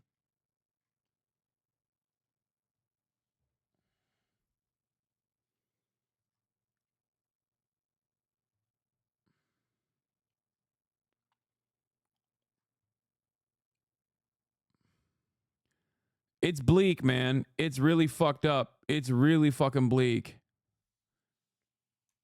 Oh, here. This is the other side. Yeah. Also, America ran an anti-vax campaign in the Philippines in an effort to combat against China's soft power operations when China was giving Sinovacs for free to the Philippines in the peak of the pandemic. That's another thing that we did.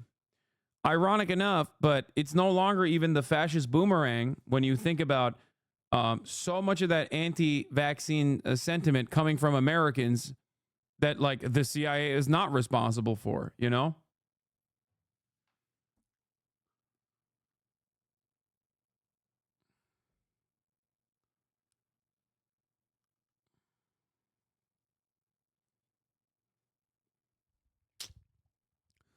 Here's another scoop. Internal ceasefire documents show the talks ought to have effectively revolved on July 2nd when Hamas accepted the ceasefire hostage framework put forward by Israel and the U.S. on June 24th. The U.S. has since allowed Netanyahu to undermine the deal with the horrifying consequences we continue to see. Yeah.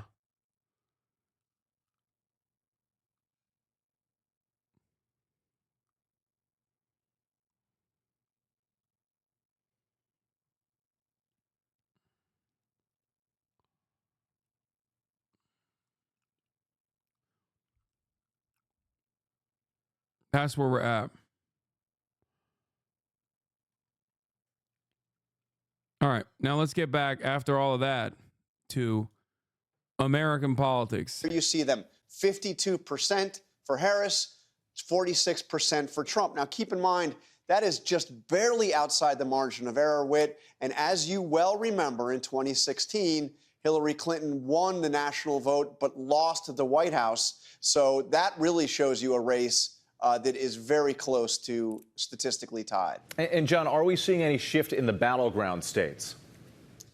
Same story there in the battleground states. If you look at the 7 states that will really determine who gets elected, you look at there, you see Harris has a slight lead in 6 of the 7 states. But I say slight lead in virtually all of those. This is the 538 polling average.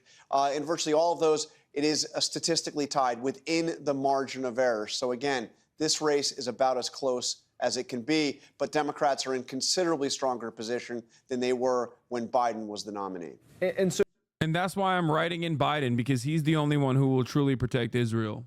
So, John, also, what are voters saying about the personal attributes of the candidates and the handling on the big issues? Well, this really tells the story. If you look in our new poll, you see that Donald Trump has a significant advantage on some of the most important issues for voters. You see immigration and the economy consistently ranking at the top. He has a lead. Harris has eliminated the Republican advantage, at least in our poll, in crime and safety. And of course, Harris has a big advantage on the issue of abortion. But look at personal attributes. On this, a different story. Harris has a significant advantage over Trump on who people think is physically healthy enough to be president, is honest and trustworthy, understands problems of people like me, and is the mental sharpness to be president. So that tells the story of this essentially statistically tied race. Republicans, Donald Trump has an advantage on some of the key issues. Harris has an advantage on who people actually like personally. And that's where the race is, essentially tied. Essentially tied, and leading up to that pivotal debate in less than a week and a half from now, right here on ABC. John, we know you'll be there, and we'll chat with you in just a bit. And remember to tune into This Week later this morning for more details on that ABC News Ipsos poll. John also speaks with Trump ally Senator Lindsey Graham, plus Colorado Governor Jared Polis about Vice President Kamala Harris's campaign. So right now, the U.S. Army is in a recruitment crisis. And since our last video, they've been spending even more money on YouTubers like us. So we're here to show them to Hasan to get him drafted.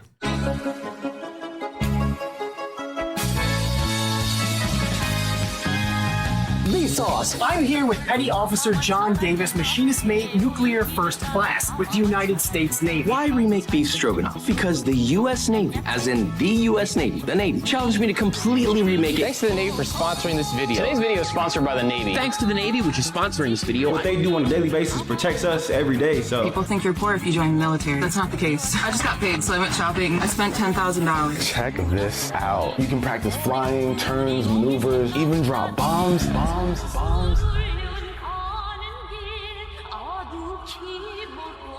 I attempted the U.S. Army Best Squad competition. Good morning, you guys.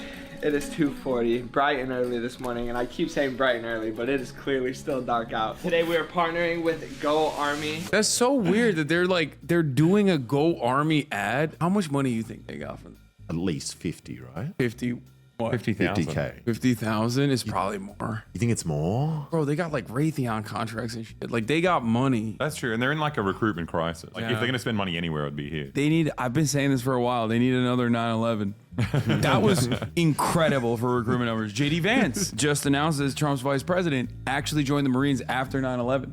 Oh, wow. What about this Trump shooting? That could do great things. Nah, it's not. No way. We are here with Go Army, and they're giving us a chance to get an inside look at how the Army does the Best Squad competition. You guys have seen me do the ruck run on this channel before.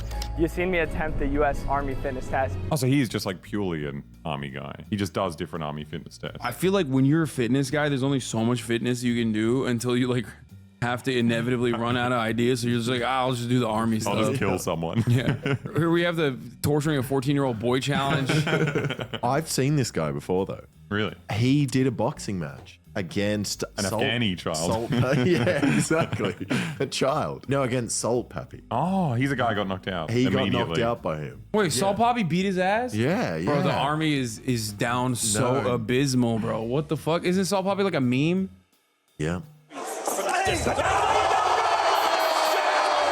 And today we are doing the real deal on the base. Let's get it. Let's check it out.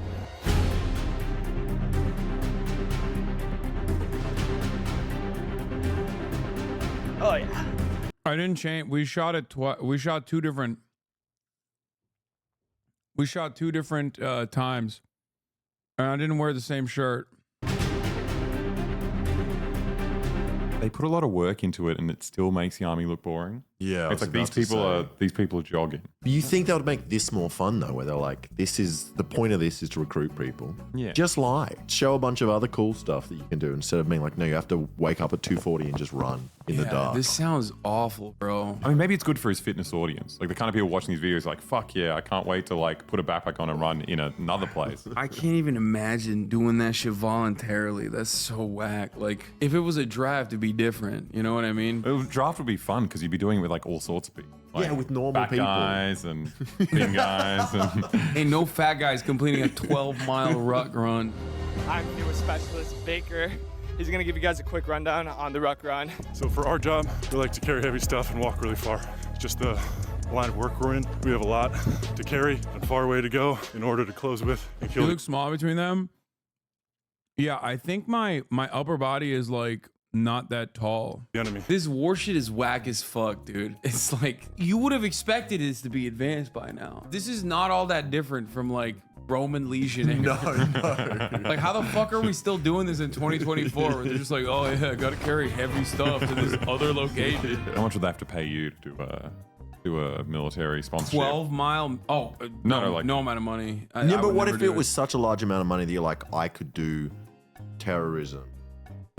Not terrorism. I could kill US soldiers. Something really big. 9/11? No. Something world changing with the money. $20 billion. No, I'm yes, just you like- would. $20 billion. What if you take the army's budget? There are so many things that I consider unconscionable that I would do before this. $20 billion. 20 billion. What am I gonna do with 20 Yeah, but they don't get $20 billion then. You've taken one missile out of a submarine. Yeah, I'd do it for 10,000. The BOYBOY sponsorships are so. I mean, not the sponsor of this video because that's actually great and they're really nice and good. But like, What's this video sponsored by? Odoo.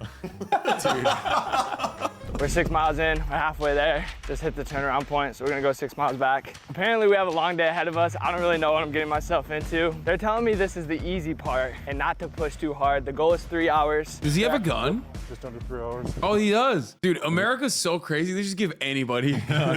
They're like, hey, here you go. This is like your gear. Here's your fucking military weapon. Well, I think it's funny how understated it is as well. Like everyone's so used to guns, and you can just have it off camera and no one really cares. Yeah. It's just like that's not the most interesting thing. They It's just like got- guns are normal. The walking. We gotta watch the walking. Man, I love America. We did it, 12 miles. Now we're gonna go straight into a stress shoot. Main point of a stress shoot is kind of focus on those skills that you might lose once you're tired. Big part of it is like being able to like engage and kill the enemy when you're tired and worn out or after you've done something similar to like a 12-mile ruck. Keyword, stress shoot. I feel like this is like the idea of stress training though. You just like, if you're tired and stressed, you shouldn't be shooting anyone. Like you need to make a decision that that's the right person to kill. I don't think you can. What kind of war you reckon is happening? You're like, guys, hold on. You're sleeping. I'm anxious. Yeah, exactly. This is the they-them Are army. you making the right decision? I have anxiety disorder. I need to calm down real quick. We'll see how it goes, honestly. It's been a while since I shot a gun. Hey, my name's First Sergeant Jones with Bravo Company 27 Infantry, and I am a dog-faced soldier. Today's course of... It's a bit rude. Wait, what? Is that what you guys say in America? I'm a dog-faced soldier? You've never heard that? We presume that's a you thing. No. I thought like they just internalize all the like abuse that you get in like training, and they're like, I am just a shit person. I'm a lowly maggot. I'm a piece of shit. I don't know why he said that. That was weird. He's just tired. Yeah, he's stressed. It's called stress talking. Yeah, I'm a fucking real piece of shit. I'm a monster, dude.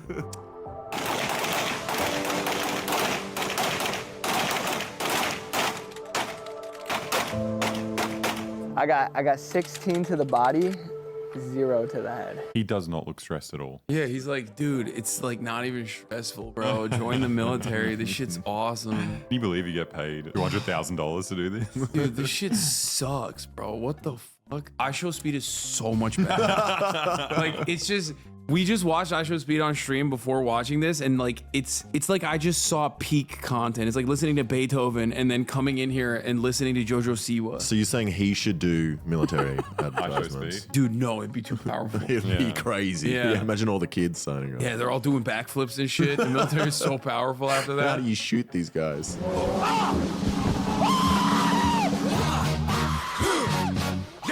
That's what I thought this was gonna be. It is not that at all. He just walks and does 2 interviews. Okay, but that's how boring the military actually is, which is why it's like weirdly real, and they fucked up. Not good marketing. For years and years now, I've been saying the next place that I want to go to is Korea. I can only imagine how amazing Korea would be. That's exactly what we were saying in 2015. Like, the next place I want to go is Korea. It's going to be fucking amazing. But the good Korea. All our heroes are there. The best Korea. Popular Korea. He's one of us. Little did I know, though, it would go something like this. I'm out. Oh, last one. Did I fail? Taser. Oh, why am I shaking? What's up, you guys? Welcome back to another video. You guys will not believe where I'm at right now. I'm here in South Korea with Go Army. We are at the base in Daegu. Such a funny example of like US imperialism. That is just like, I'm in the other side of the world and it's just a US Army base. Like, you won't believe it. For the next few days, I'm gonna be living life like a soldier, go through training, see what it takes physically, mentally to be a soldier. Oh, sick. Is she gonna get drunk and then kill a whole family? Oh, yes. and then be exonerated completely because she's an American soldier? You'll join me as I experience real life Army training and explore different career paths within the US Army. Learn more about Go Army opportunities and how you can be all you can be through the link in my description. Wait, so this is, you can join the US Army in Korea? Yeah, she's not Is that what's happening? Why didn't she How does that address work? that at all? She's like, K-pop. It's, you like K-pop? You wanna go to Korea? Join the army. It's pretty impressive that they've come like full circle. The Korean War was like, you know, pretty unpopular. And it just takes another 60 years and it's like, you guys want to go to Korea? And everyone's like, fuck yeah. What could go wrong? Day one, we arrived at Camp Carroll. Right away, got geared up for Humvee Egress Assistance Training. The Humvee is the vehicle that you see here. It is a high mobility, multi-purpose wheeled vehicle that is used in combat. I want to see a fucking Russian influencer be like, join me in Angola where we're training with our Russian That would be friends. sick. I would rather watch that. It's so weird. It's just like, why? Why are you here? It is set up in a way where you can turn it 25 degrees, 30 degrees to a full 360 spin. I made my way into that driver's seat. I do find it really funny that like they didn't put her in full fatigue. Yeah, like yeah. she's still looking cutie pie. You got to show some skin. Yeah, what the fuck is going on? Why isn't she in full fatigue? Like the other dude fucking geared up. I think this is the female army uniform. I think girls have to wear this. All right. There you go. Hold on. Oh, this is why we train Corps. They're teaching this to the Korean soldiers, the American soldiers in Korea, because they're inevitably going to get to a DUI accident. They're literally, they're teaching it to them. They're teaching it to them because they're like, you're going to roll over a Korean family on their way to preschool. Okay. So we want to make sure that you tactically ascertain how to get yourself out of that rolled Humvee. This is why we train Corps. Is she a fitness influencer as well? Yeah. Surely. Oh, she's got a seatbelt on. Do you actually need your stomach muscles to? Yes. I've never been upside down. Like in general? In my life. Apart from living in Australia. Like, but no, I haven't been like. Like you've never actually like did a handstand or anything? Wait, what? No. Yeah, I actually don't think I've ever seen you upside down. I haven't been upside down. That means get out, but brace yourself. This is after you drunk drive over a Korean family and you flip your Humvee and then you have to do egress. It's a big part of the training. Yeah, those Korean kids are rock solid. They'll flip the entire vehicle if you hit them. I forgot I made that same fucking joke. God damn it. Oh, lame. In Korea, they don't give you real guns, bro. Oh, that's fucked. Oh, God. They're so cucked. I thought this was American soil. But I think it's a US base. Yeah. Yeah, I don't know. you should be able to have a souvenir gun. All right, hey, good morning. I'm Staff Sergeant Schultz. I'm a real piece of shit. Fucking hit myself. This is the EST room, so it's really just a virtual range. This virtual range provides training for different scenarios using different weapons. Today we are doing zeroing and qualifying. Why is everyone else wearing pants? I don't understand. Wait. Because they're... Yeah, no, I do understand. Can you see through this into that? No, I'm like on the complete left side of it. Are you? Yeah. You gotta use this eye. Use your right eye. Oh. There you go. I've done that. It's a rookie mistake. But you went like this. Didn't like that. How do you look into microscopes? You just like close this one. I don't know why I'm making fun of you in Australia. No, I know nothing about guns. No. This is the exact type of person that would join the military. So this is important. We have a giant food court, so we're here now.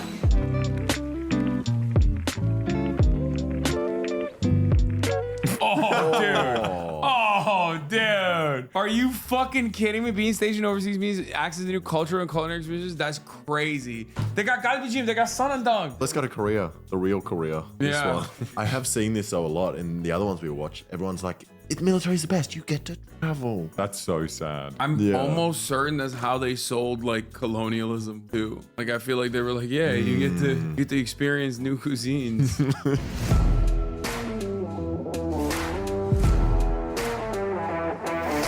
It was time to let the dogs out. Camp Walker is home to the Canine Unit. From the military dogs who live and work here today to those who have passed after dedicating their lives to this mission, their work doesn't go unnoticed. Wait, what combat situations are they in Korea right now? These dogs don't live that long. They didn't die in the Korean War. These dogs died in the past 10 years. Who are they fighting? They didn't die on the line of duty. That's what she was saying. No, So they make a little fucking picture for every single dead, like every single old dog. They just worked and then they retired. I don't even like why this much training. Like what is happening in Korea, dog? Like what's going on? This is such a waste of resources. I fucking hate the military so much. Like what the fuck? Why are they operating this base? No, it's nuts. The kids in America have like fucking lunch debts. You can go over there and have sanandang every day. The unimaginable amounts of money being spent to like the upkeep of this fucking base alone. It's so stupid. Huge thank you to Go Army for this amazing experience. It was such an honor to come all the way out here to South Korea to meet soldiers of the US Army who every day live that mindset. Whether you're pursuing a career or simply trying to make a positive impact on this world, remember that every day is a new opportunity to grow, to learn, and to be all you can be. Bro, what are you talking about? It's joining the fucking military. You're a part of an occupation in a foreign country. What the fuck do you mean? No, it's a career. It's like you want to be an accountant or something. That's one of those same It's things. just like, I don't understand. Like she's hyping it up like, oh yeah, you can be your best version by joining the fucking military. That is, well, that's how they do it in Australia. I think that's like a always general Western thing where it's just like being in the military is like self-actualization. It's like becoming your real self and being the best you can. They literally use an example of like an accountant. Don't be a normal accountant. Join the military and be an accountant. Be an accountant who runs around. Now, you can listen to the military sponsors of these videos and, sign up for the army and die invading a foreign country. Or you could listen to the sponsor of our video, Odoo, and get the best done all-in-one management software there is. Odoo provides entrepreneurs with a range of tools to simplify for life. She's a race. This one. Try out Odoo for free today. All right. Okay, we've got... This one has 180. This has got the most views. Let's see. So obviously you guys saw my Bristol scheme, had the full Navy wrap on it, looked super, super good. But with that, I also had to come out here to... Oh, she's a race car driver, sponsored by the Navy. That's whoa. I am getting to pretty much join the Navy for a day. I get to experience everything they do, and I have so much respect for these guys. Ethics are for losers. Yeah, we're not doing an ethical react because I'm prominently featured in this fucking video. Instead, you can see the 3-minute ad break at the top of the hour. That's right. Because at the top of the hour, there is a 3-minute ad break. If you no longer want to see those ads, all you need to do is subscribe for $6 or free with a Twitch Prime. Here's the 3-minute ad break. Now, let's continue. Guys, they literally put their lives on the line so that we can do what we do on a daily basis. What do you mean? They put their lives on the line by like sitting in a fucking cruiser, blowing up Yemeni positions. If they didn't kill those Yemenis, she could not be a race car driver. It's just like they failed too. Like Operation, what was it, Cast Iron or whatever, protecting Amazon shipping. Operation Protect Amazon Shipping. It failed. They spent so much money. It cost them $1 billion. What, to kill those people? To like try and stop the Houthis from putting a full-blown blockade in the Red Sea. They literally spent $1 billion. They had to stand down. So what I think is going to be really cool from my side is being able to bring some light to that, because there's probably Lincoln Park. They're getting this fucking video demonetized. All these people are anti-military activists. They're like, yeah, give me all your money and I'll get my thing copyright struck before it's even uploaded. them giving me the opportunity to film all of this and experience it and be able to show you guys is going to be, I think, a real treat. I don't know why. We can't even have this in. It's going to demonetize us. Keep that in mind. I designed this rhyme to explain it. Watch it fly by as the pendulum swings. Watch it count down to the end of the day. No, she's trying. She's trying to make it boring. No. This is on purpose. Who has like a scenic shot of a wharf in San Diego? This is not a serious video. So unreal. Didn't look out below. Just a guy. It's Dr. Disrespect. I've never been on a boat like this before. Are regular boaters allowed in like this area? Yes. Yeah? So there's all kinds of kayakers, canoers, sailboaters, they're always coming. Okay. If I were to have to slam on the brakes of this boat, I would have to drop buckets. But before I do that, I have to let my crew members... It's still playing Linkin Park in the background! Why? That song's not that long. It's been 4.5 minutes and the song's still going. What have they done? I tried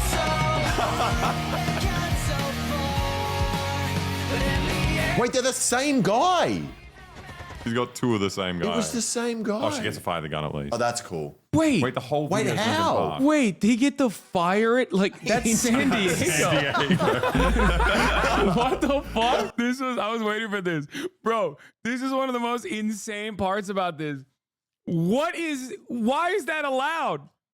There's no way that they're just like shooting at the land, right? Like I'm missing something. I know there's a fucking Navy motherfucker who was stationed in San Diego. Explain to me what we just watched. Because that is crazy. Wait, is she actually firing? Yeah. Wait, San Diego. This is so confusing. It went from like the tamest thing to her suddenly mowing down Taking over America. real civilians. A military coup. What the fuck? There's like children in the water. Keep going. You almost killed him. Wait, this is the boat? Wait, what's... There's a boat there! She's shooting down the range. There's a fucking... Dude, what? Wait, there's something we don't understand. It's just clips of them cruising around and suddenly she's just bragging all her friends.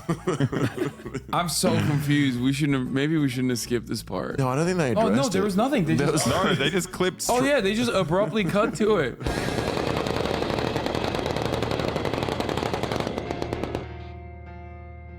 I haven't actually been to the beach in America. Is this what it's like? You just go there and there's just like an influencer shooting at you. You know how we have between the flags? They have in between the machine guns. Just safe in between those. It's crazy because like that's so bad for the environment.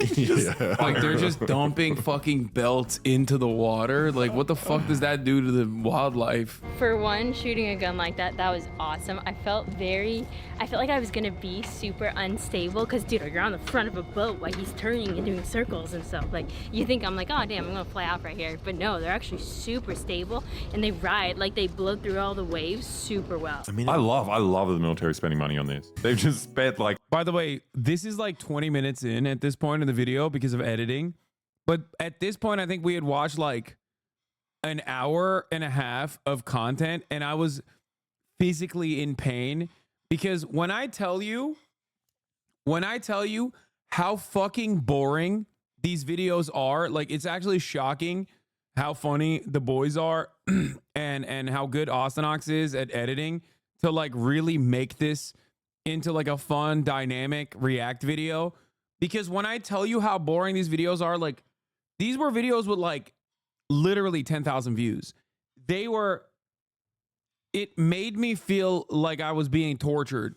At this point, I'm like, oh, it's so boring. You'll probably hear me say it a couple times, But just understand, that like these videos are all like 20 minutes, 30 minutes long. We're watching like our third one at this point, and I'm just like, oh my God, kill me. Like fucking, however, $1 million for someone to This jack is not off. your fucking tax dollars, bro. I'm watching I mean, this it shit. is a little bit. I'm watching this shit and I'm just like red. I'm seeing red because it's like no healthcare. The roads fucking suck. Education sucks. Our infrastructure has not been upgraded. I can't get fucking fiber optic. Literally all of this is because so that we can have this bullshit, dude. Fuck. If they were doing this and then like their output overall was like building roads or something, that'd be great. Okay. But like, all they do is just dick around, eat chocolate chip cookies on a fucking cruiser, and then just like blow shit up. $3 million at a pop. Have you guys ever seen those TikTok videos of like the dollar value? Oh, that's disgusting. I hate it. Yeah.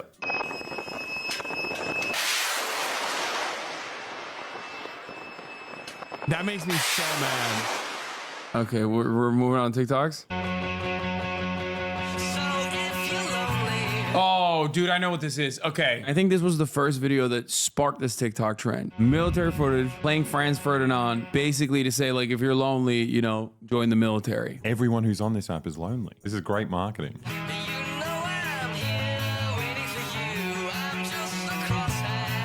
Wait, this is already so much cooler. Enlist, motherfucker. How much do you get paid for that? That is like the lowest. I don't think this is an ad that was like. They're just having fun. Anyone thinking about it? Watch All Quiet on the Western Front. Okay, nice. thank God. People are doing counter propaganda. Yeah, it's a Chinese app. War has no music. It's shots, screaming, death, friends dying. Even one the first mission you could die. I think TikTok is overall pretty good in terms of like people are more leftist on TikTok. It's because you love China. This is Chinese propaganda. Yeah. You said recruiting the worst people possible. Dog, what do you think the military is? Who the fuck that's like, I have a bright future ahead is like, let me go fuck my life up in the military. Okay? Ain't nobody, unless they're going through the officer program and those are like the real demons, like those are way worse than like the fucking poverty draft people that they predate on. Okay?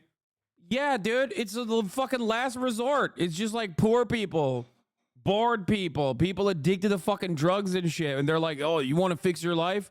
Come on, join the fucking military. Obviously, not a single one is as bad as a motherfucker in the officer program, okay? Holy shit. That is like peak sociopathic behavior, okay? That's like the peak. That's the peak of sociopathy. Yeah, Pete Buttigieg, perfect demonstration. But like I said, you know, they're not fucking they're not exactly looking for the best and the brightest, okay? And you're just eating it up. Nice try, recruiter. Guys, if you actually paid attention in history, war ain't fun. Crying, laughing. I served. I'm not a bad guy, motherfucker. I mean, you're not a bad guy, but overall, do you feel like you were duped? Did you feel like it was a fun experience? Did you feel like it was worthwhile? Or do you think that, or would you have served if you had free college? Okay, a job prospect ahead of you, you know, free healthcare provided to you by the government. It's fucking ridiculous. No, you wouldn't. Okay. It's ridiculous. And if you said yes to that, then you're a unique kind of demon. I'll be honest with you. Okay. Also, you are, God, no, I get my degree and got out. Exactly. That's my point. Like, that's the point. None of this shit would work if there was like upward social mobility for everyday Americans unconditionally. You know what I mean? It would just completely fall apart. It's a jobs program. It's a jobs program that fucks you up. Like, you're definitely disabled. You're maybe disabled before you join, and then you're definitely disabled after you join. Okay? Even during fucking training. Like, it sucks. Emoji. Okay, that's like a 12-year-old. Yeah. Whoa. Are they going to outside lands? Like they're just going to a festival? What's happening? What is happening here? You're acting like the average 18 and 21-year-old is well educated on America's horrible history. What? No, you don't have to be educated on American like imperialism to recognize. Dude, why do you think nobody that comes from like a fucking wealthy enough family ever even thinks about it? Why did Donald Trump why did Donald Trump escape the Vietnam draft? You don't have to literally be a rugged anti-imperialist to understand that you don't want to get your shit blown off, okay? You don't want to like carry around heavy things for 12 hours a day, like just from as a starting position. Yeah. Wealthy people become officers in the military. I know. That's what I'm saying. This is what I'm talking about. That's why I said this is the peak. Before my last deployment, we loaded our entire amphibious assault ships with bombs, slung them under helicopters, flown over 5 freeway down by the ocean side.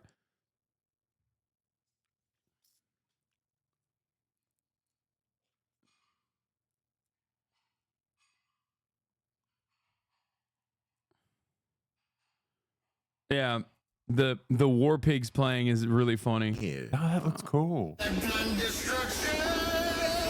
Whoa!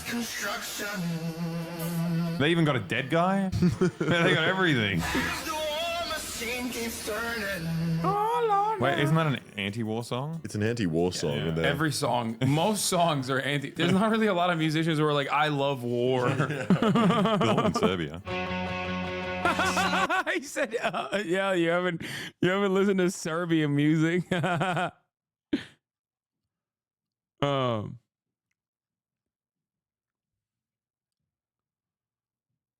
What do you mean? A lot of people from very affluent backgrounds still try a crazy amount to get into officer programs. They just seem patriotic. Yeah, okay, dude. There's 3 types of people that join the military, okay, in the United States of America. Are you ready for this? Number 1 are the careerists who want to join the officer program. They're better educated on average, obviously, and they're some of the biggest freaks, especially when they're in like JROTC, okay? Number 2 are military family, like the children of prior military family members who literally are also usually in the officers program as well, or their parents are lifelong military members. They don't know any better. And number 3, which comprises the largest chunk, which is the poverty draft, a opportunity for upward social mobility or to fix their life or whatever the fuck is the reason why they join it. Okay. That's it.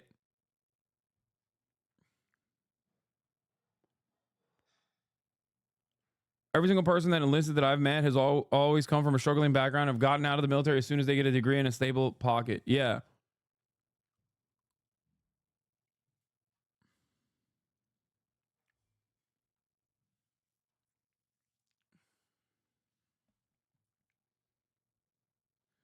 I remember when I was in the Navy, we deployed mines in the ocean for the first time in 9 years from our submarine. 2 washed up on the beach. There was absolutely no purpose for the exercise.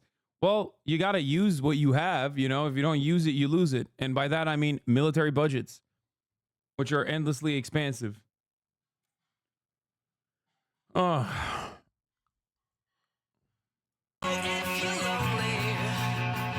There's a 4th that just wants to legally kill. I mean... Yeah, I mean, I factored that into all 3. This one actually worked. This one actually got lots of people to sign up. Are you serious? It's not even like she's not even like the sexy IDF Nazi baddies. You know what I mean? Like, what the fuck? What is this? In case the edits weren't enough, this is your final sign. Do it. If you join because you fucking saw this, you are exactly the type of fucking baboon that is gonna die in the front lines. Okay? Yeah. No, it's self-selecting. They're like, are you horny? Are you stupid? You should die. Yeah, here, go fucking die so the Raytheon can turn profit. No, dude, no. Gooners need to be sent to the front lines, dude. What? That's what they're doing. Oh, it's the same song.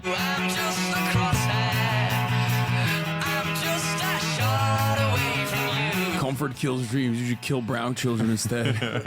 Oh, it makes me so sad because like shit is so alienating now. Like people are on these apps feeling lonely and shit and useless.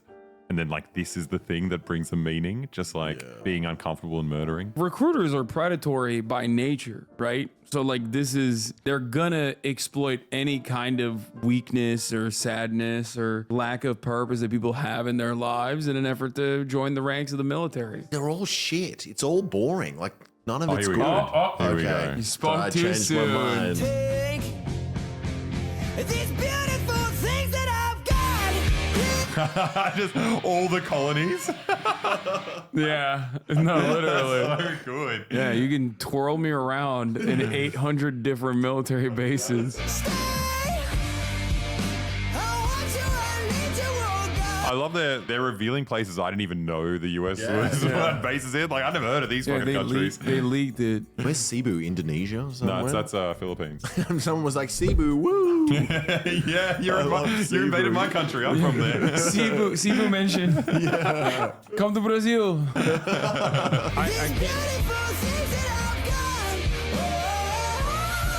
Oslo, but no, these are the US has run out of places to invade. They're just making up places to invade now. Like, yeah, we're stationed in Oslo. Micronesia. Now. We're stationed in Siam. But also, I don't think the commenters understand that these are military bases. They're like, wow, she gets to travel. Yeah, Yeah. That is the pitch, though. It's just like join us if you get to travel. If you're too poor to How travel. are you affording this on a salary? E4 salary. She's so likable. She's a little bit likable. No, I don't agree with you. I can change her. You are so. Okay, you are gonna join now. Like this is what I mean. It's I'm gonna like go there to rescue her from the army. it's not making me as angry as the other videos, but like it's still because like this is probably the best way to try and recruit dumbasses. This one was missing the like ironic or critical comments. Everyone here was either like I am already joining or like I wish I could be in the army. I'm trying to find you. Which base are you at? You keep moving between different fucking outposts in the Why empire. are you stationed in the Philippines? I can't find you. One last video. Hopefully this one's better than the others. Today we challenged the U.S. Navy to make us say, I quit. That's it. That's literally the entire script. He sounds like Mr. Beast. Yeah. Yeah, that's the whole script. Let's go! Oh, geez, let's do it! This video is sponsored by the U.S. Navy. Our goal is to survive 2 search and rescue tests that every helicopter... Is this Mr. Beast? Are they using an AI Mr. Beast voice? No, but or is this just... It's just a very similar format. It's like they're this No, one but he is, also sounds like Mr. Beast. Yeah. I think, do you reckon creators are like slowly Mr. Beastifying their voices? Yeah, 100%. Yeah. Yeah. They have to be ready for anything, even jumping off a helicopter into the ocean to save lives. If we pass both Navy SAR tests, we get to go on a simulator. If we pass both military, Navy, SAR tests, like that's literally Mr. Beast. Yeah, that's how he speaks. I can't get over it. This is, it's gonna fuck me up the entire video. I'm gonna be like, what if Mr. Beast did a military propaganda? All right, we're gonna start out with SAR PT to test their endurance. If you can't make it through this, you boys are walking home. I'm not quitting. I refuse to quit. Oh, that guy sucks. He's losing screwed. immediately. Why does every military trainer look exactly the same? The same mustache. Are they going to the same fucking base or what's happening here? Push ups, get there. Down! SAR! Down! SAR! Woo! Side note, I didn't realize that I look like an absolute goober with my shirt tucked in. Oh well, not quitting. I got the I memes. love the memes. This makes me want to join the military. Yeah. The thing is, this one is obviously targeted more towards children, but I find this easier to watch. Because you've got a child's brain. I No, think so. I think this one is like definitely better edited, but Yeah. but also there's something really devious about having a military recruitment ad directed at children. Yeah. Because they can't even sign up yet. Do they think they're going to remember about this in like 6 years No, and be I like, think, I think it's more ethical to have child soldiers killing children in Afghanistan. Yeah, at because least it's it's a more power fair. imbalance if you've got a full-grown man killing them. But they still have the regular gear. yeah, of course. They still got air support. Yeah, but imagine kids flying the AC-130. The pilots are actually children. I think it's not a war crime anymore. No. It's just a fucking schoolyard argument. No, motherfucker came out with a pro Joseph Kony position in 2024. Are you quitting, Chris? Not yet. I mean, no. He said not yet. All right, pull up bars, get there. We're running now. I like this one because they're like obviously out of shape. Yeah. As opposed to like the fitness influencers who are in like better shape than the military guys usually. Like this actually creates tension, which is what you need for cinema. Up! SAR 1. Up! SAR 2. SAR 2. Together! Up! Dismount! PT formation, get there! They're making him do 3 pull-ups? No way. Yeah. It's a real recruitment crisis. They're not sending their best and brightest. All the best ones got killed in Afghanistan. Yeah, the best 13 of soldiers. our best soldiers. So stupid. Okay. No one's going to get that reference. No. No, they will. real now because Trump brought it back. He keeps talking about 13 of our best soldiers. How timely. Play the clip. Joe Biden abandoned Americans in Afghanistan, got 13 of our best soldiers killed, and armed an Islamic terrorist nation with $83 billion in weapons, like this one. Down! Why can you not keep up? Why are we smiling? Clearly, I find the yelling more entertaining than intimidating, and I can't stop smiling like an idiot. This is intense, guys. He looks like Mr. Beast. Yeah, he does. Oh my God, it's Mr. Beast. It is Mr. It's Mr. Bean. It's his second channel. He just grows a beard to do military propaganda. Yeah, he has so much, like he has so many channels that he had to like clone himself and like make a shittier version of his channel. No disrespect to these guys, I'm sure they're wonderful people, even though they're doing military propaganda. I'm sure they're a lot richer now as well. Why do you sound jealous when we do these? Because I want the fucking sponsorships. Boy doesn't make anything on sponsorships. Why would they fucking do it? Why would the Navy sponsor? Because it's an untapped audience. Yeah. None of our fans are joining the army. Yeah. Until we tell them to. Come on. Do it. Navy needs to pay me first. Don't do it yet. I don't know how much longer I can go. On your butts! Oh, we're gonna sit. I like that. What? What's that look on your face? What? Is that look of quit? No, sir! Are you gonna quit? No, sir! Looks like somebody's quitting! No, sir. Are you? Jimmy, don't do it. Don't do it, Jimmy Donaldson. Jimmy's brolic now. Maybe this is how he got brolic. Yeah, that's how he got ripped. This is how he got ripped. He went to do the military training. I'm really struggling right now to keep up, and the instructor's yelling at me is kind of funny, but it's starting to get into my head a little bit. This PT is no joke. Okay, they should always get soy boys to do this. Yeah. It's so much better. It's like, I'm starting. Why is he yelling at me? He's starting to hurt my Stop feelings. it. I love that. Chris fell behind once again, which all led up to our most challenging test yet, the pool test. We just got to the pool. I'm gonna put this hat on. I hope Mr. Cranky Instructor Man doesn't get mad at me. The audience is wondering how you feel about my hat. I don't know. Doesn't really go with our pool regulations. Okay, I won't pee. For our final and most... That was so nice. Like that did not. They know that these guys are doing marketing for the Navy, so they're probably be nice like to under guys. normal circumstances, we would smack the shit out of him probably. Taped his dick up. Yeah. You're not paying, sir. I just don't know what to expect. I know I'm not a good swimmer. We're gonna do good, boys. Well, they got fucking flippers? No. Yeah. No, that's What the fuck bullshit is that? test. What the fuck is this? Flippers and a snorkel. You're just breathing freely the whole Yeah. time and being propelled. Y'all are haters, bro. Flippers is cheating. Viet Cong didn't have flippers when they were hiding in those No, rivers. where's their bamboo shoots? Like Yeah. fucking poking up from the pool.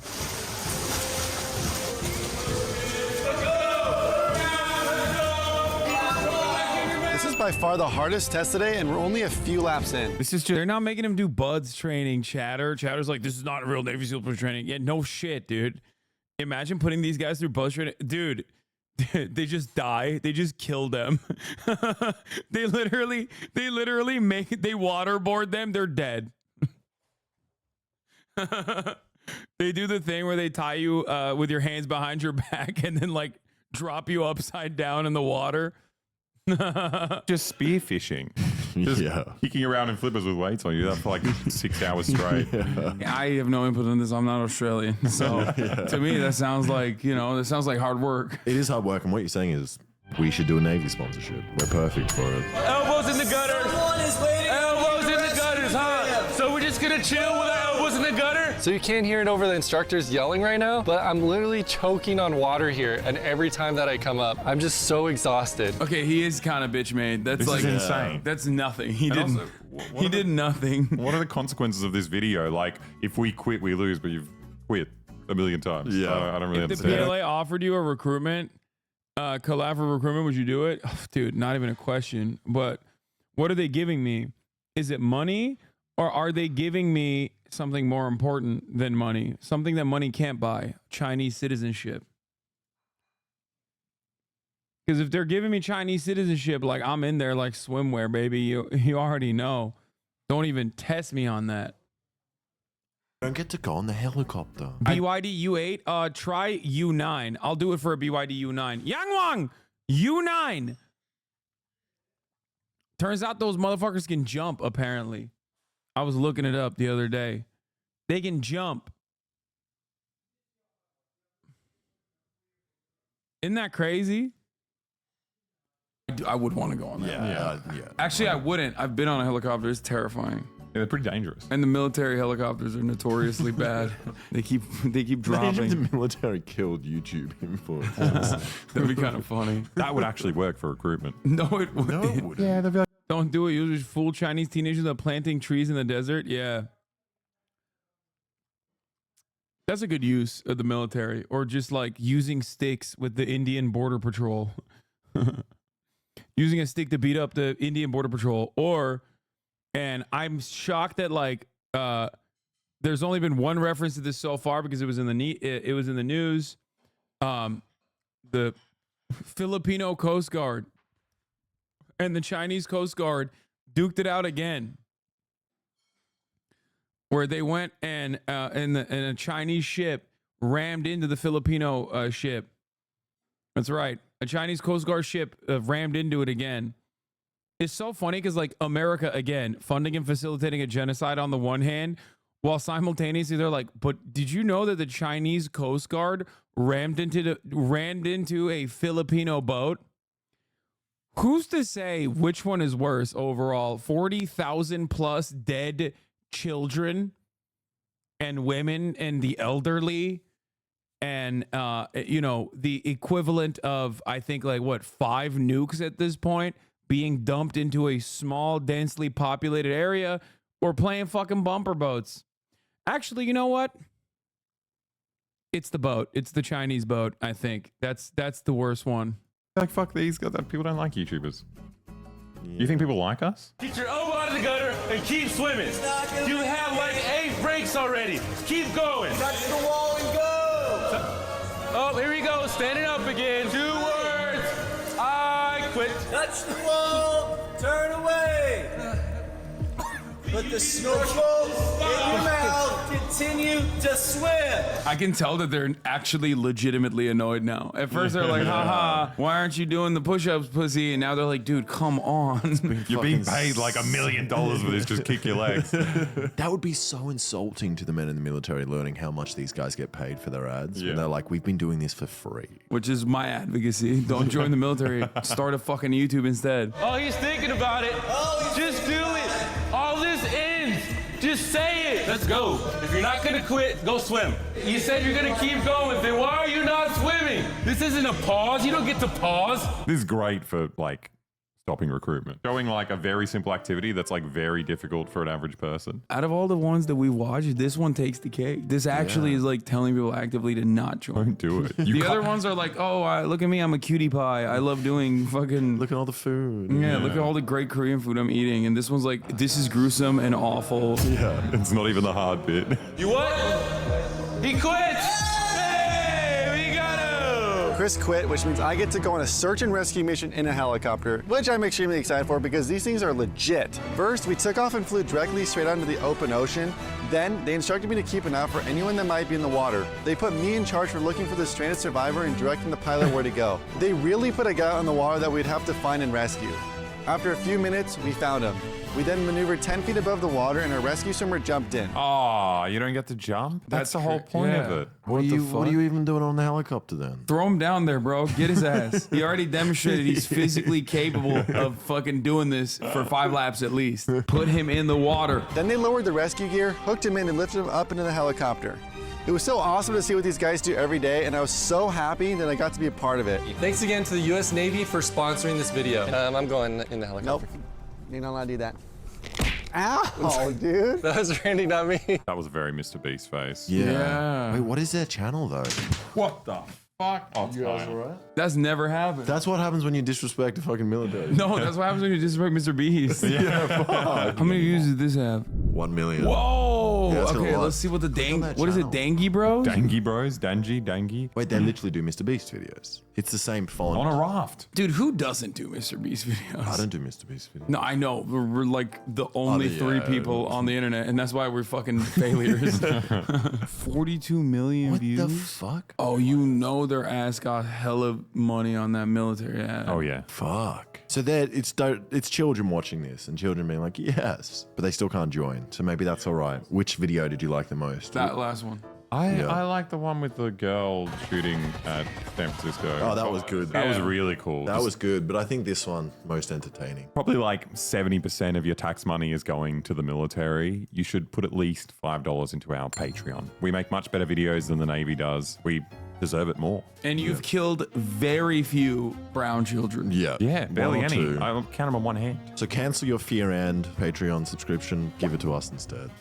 Okay, I don't know about that one. Thanks, guys. Thank you. Chill. So wind and solar energy seem impractical, but certainly recycling has to be good, right? So recycling must be good, right? No, recycling's actually bad. Most of the recyclables taken to the recycling plant are too. To be fair, don't you have to be at least 17 to join the military? Shut up, Neek Skit. Once you admitted that you're fucking 15 and Mormon, okay, we don't listen to you no more. I no longer respond to your questions. Should have never told me you're 15, dog. About to stuff you in a goddamn locker, okay? This is so cool. Hard. Damn, isn't this why the Philippines needs more U.S. military bases so American ships can protect them from bullying? Yeah. You're fucking grounded, dude. Go study for calc or whatever the fuck they teach in American high school. To be fair, don't you have to be at least 17 to join the military? This video might be to just inspire people to prepare. No, dude, no one should join the military. Don't join the military. Please. Do not join the military. I will say this every day of the week, okay? Do not join the motherfucking military. Do not join, okay? Don't be a fucking idiot. Do not join. I promise you there are better opportunities out there, especially because if you do join the military, yeah, sure, you'll get your fucking shitty college degree paid for, okay? But also, beyond your shitty college degree, you now are 5 years behind everybody else in the same exact ass cheeks job market with a fucking shitty communication degree. What the fuck are you gonna do? And on top of that, you're disabled. Why the fuck would you do that? Don't fucking do that. They lie to you all the goddamn time. So dumb. What is wrong with you?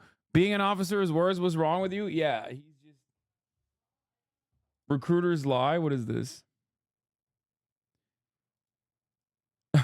The military is an amazing career with amazing benefits and pension. I have tons of family and friends in military, bro. Average anarchy. Average anarchist. I don't get it. The military is awesome. I'm an anarchist, by the way.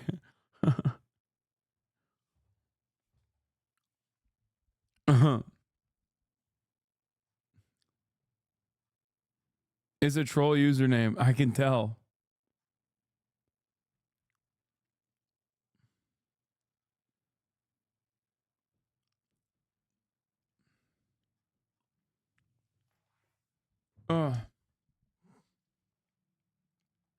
Military was great. My wife made so many friends while I was on service. Oh, that's funny. Have you seen the new thumbnail for your gaming channel's new video? I mean, it's perfect.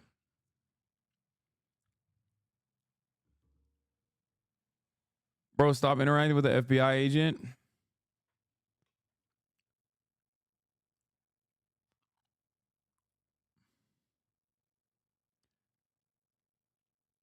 If you join the military, you got to stay for 20 years. So you retire at 38 with full benefits. Got to pray you don't die, though. Yeah, there's that side effect. It's just not a good idea. Being an officer is worse because you already have a degree, which means you should be smart enough to know not to join the goddamn military. Also, ask the veterans in this chat how they feel about officers in general.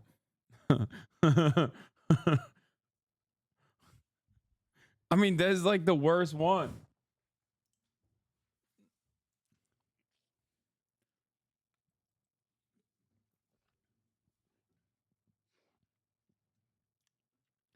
It's not just wrong because you'll die. It is wrong because you'll kill. I mean, not everyone that joins the military actually ends up killing. They do participate in the killing process somehow, you know, because that's what the military does. But, you know, yeah, you're engaging in the killing by proxy to a certain degree. But yeah, most people don't even do any of that shit.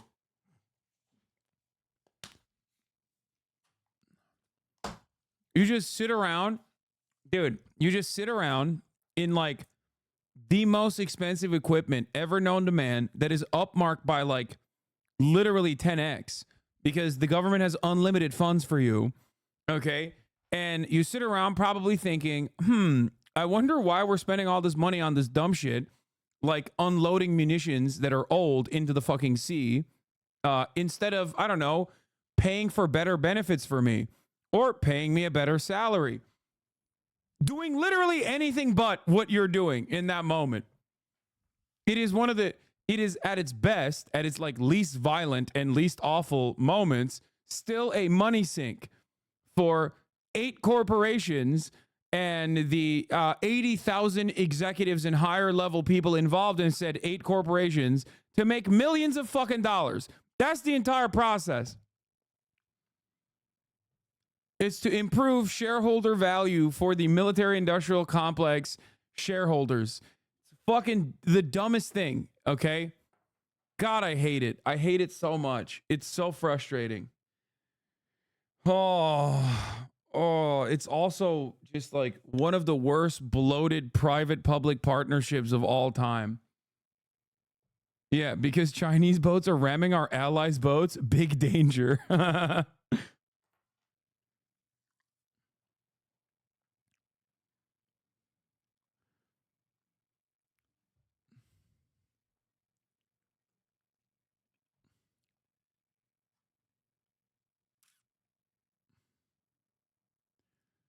My recruiters didn't lie to me. I was lucky. I joined because I'd be dead or in jail if not. Officers are the fucking worst. I'm alive, but I'm a disabled vet now. Chat, don't join the military. Yeah. Only the Army Corps engineers is beneficial building shit back home. That's what I'm saying. If like the entirety of the military was invested in like building shit, then I would have an entirely different opinion on it because it is ultimately a jobs program, right? It's literally a jobs program. That's the whole point. It's a massive jobs program. The issue is the output is just bad. There's no good in there. It's just all bad.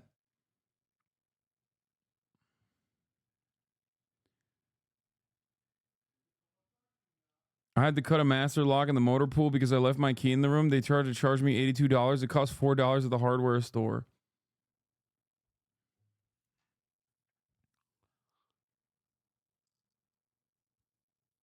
How about the whale spies from Russia? We need to defend ourselves somehow. What about if a draft happened? Bro, I'm fucking out of here, dude. Okay.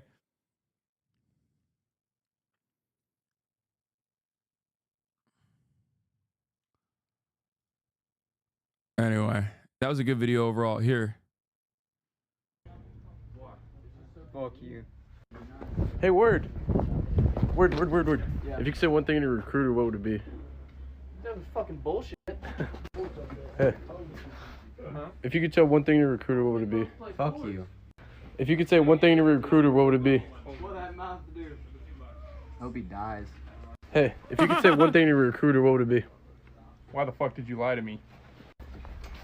If you could say one thing to a recruiter, what would it be? Thank you very much for the job opportunity. Hey, Frost. If you could say one thing to a recruiter, what would it be? Why didn't you tell me about Airborne? Pennington, if you could say one thing to a recruiter, what would it be? Fuck you. Good. Hey, if you could say one thing to a recruiter, what would it be? Thanks. If you could say one thing to a recruiter, what would it be? Fuck you. If you could say one thing to your recruiter, what would it be? You're welcome for my service. Hey, Omar, if you...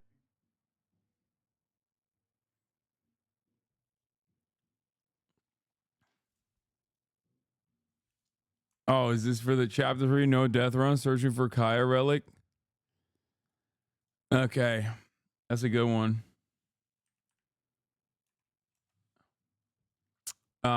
You're too old to be drafted. Yeah, you never know how bad situations get though. This is the real white genocide.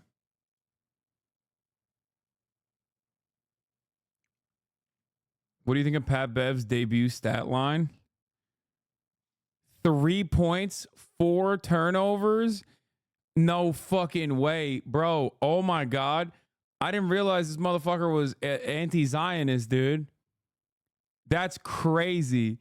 Bro, he went out there. He went out there to destroy the Israeli economy further. Okay. Turns out he's a sleeper agent. Okay. Turns out they're unleashing Pat Bev. Turns out he is the #1 defender of Palestine. He is crumbling yet another Israeli institution from within. Okay. It says stick the podcast. This dude is putting up Hamas numbers. Okay. Oh, that's awesome. Did you have to sign up for the selective service when you turned 18 since you were presumably in Turkey at the time? No. I also did when I was younger, wanted to serve because I was like, oh, it's like a camp. I'll get in shape. And my dad was like, if you fucking serve, I'll disown you.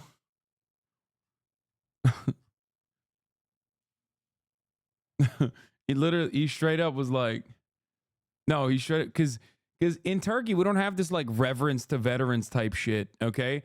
There's a lot of respect for the military, but like everyone's a veteran. When you have when there's mandatory service, everyone's technically a veteran. There is no like, oh, thank you for your service type shit. Okay. Like my dad was in the military. You know what I mean? Like every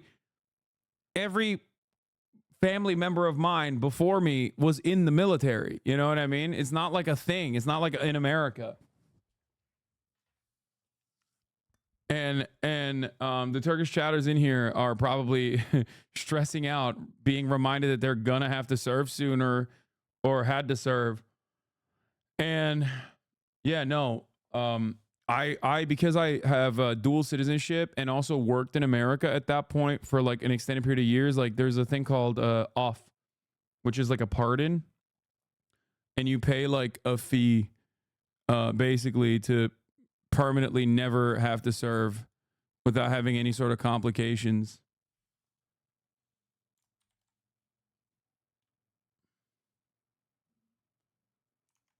But I wanted to, which was so dumb of me, actually. So fucking dumb. Can you imagine what my fucking haters would say, that I'm a spy?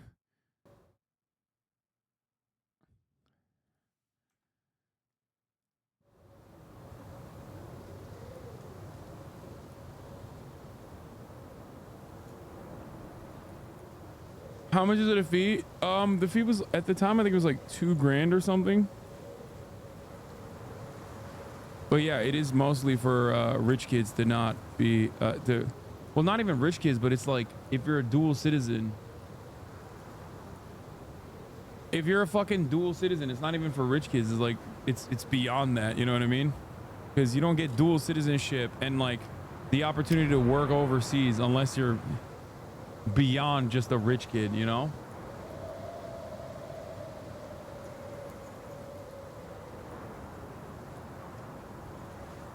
Use transformation during the red nuke. It only takes 25% of red tide HP.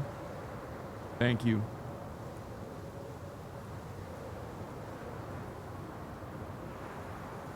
I want to let you know, ever since the census, I've left your gaming streams down to 1% volume because you made me feel bad. Lamau, good.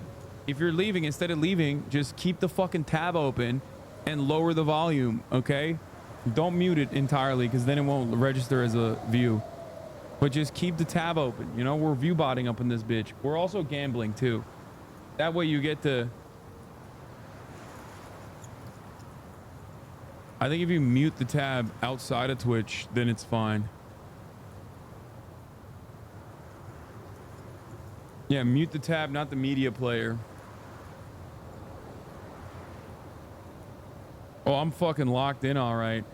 I really want to beat this boss because, like, it opens up an entire, this entire rest of the realm that I'm locked into now because I couldn't pass it. Like, I went around and I traveled the entire fucking region, but apparently the rest of the region is, like, the actual region is behind this boss. There's no, like, secret bosses, I don't think.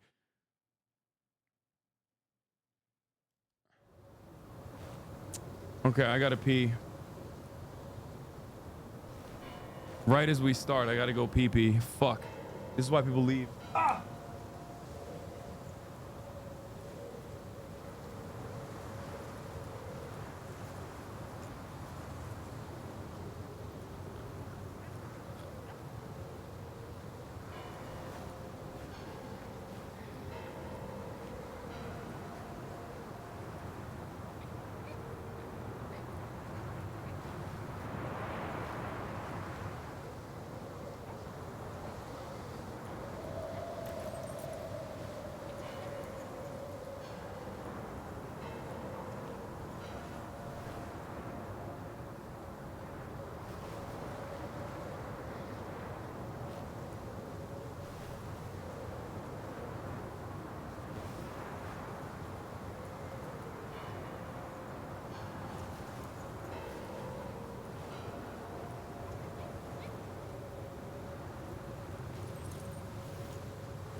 All right. I should also blast off real quick as well.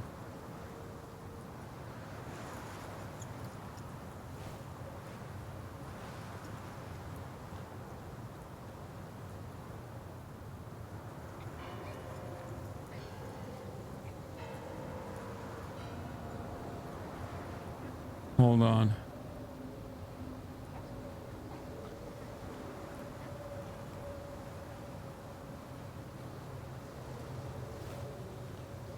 Okay, Wukong Chapter 3, one tap run. I don't know how to beat this boss. This is like the first time I've encountered a boss that's like kind of annoying and is cooking my ass. So we'll see. I'm a little worried.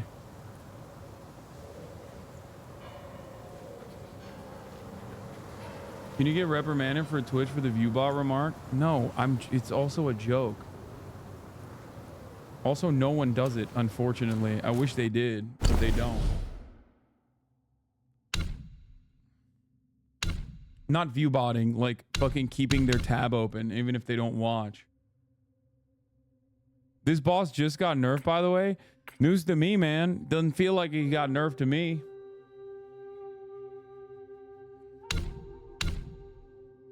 Oh, also, I used the temporarily increased attack after perfect dodge for my second one, for my second relic.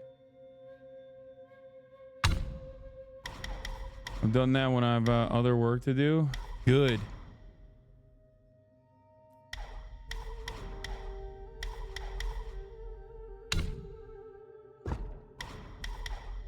I could also pillar him, but I don't know. After I left my tab, unknowingly viewbotting, what? Staggering him is the most important thing. Otherwise, an attrition fight. Yeah, but I just don't know how to fucking hit him with a stagger. Pillar stance trash. I agree. I agree with you. Maybe I'll eventually come to my senses, but so far.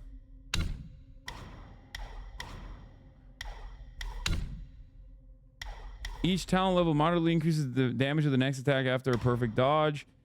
Moderately increases defense. Slightly increases scorch damage. Reduces might decay while transformed. Talent level slightly decreases might recovery speed.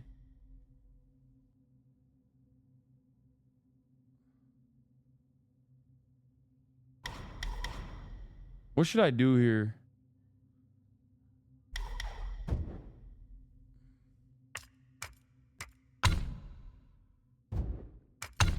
Probably need more survival.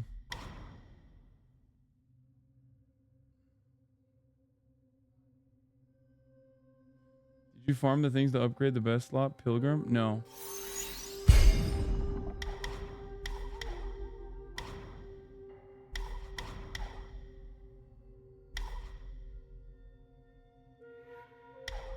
Foundation? Which one is that?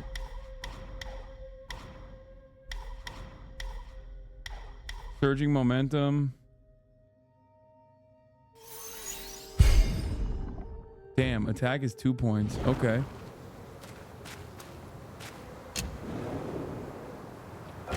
Get on with it. I have to go to a meeting. Okay, calm down. I'm getting there.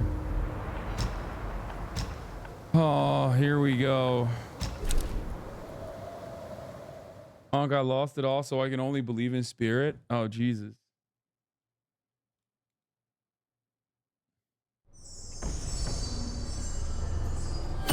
I'm not kidding. I'm a little nervous. This is the first boss I've like encountered that kind of fucked me up.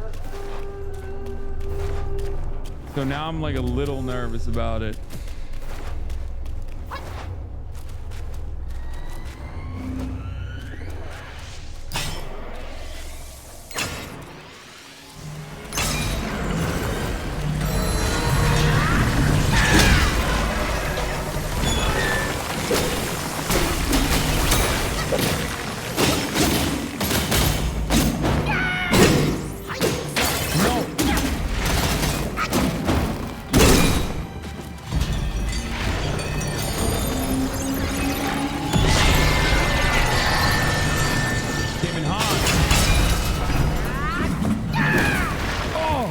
the fuck? I think like not focusing on this.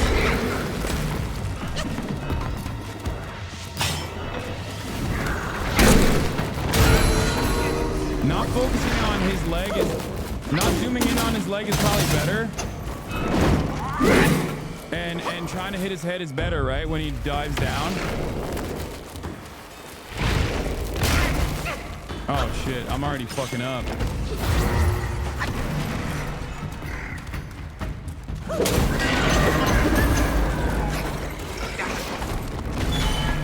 Wait, what the fuck? Wait, did it not hit him?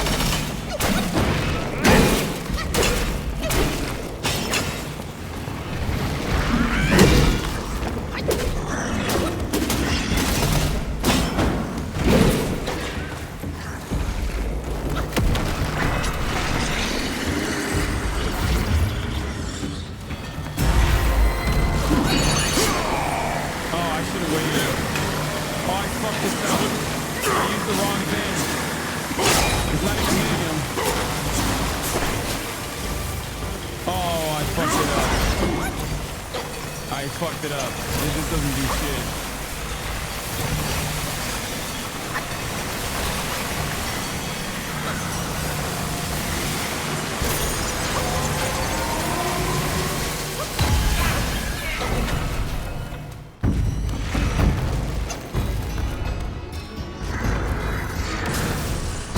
Oh, I forgot that he does that now.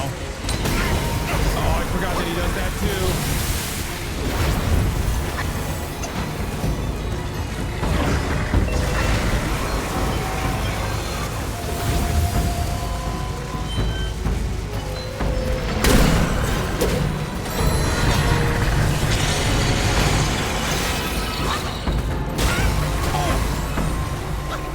Too.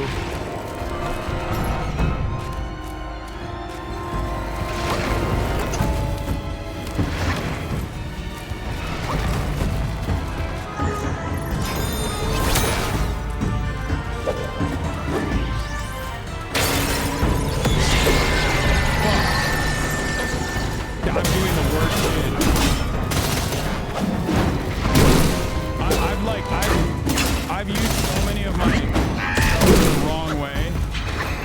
I kind of deserve to die a little bit. I'm not gonna lie.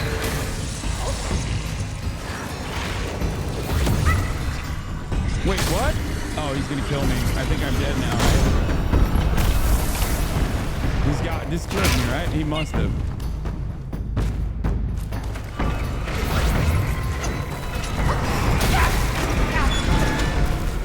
Oh, I did such a good job early on, and then I wasted the baby head. I wasted my transformation. Sorry for all the believers. I know I have to hit his leg and then his head. The mic is so weird when you're playing. What do you mean? Okay, chatters, know how to gamble wisely, okay? Don't just like use all your points at once, you know what I mean?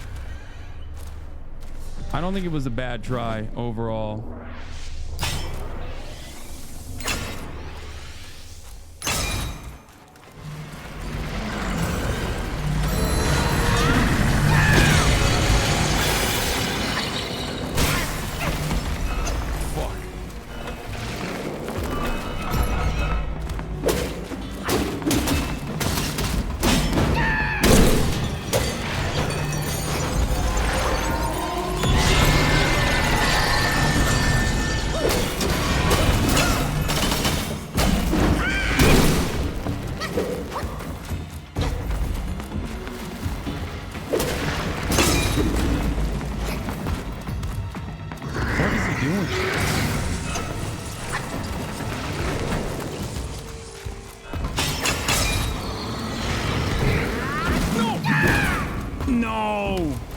Wasted that big one too. What is that doing? No, dude. No, let go of that. Fuck.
Let's go.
He's getting fucking bolder, dude, and wiser.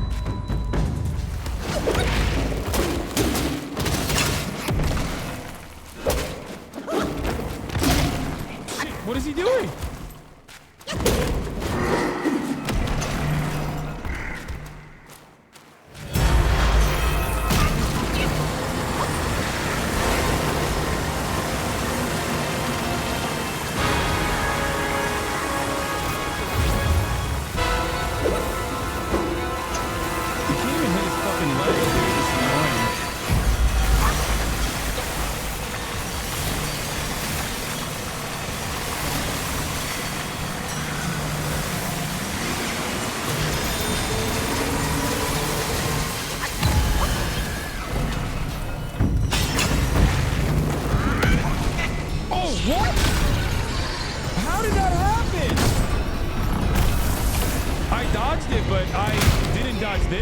Is annoying.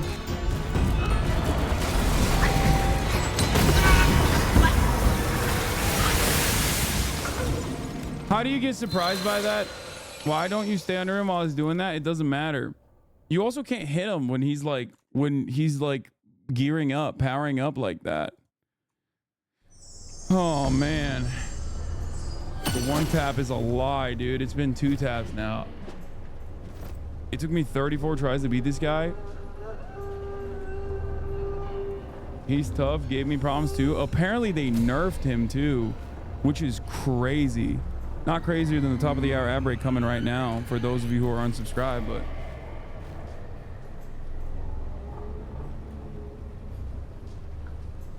not gonna lie, I've never seen anyone struggle this much with this guy. Wait, really?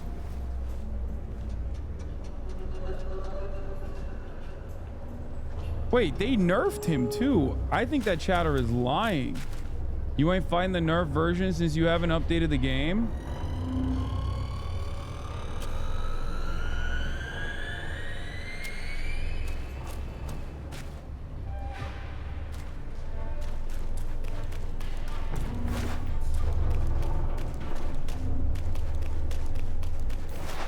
Break his leg, it gives massive vulnerability. Nah, you are the only stance that doesn't have stuff to deal with his gimmick. Yeah, I think it's because I don't use thrust or pillar.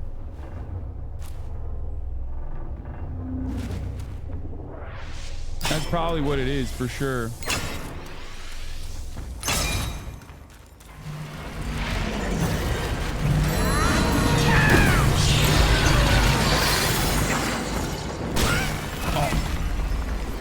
Still clap my fucking ass cheeks, dude.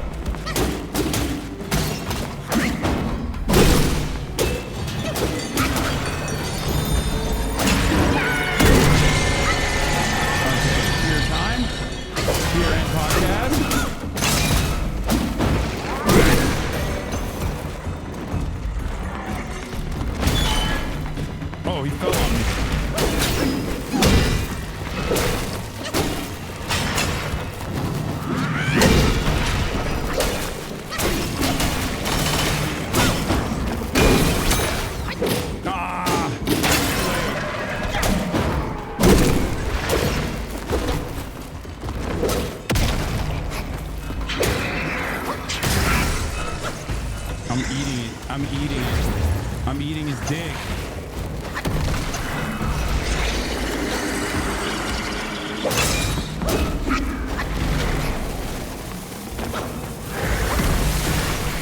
Holy shit.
Come on, bro. Blow it up already. Come on.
was actually much easier. I don't know why I didn't just do the simple shit.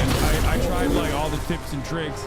Well, not tips and tricks, but I tried all the like snazzy made shit for no reason. I should have just unlocked Ultra Instinct and just went straight forward, beat the arm, and then beat the head, you know? That's how I beat him.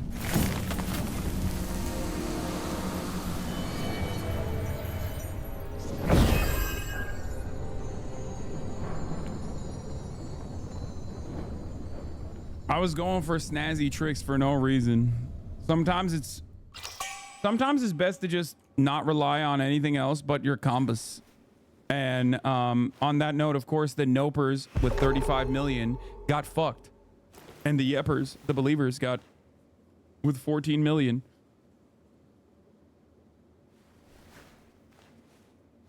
I tuned in right at the end. Obviously, it was a me buff. True. Yo, that doorway looked mad sussy. Yeah.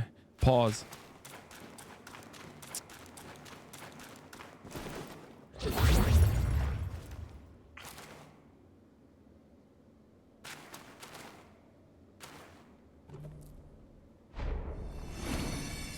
I also wanted the doubters to, like, you know, have something, right?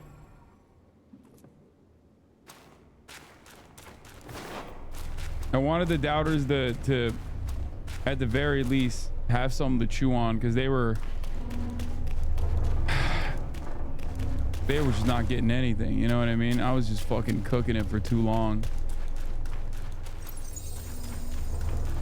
I was beating ass too good.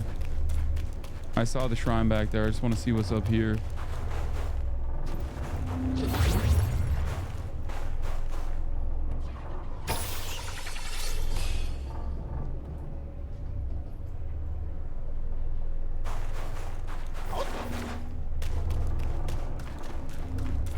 Now you've done this part, how do you like this area compared to the others before? I like this area less than the other areas. Like the first jungle area was beautiful. Second area was not as beautiful as the first jungle area, but like it was still nicer than this. I like the snow areas. I didn't like the hell. I didn't like the hell dungeon. I did not like that at all.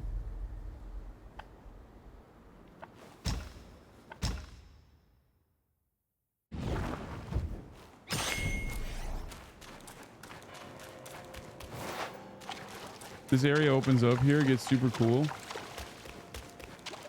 Impel down was mad annoying. Yeah, I hated that fucking 3-minute thing. I understood the hell that is the 3-minute ad break at the top of the hour, where people are just like in ad break hell, you know. But of course, obviously, you can be in ad break heaven by subscribing, you know, where you don't get to experience the hellish nightmare that is 3 minutes long, where you're just like constantly losing health.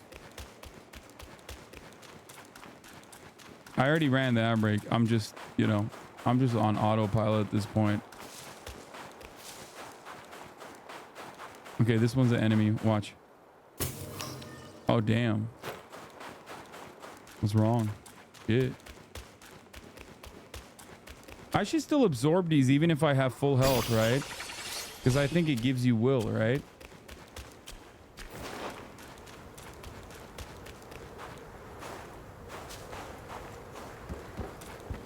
Ooh, what's in here? Goodies. Keep an eye and hug right. +1 spark. Maximum mana.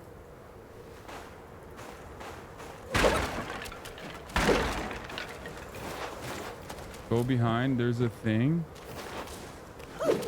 Oh shit. Oh shit. Oh shit. Okay. I don't know. Oh fuck.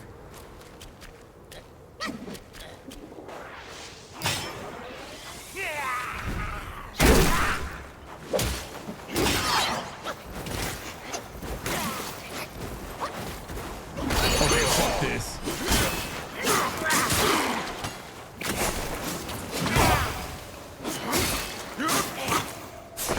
God damn, it's annoying.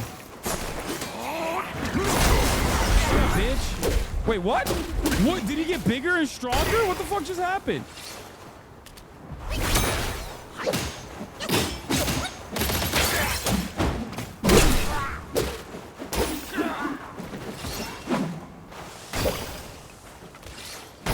That wasn't even like a mini bot. That was just a fucking thing. That wasn't even a lesser Yaoguai, I don't think. I love smashing these statues. It's actually kind of dark though. I feel like when you smash those statues, it's like kind of dark. It feels like you're killing like people who could, you know, maybe be melted down.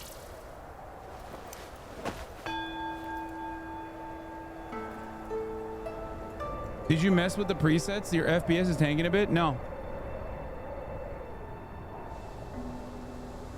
Is it?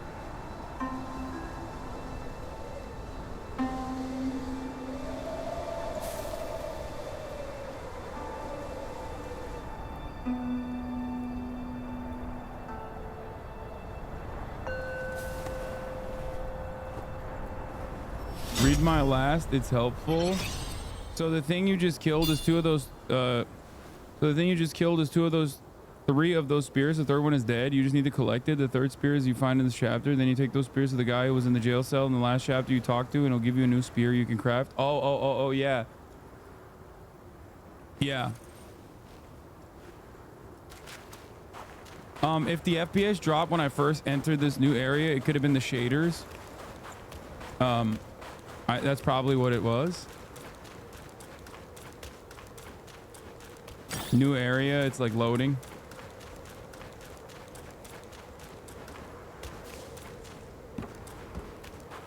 Meditating, I think I forget. It like gives you a point, I think.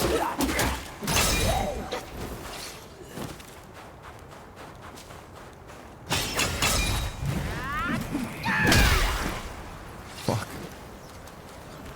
The 1,000 hit point is crazy.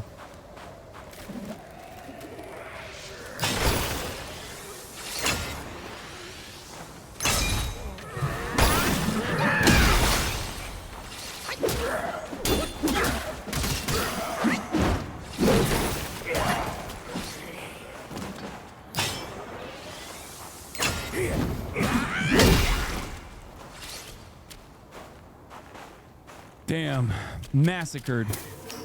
Got nothing on me. The prison spear is for a thrust stance anyway, so it wouldn't be good for you.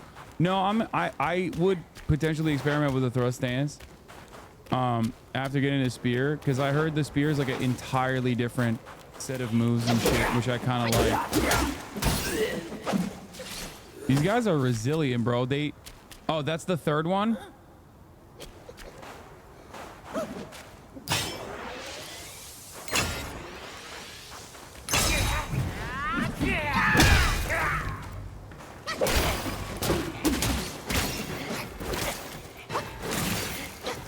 Holy shit.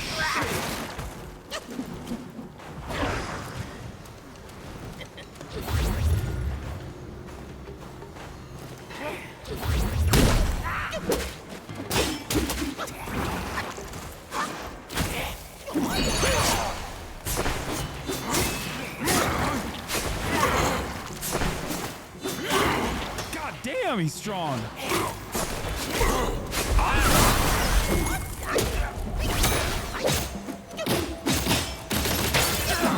Had to fucking immobilize him, bro. He's fast and he hits hard. It's crazy. You missed everything, lol. I know. The third spirit is in an open area. You haven't gotten to it yet.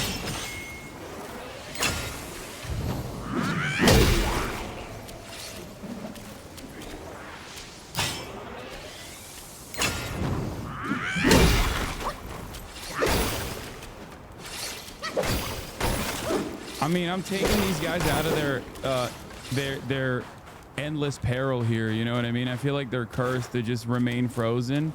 By breaking them, I get to...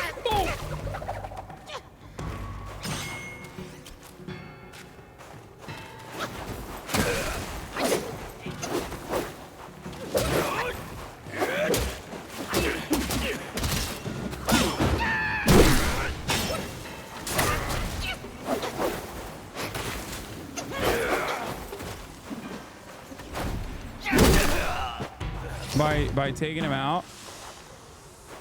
But what if they're still trapped in the chunks? Well, too late then. Oh shit, I'm actually I got snow on me now too. That's cool. I mean, it's such a random thing. It's such a tiny thing. Still cool though. I like it. Wait, one focus point kills them? I should have just done that.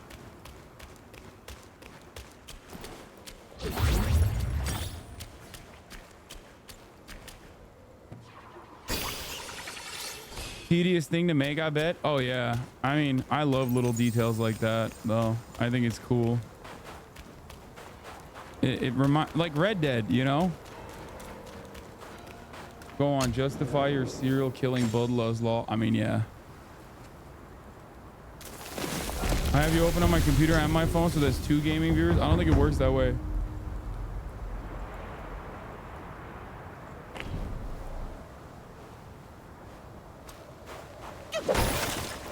Does this game make you want to go to China and collab and stream it? Yeah, sure. This game makes me want to do that.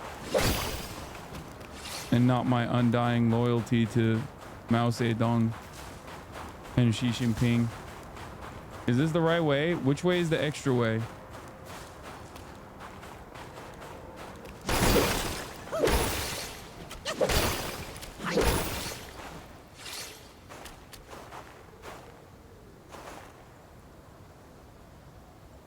Nothing that way until last chapter. Hug right. Yeah, but what's the left for armor quest line? Yeah, I wanna go fight the fucking tiger that I heard is like one of the hardest bosses. Is he left? Is he this way?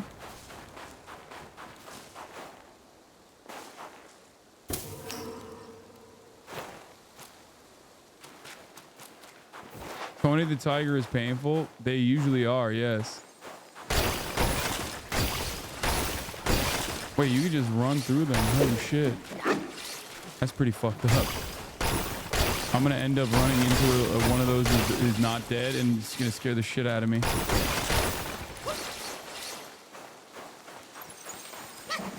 Like that one.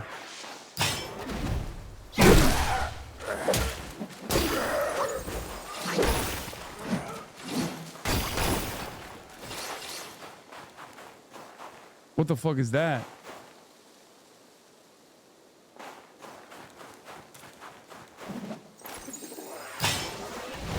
No, not Mad Tiger. I already did Mad Tiger. There's another tiger. There's a blacksmith tiger up in this mission, up in this chapter somewhere. I don't know where though.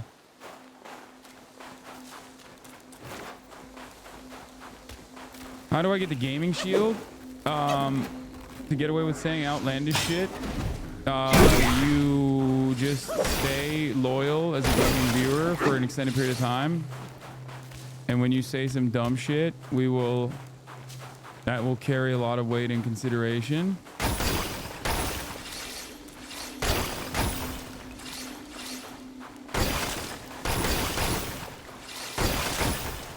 This is fun. Maybe it's fucked up. Go to the shrine first, up the stairs. Where the fuck are the stairs?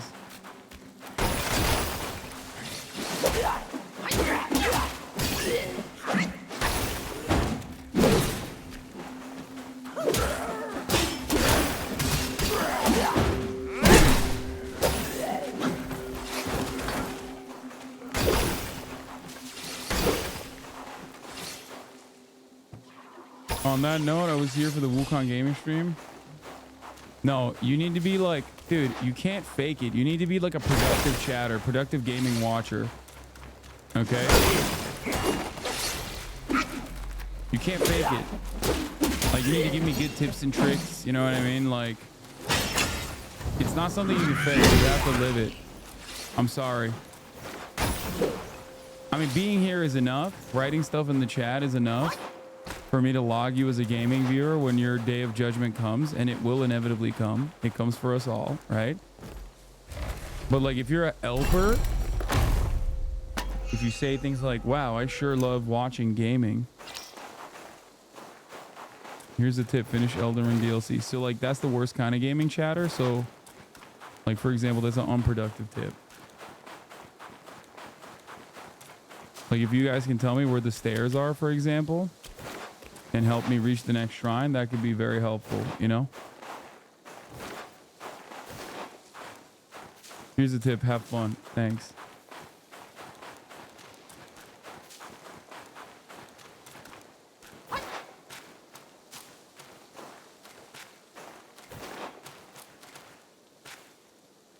I'm stuck. I'm lost.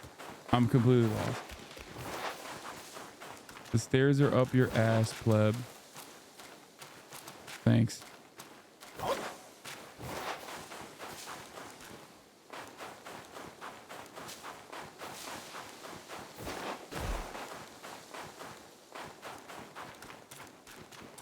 Why am I reading silly ass chatters? I should stop reading silly ass chatters to encourage good chatters like Oliver.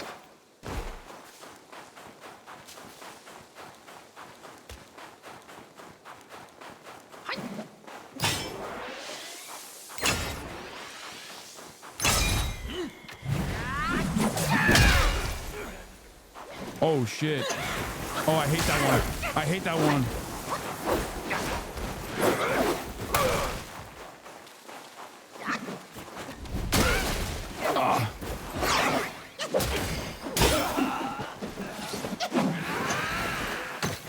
Wait, what? Where are they hitting me from? Oh!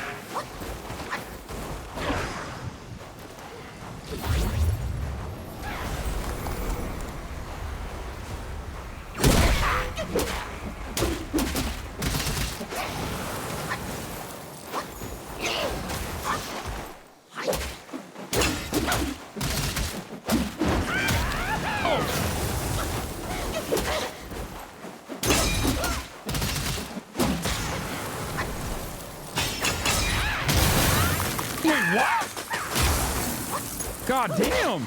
Can you do that?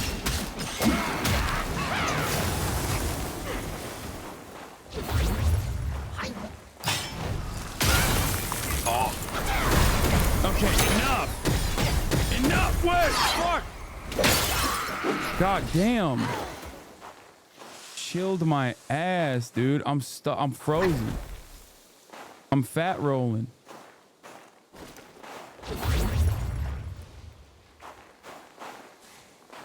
Oh, that's what that thing was. I was like, what is hitting me with like 80 attack points? Oh, shit. It's got hands too? God damn.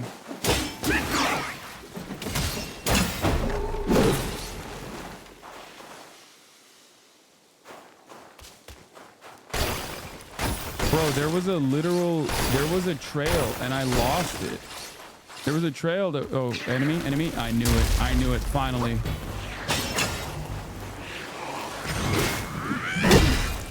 I knew it. One of these guys is going to be an enemy, bound to be, you know?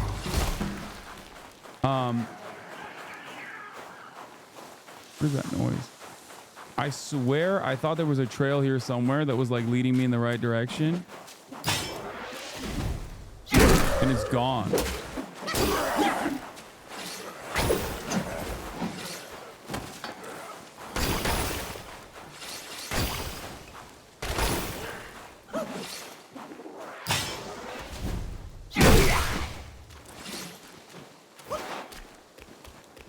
Rolling when you're burned or have frost helps get rid of it faster. Okay. Hug the wall, keep to the left. Not having a map is crazy. I know, it's one of the worst parts of this game, actually. It is very, very annoying, but the game is really fun overall. I don't understand why they chose that. Like, that decision is a very strange one to me. Truly don't understand it. Fuck.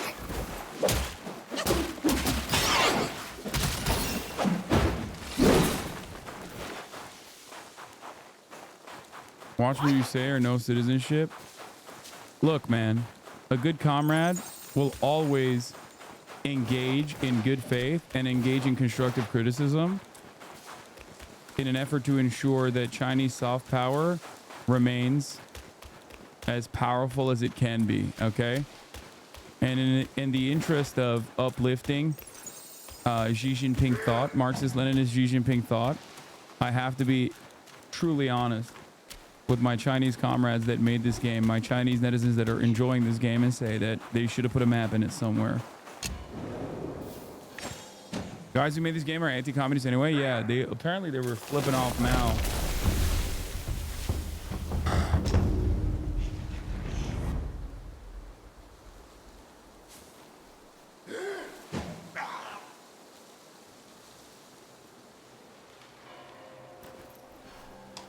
There's a photo of the developers flipping off Mao or something, I heard.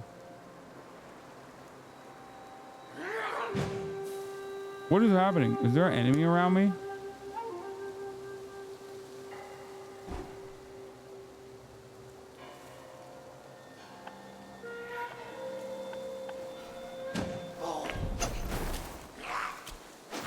Where is it?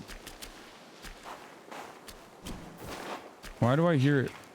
Combat. Oh. Well, harsh winds and an old friend. I couldn't be happier. Join me. Snow is the best soil for poetry.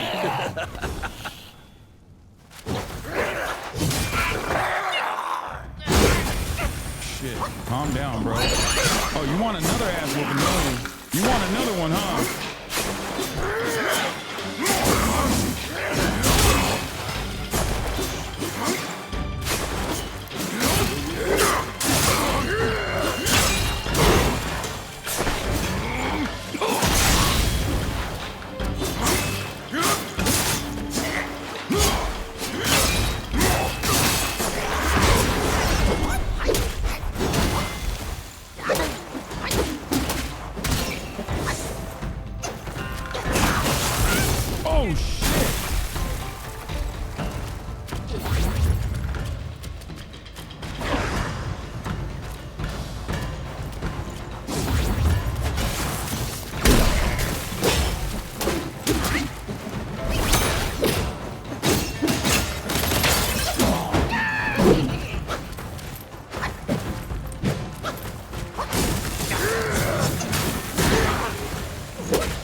I always do the same thing where if I fucking fail, to trigger like a big move, I get demoralized and then I end up fucking up.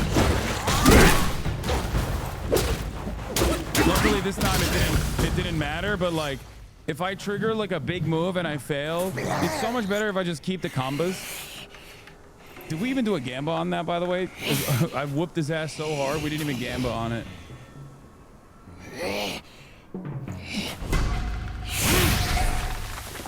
God damn, I'm good. Hold it, my friend. Sit with me a while.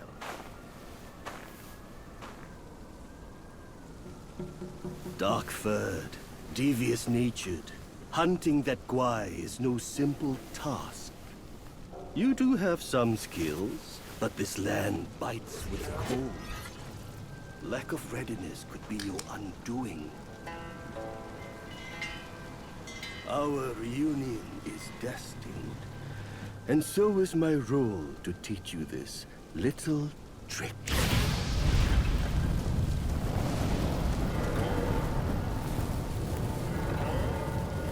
I am extraordinary, as is my flame.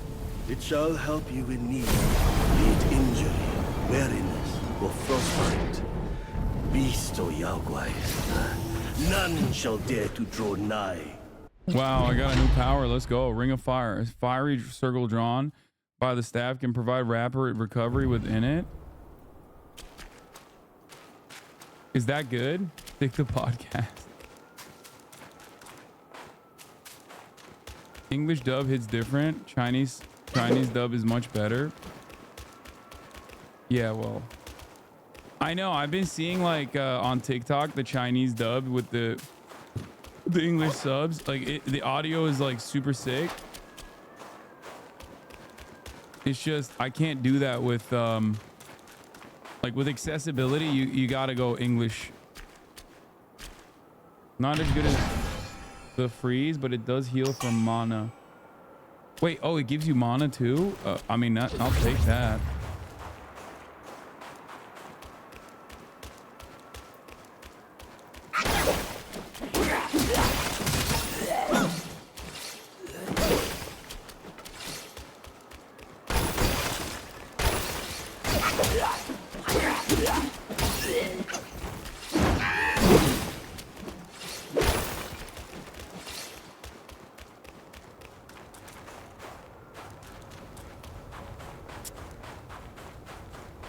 I thought you were able to stand on business. Yeah, there's a level of able.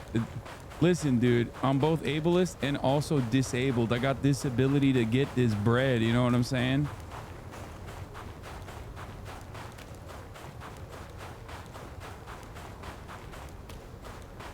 I fucked that up a little bit, but whatever.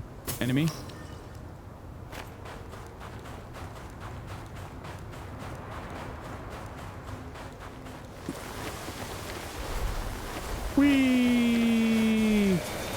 Wee.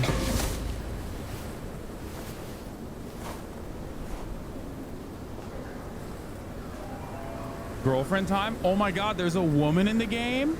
Is this about to be the first woman in the game? Why are more feminists complaining?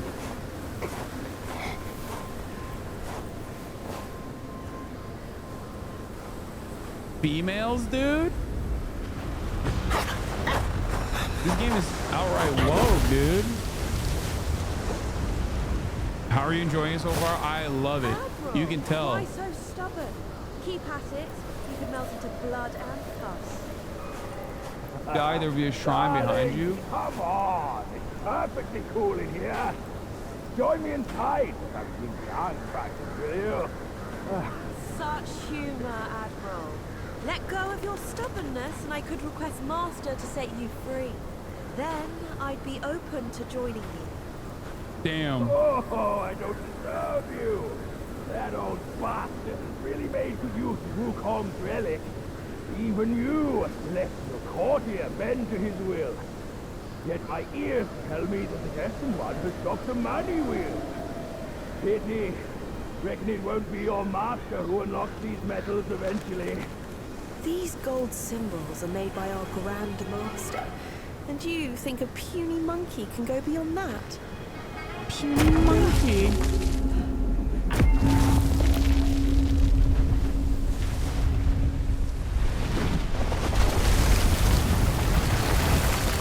She's so bad on God. Yeah, they got women in the game. I don't know what the fuck people are complaining about. After this boss, you can access the blacksmith quest. Let's go. What is this boss, bro? Hasan, you unlock. Wait, is that the boss? Ain't no fucking way, dog. Ain't no way I'm fighting that thing. Roused Turtle General. How could you know he's here below? Turtle? Snake? Who cares? I caught a whiff of monkey stench familiar enough for me to sound my welcome. Master valued your talents. He kept you alive beneath the pagoda for your own good. How ungrateful. Evidently, you just don't deserve the ecstasy of the New West. I'm doing equal opportunity ass whooping right now.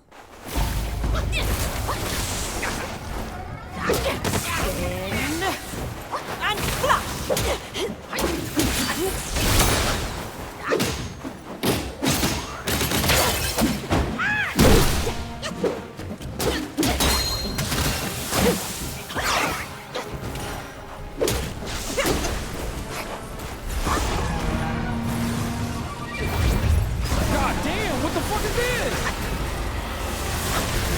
Bro, chill. Bro, chill. Hey, yo. Hey, yo. That shit is hard as fuck, dude. Real to your true self.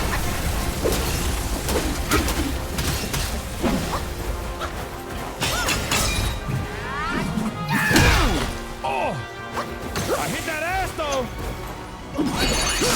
No, please don't. Now that my persuasion failed, we'll go back to the pagoda and be remade. Wait, oh god, so many of these fucking bosses are ranged, dude.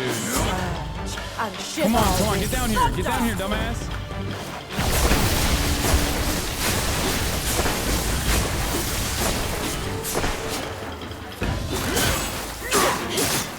Let's go.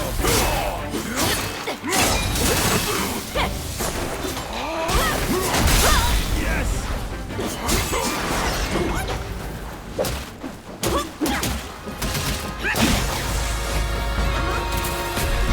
Wait, what? The harder I'll make you kneel before the thunder. God damn. Wait, why is it dark now? Wait, did I still get hit?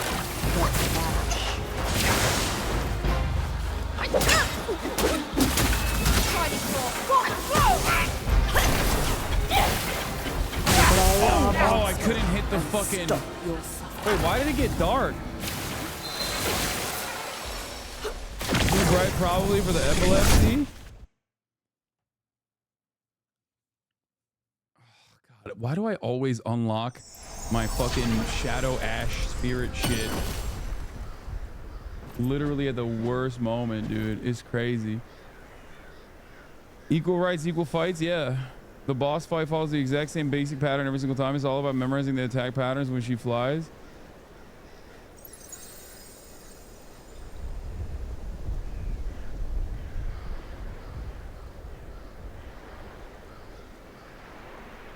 Right of you is another boss.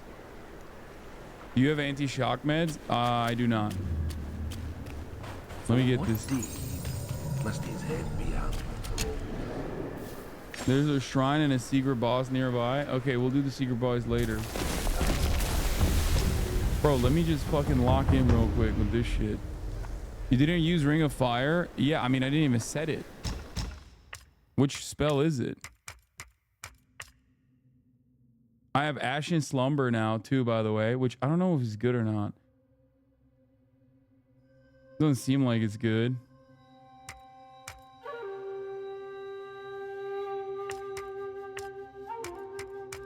Also, Immobilize is goated. Why the fuck would I use Ring of Fire instead of Immobilize? Y'all are crazy.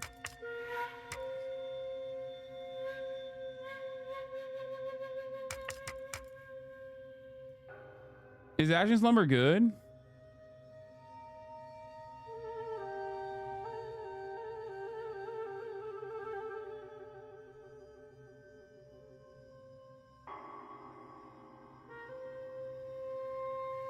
Shouting for feminism. I really like Red Tides. I just like refuse to stop. Her AoE thunders will penetrate Ring of Fire, which you have to stand inside in. Ring of Fire staggers enemies when you cast next to them. Also gives you focus pretty fast when you stand in it. It's good for pillar stances. Brother, please learn Resolute Strike. I literally ended the last boss on a Resolute Strike. So I don't know why you're saying please learn Resolute Strike.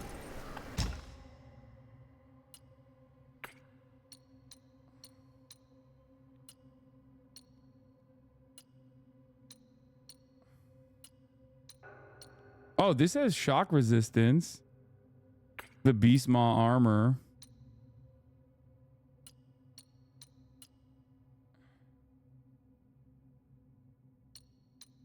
Performing light attack following Evanescence directly deals. What the fuck is that? No. I have the Okra arm guard. Critical hit. After focus point. And on the legs I have the Gale Guard Greaves.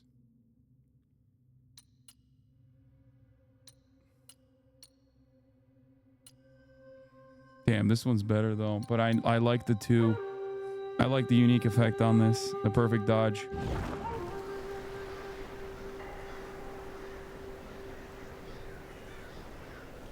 Here's a cool layout.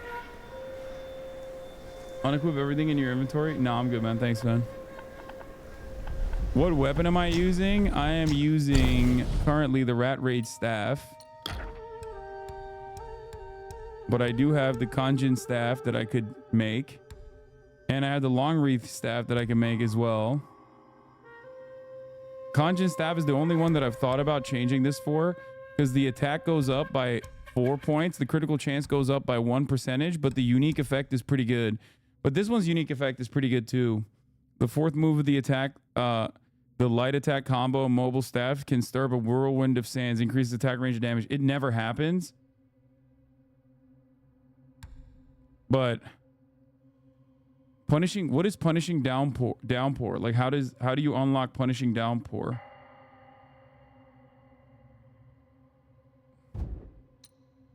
I have so much will to spend because I have not fucking upgraded anything because I've been waiting for the blacksmith.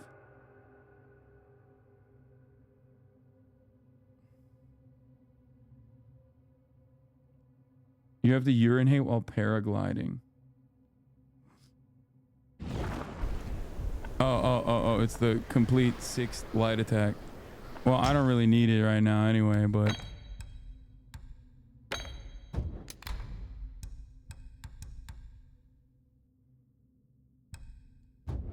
I haven't changed my fucking gourd at all, which is crazy. Why the blacksmith doesn't matter for upgrades? No, I want to... Wait, what do you mean? I want to upgrade my clothes. I thought the blacksmith lets you upgrade your clothes. If anything, I need to upgrade my gourd. That's the one that's like kind of weak. Out of everything here. Where the fuck is she?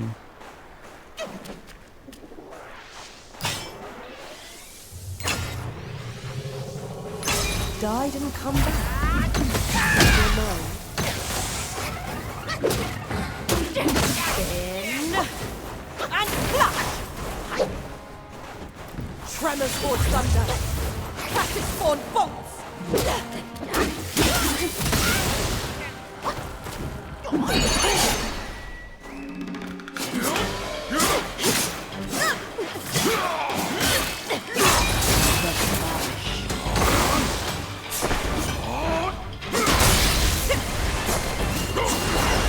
Oh, god damn it.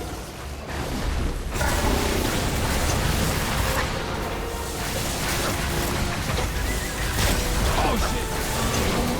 No. God damn it.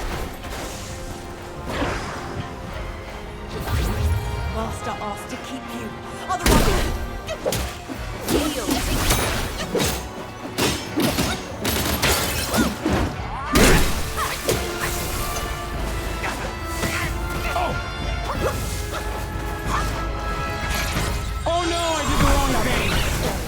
The worst time to do this. Now that my persuasion's made, you'll go back to the pagoda and be unnamed.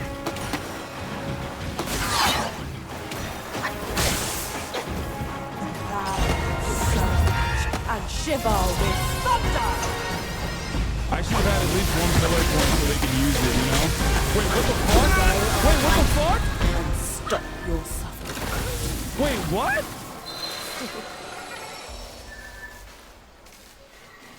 Where do I go there? Do I just eat it?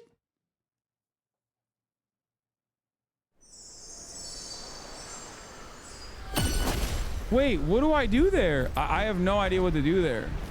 What the fuck? Was there no way to... Oh, I dodged them.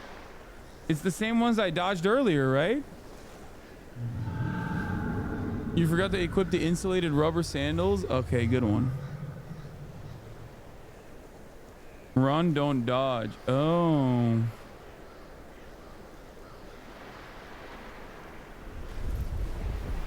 You suck at this, dude. You're gonna spend days. That's so funny. That's pretty funny that you said that. Like, sure, dude.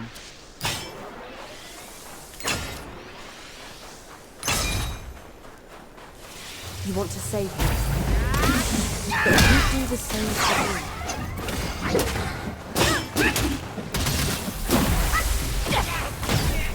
Oh, fuck. Spin. And flash! Tremors forge thunder. Classic form fuck. God damn it. Oh, I'm in shock. I'm in shock. That's not good.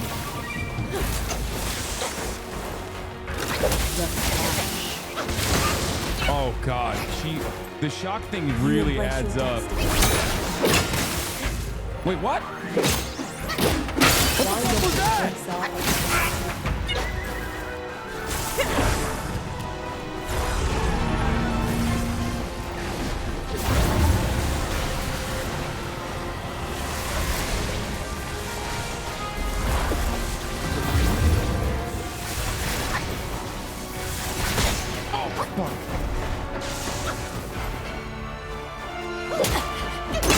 Yield to your true self. What the fuck?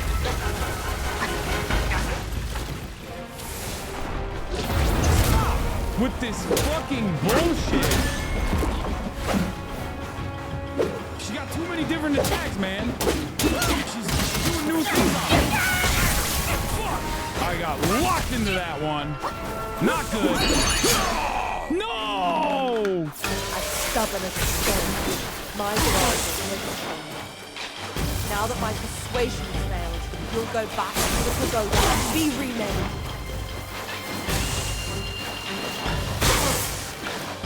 Come on, get down here, bitch. Surge and Get shiver down here. with thunder.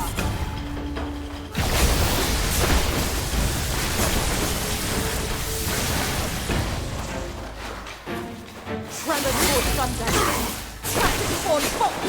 What a waste! What a waste!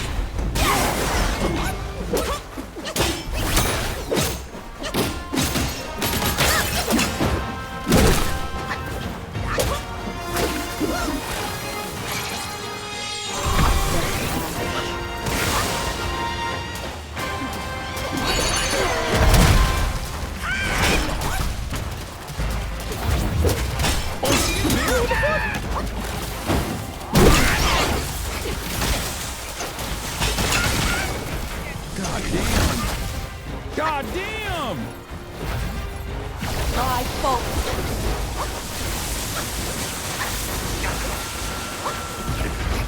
Sweet seers.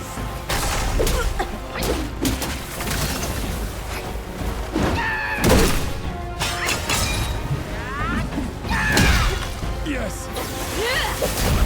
Yes! Woo! Where's that fucking idiot now? You're gonna die. You're gonna be here for days. Suck my dick, hater. Are set in their ways. Bitch ass. Men won today. Still, Men. though, you'll never crack the gold symbol. Cope, I'll crack it. I'll crack the gold symbol. Like, you're fucking coping, lady.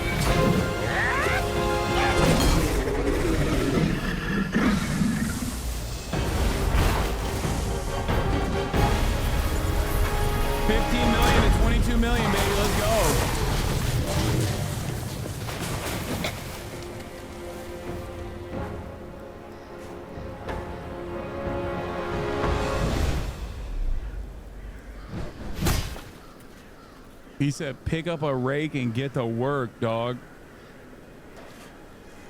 Put the fries in the bag. Chinese edition.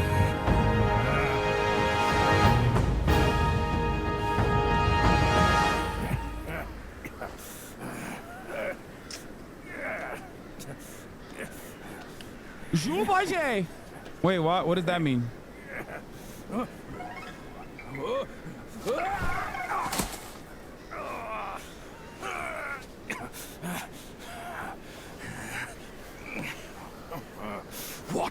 so long. Constipation. I was nearly cooked alive in there.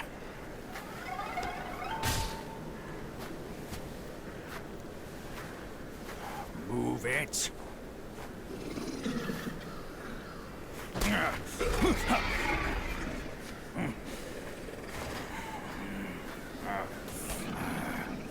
He's so cute. Blasted eyesore. Wasn't even worth my second glance back in the court. That same look again. A furry coat and a pinched face. Luck's all you've got. Great, another mute. Whatever. Let's not dally. Now the turtle and I have shared a few tales. So why are they saying it's misogynistic? That Because he yellow spat brow's on the not women? like the foes. That old monkey from Mount Quagua who asked me to back you up here to save you from his ugly tricks. He told me that once we gather all 6 relics, we can bring Wukong back. Let's say I buy it for now.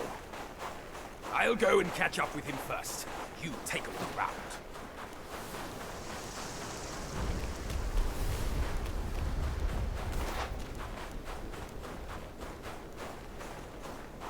Oh my god, am I on the back of the turtle?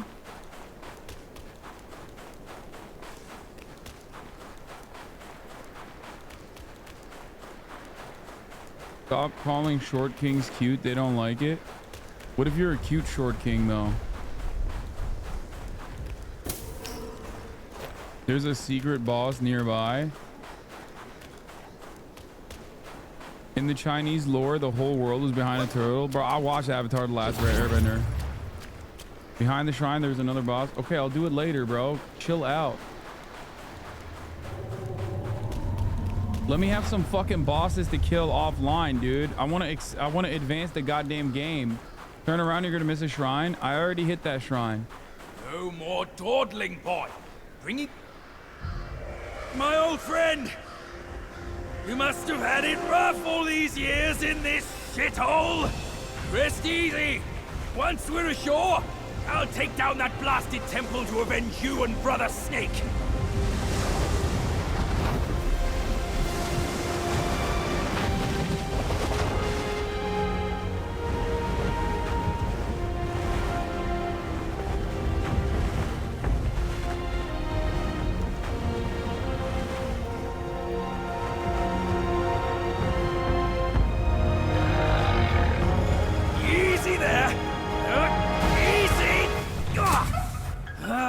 I hear you!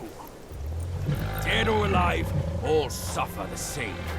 You'd be better off staying a stone. Come on, cut the whips and wines, will you? You're too old for those. Yes, stop sobbing. Stay here and wait. I'll check on your snake, pal. To get to the tiger, go to the left dragon. What's up, big dog?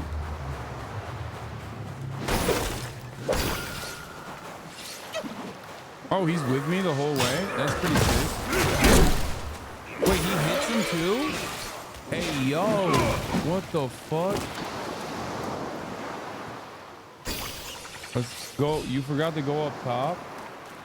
Wait, what do you mean? Okay, chatters are giving me mixed signals here. Some are saying go right, others are saying go left. Some are saying top of the hour ad break. And that's correct, because at the top of the hour, there's a 3-minute ad break.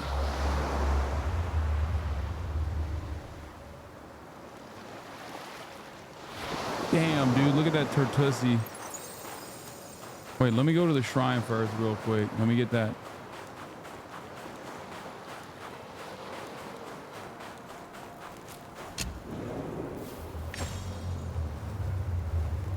Sick ass red armor unlocked, I think.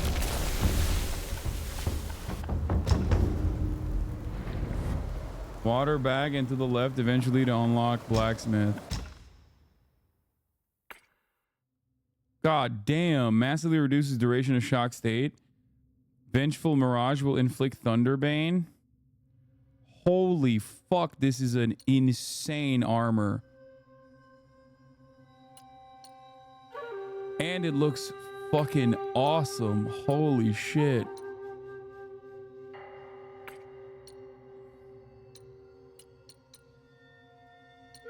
God damn, 53. I mean, I gotta do it. The drip alone is worth, yeah. This one's unique effect is pretty good. And this doesn't actually like improve your defenses that much, so I'm probably not gonna use it. I'm probably not gonna full set it. This does go up a lot though.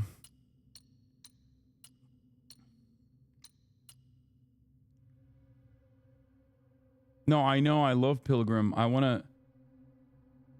Shock is good for the final boss. I mean, that's for the final boss to think about. And the Thunder passive needs 3 to set in motion anyway.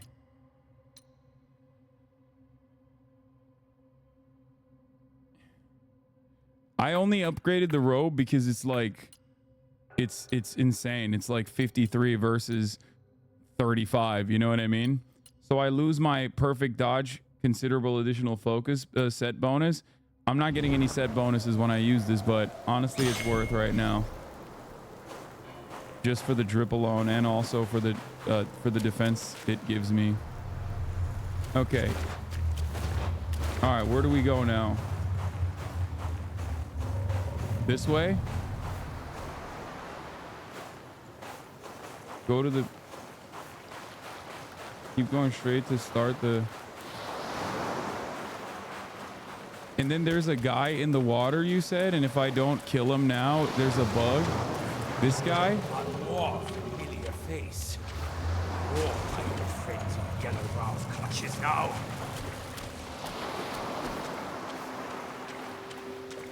If I don't do this now, there's a bug? Is that... Familiar face. Hey, this is off you go and tell him. Young one, you have spoiled my yours.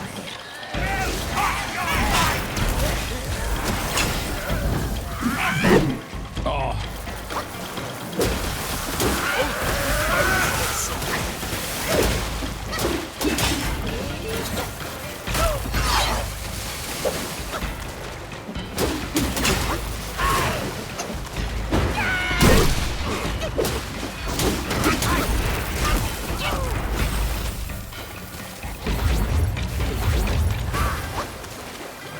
Oh, he's fucking healing the shit out of me. Wait, he healed?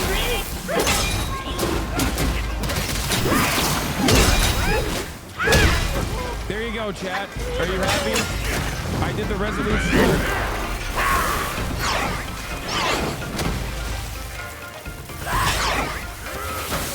I'm the king of perfect dodges. I don't know.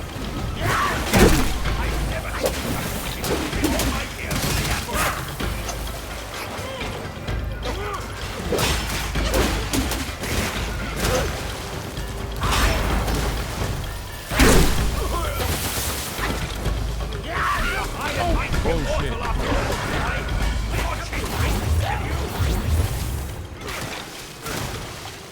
Easy on him, boy.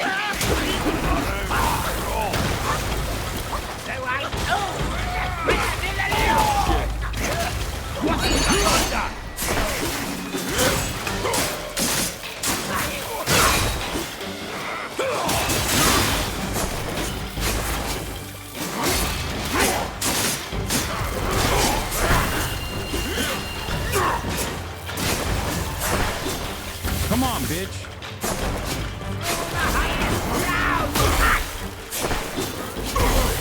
Come on, bitch.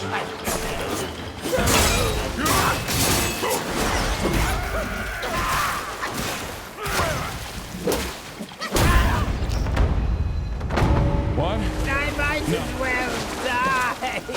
Don't forget to put chance at immortality. pump the tires, please. What? Forced to suffer Okay. your torment.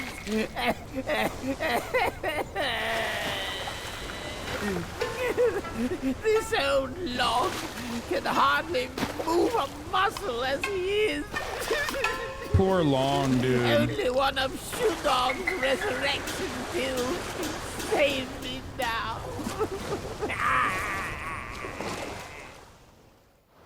Make a wish, bro, Chen Long.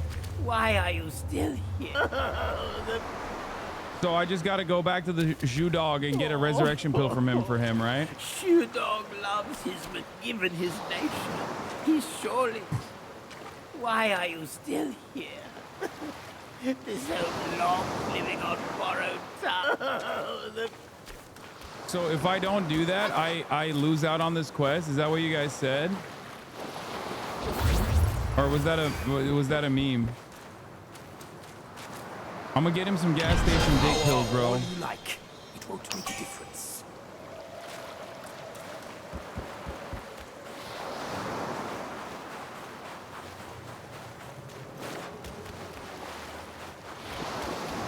Wait, do I go up here or no? It is a temple, no doubt. But hard to look inside. Oh, the frost is biting hard. Even my rump is frozen solid. My members frozen solid.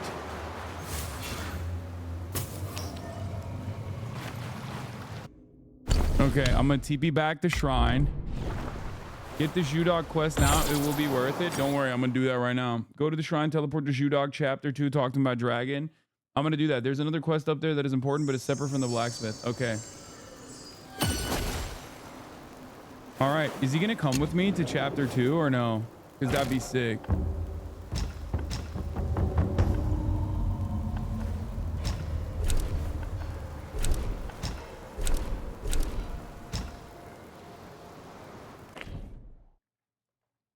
I made it up. I don't know. Can you pause while I put some cookies on the oven? No. A lot of the bosses flow from here on out. Having throw stance helps to poke them from afar. Really? Fuck. I'm gonna have to. Having throw stance helps provoke them from afar. When you build up 3 focus, you can always switch back to smash stance whenever. I'm gonna have to get that fucking. I'm gonna have to get that thrust. I'm gonna have to put shit into thrust, huh? Ooh, I can also upgrade my mind core too. Ch3WUKONG, make medicine now. Self-refinement is the way to make golden pills. What say you, brave one? Your grim fate alone speaks for that old Long's bullying. Pray refrain from blaming him. His ill temper persists unaltered since the first day of our long acquaintance. Regret not, for his power endures. His desire be but one more pill, gladly bestowed by me. I have to make this, right? This is the one, right? Fortifying medicament or no? Or did he just give it to me? Oh, he gave it to me. All right, nice. Celestial medicine. I have 9 mind core. And I don't know what I should fucking hit. Should I still keep going defense? I make popcorn every time you play dead ass. I feel like I need stamina recovery.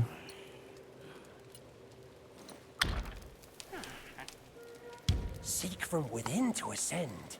Seek from within. And I need more stam too.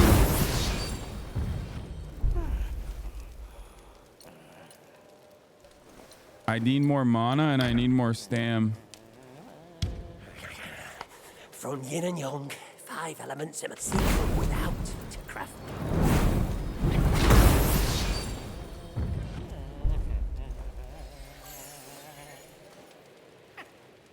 Wait, do I need more stamina actually? I don't think I need more stamina, honestly.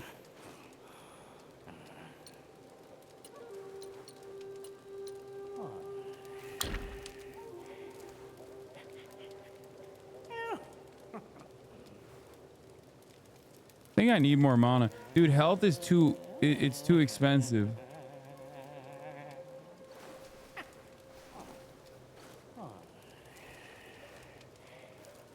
I think I need mana more than anything else. Of sky and earth, and thou shalt have pills.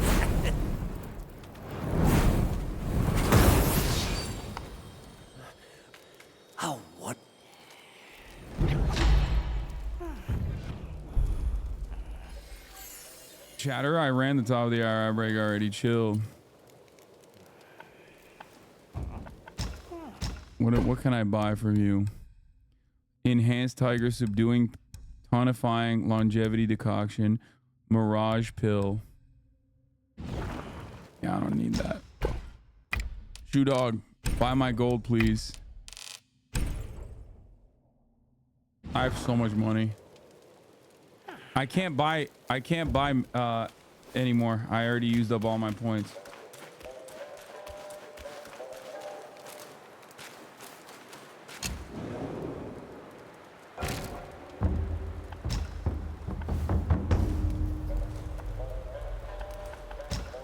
The New West. Wonder if Chatter's cookies are done. Here's the hardest fight in the game for me. Really? All right. It may not rival the Skyward River, but Turtle General's help was necessary. When me and Wukong braved across that river, we were surely a sight to behold.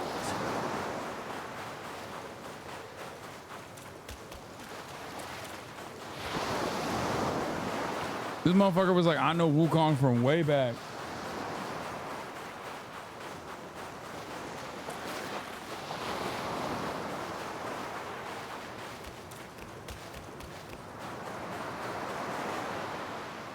Here you go, bro. Here's your dick pills, dog.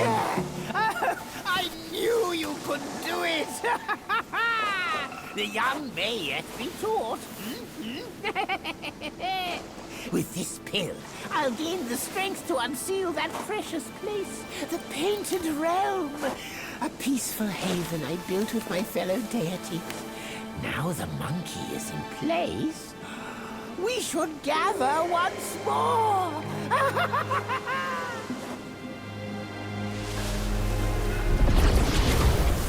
Wait, what the fuck? Uh-oh. My dad was there when this actually happened? That's crazy.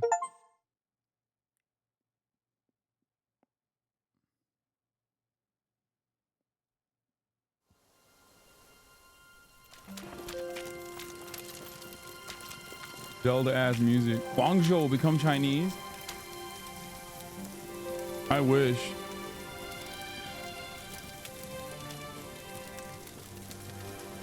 Oh, is that Zhu Dog? Yo, what up, dog?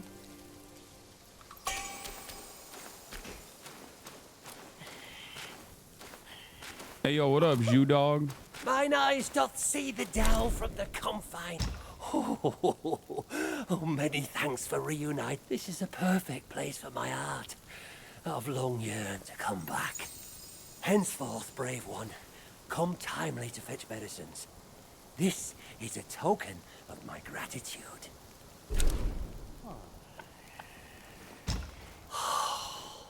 It retains the energy of both this world and beyond.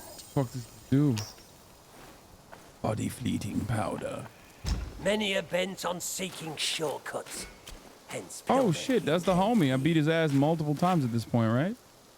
Or no, this is another one. Oh, this is Shem Where Monkey. there's Never mind. drink, all is bliss. Without it,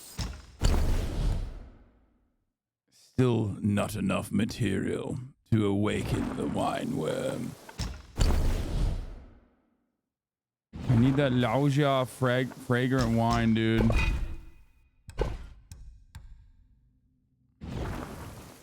drink. Yeah, I was being racist. success all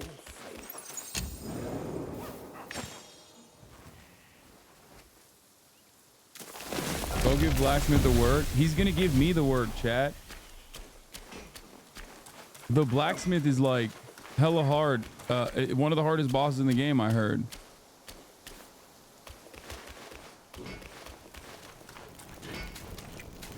How much Chinese can you speak? None.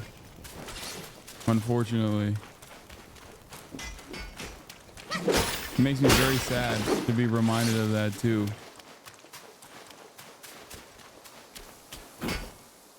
Spare me, you pretzel, it bores me.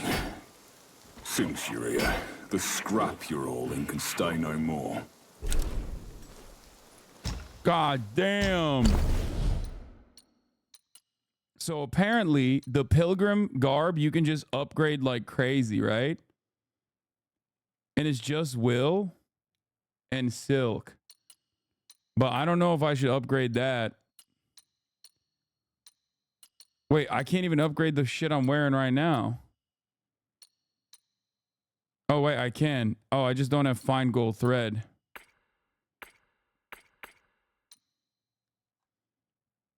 I don't know if I have enough to make it legendary. Helm and armor in place. A sure oppose in any case.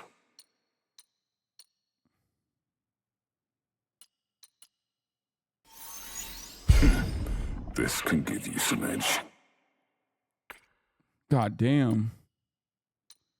Well, I'm not going to wear the main armor anyway, because right now... But maybe I could do the arm guards. Wait, am I using these right now? What am I wearing? Oh, I'm wearing these. So that's 29.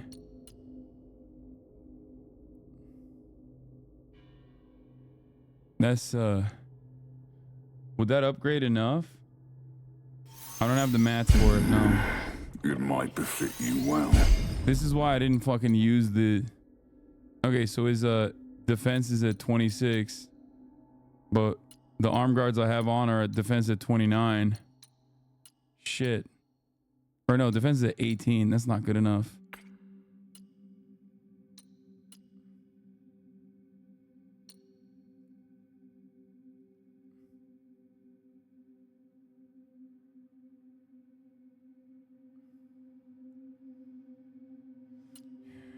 Yours are 19.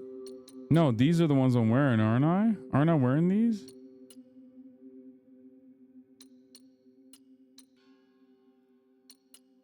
Am I not wearing these right now? Oh. Oh, if I upgrade, it's... Oh, arms are 19, but this goes up to 18. This can give you some edge. Helm and armor in place. A sure oppose in any case.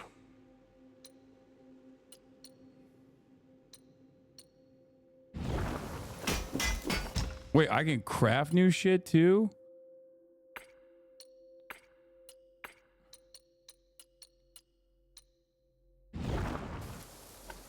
Why does he sound like that?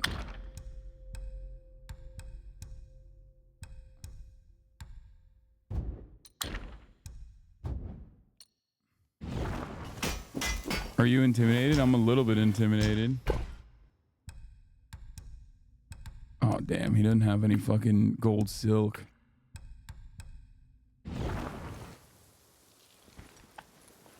Should I fucking do it? If you need sharper blades, seek me. Okay. First, Pilgrim's garb. I didn't even upgrade that. So is a 19 focus point critical hit, right? But if I go with the double, 27, this is 11 or no. Wait, where the fuck are the... Oh, this is 27. 21 to 27 and moderately increases sprint speed, but I need the full gear. Pilgrim full gear is the best. And at least this allows me to use the gourd while sprinting.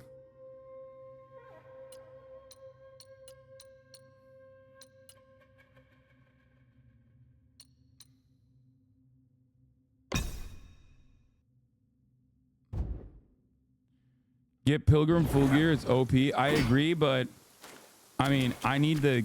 It's not like currently...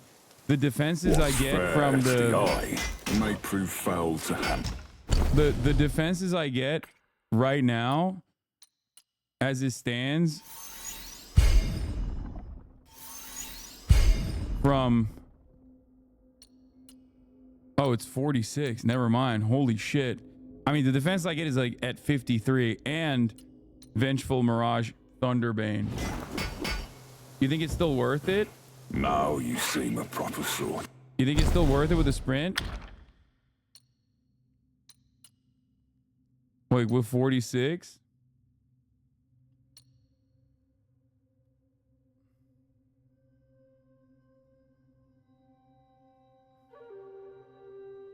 There's no way he can first try in Tiger, right? I don't think so.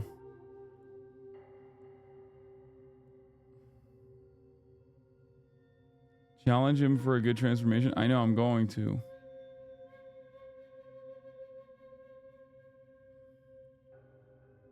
I mean, the defense like is, and the unique effect is pretty good. I'm gonna keep that. I don't know. Fuck it. Let's try it. Why not? I feel like he's gonna cook my ass, but my cookies are done, Hasan. Don't worry. I'm about to give you a show. Armor and arms. Just ask and they're yours.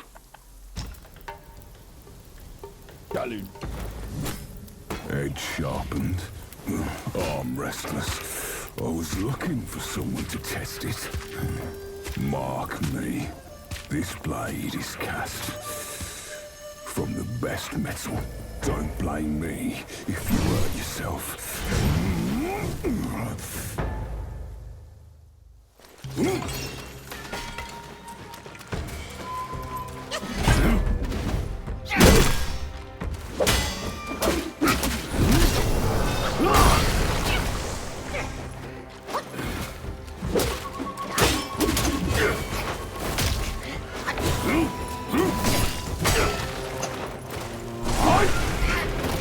Wait, what the fuck?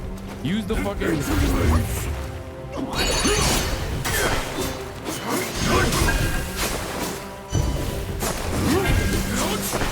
Oh god!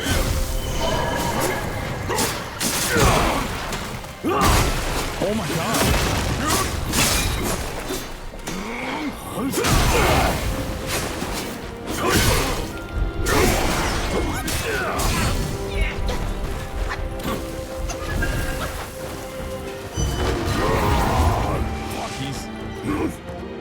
What is he doing to me?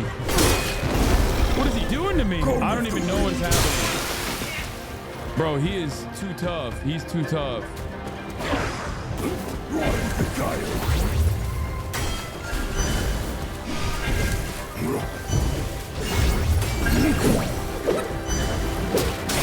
Oh shit.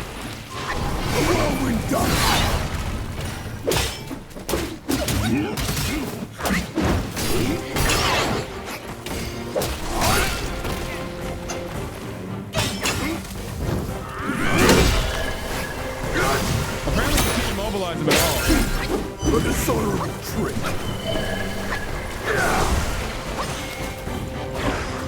I take this.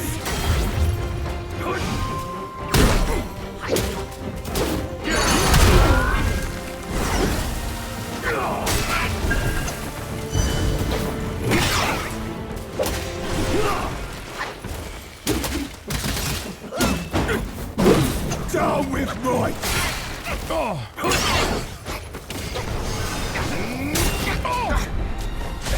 Did he kill me?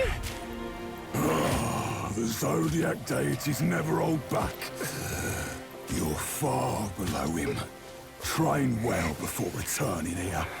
Damn, I almost killed him. Like, I actually fucked up a little bit and I almost still killed him. Okay, he's hard, but he's not as hard as people were making it out to be. So, here's a question I have for Chad. Yeah, he's definitely beatable. If I had like used clones, I think I could have beat him. Here's a question I have for... I don't even know if I have spell seal, but I don't want to use spell seal because fuck immobilize. I can use all the other all the other ones that I still use.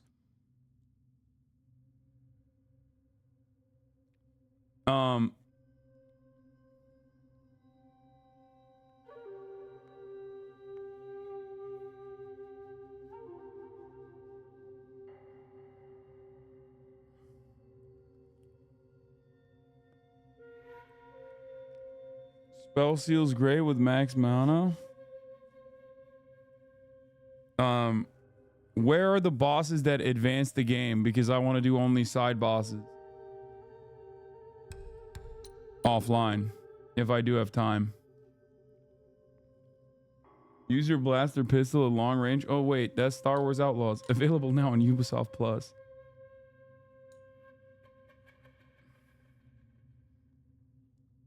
There's only one boss left in chapter 3.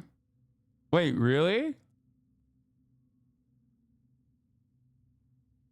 This boss is fun playing online.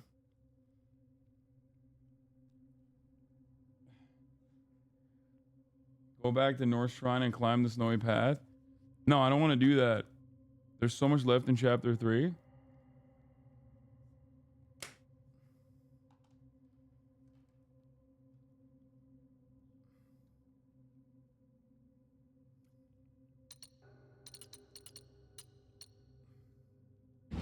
All right, let's try this again. Fuck it.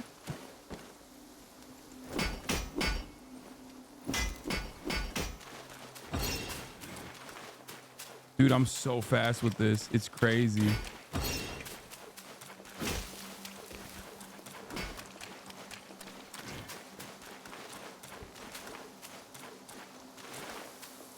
I love this outfit.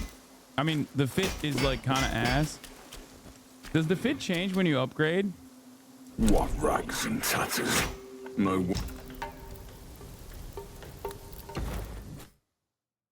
Yourself.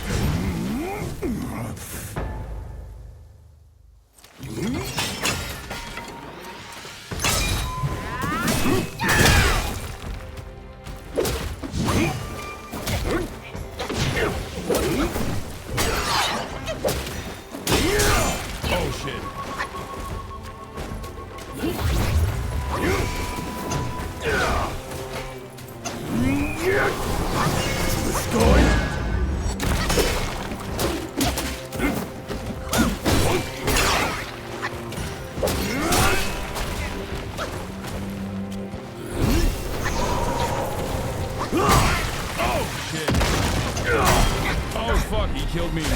One-tap me. Holy shit.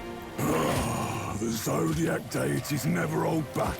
Dude, I started off better this time, but he trained well before he hits fucking hard, dude. He's like a goddamn tank. Sorry, believers. You know what? Doubters, you won tonight. That's the last time I'm gonna try this for now. I might actually beat him offline. I'm sorry. I apologize for those who are. Fuck, you know what? No, one more. I don't want to beat him offline. I want to beat him on camera. We're gonna do it again. Fuck it. Ah, fuck. Back so soon. Give it it. This is a big boss, so. Edge sharpened. Arm restless. 24-hour stream? Yeah.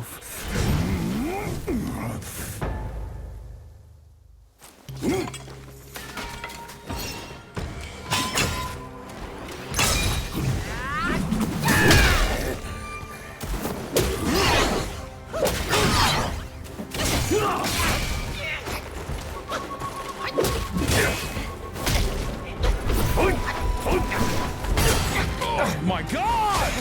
That doesn't even count. That doesn't count. That game would cancel it. The Zodiac deities never hold back. That doesn't count. That doesn't count. That fucking literally Gamba didn't even start. We're gonna do that. That Gamba is gonna be for this Gamba. Fuck. No, it doesn't, bro. Are you kidding me?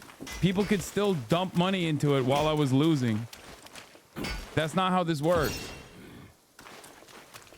He refunded. That would have been a scam, chatters. Y'all are being crazy. I care about the fucking intellectual honesty and consistency in the gambling process on the Hasan broadcast. This is something I care about, okay? What is this fucking kick?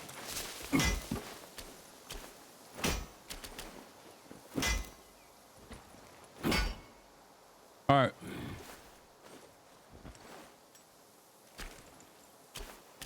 There's integrity in the process. Armor and arms.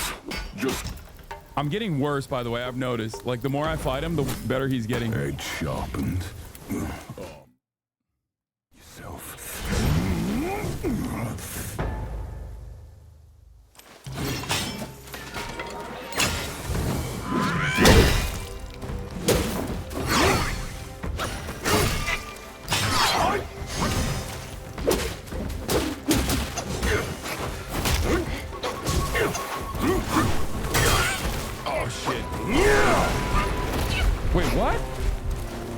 Into the leaves.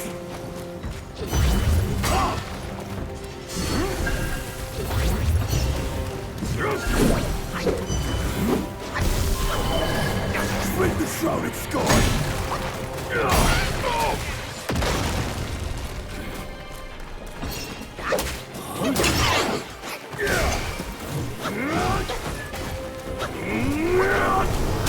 Take a hike.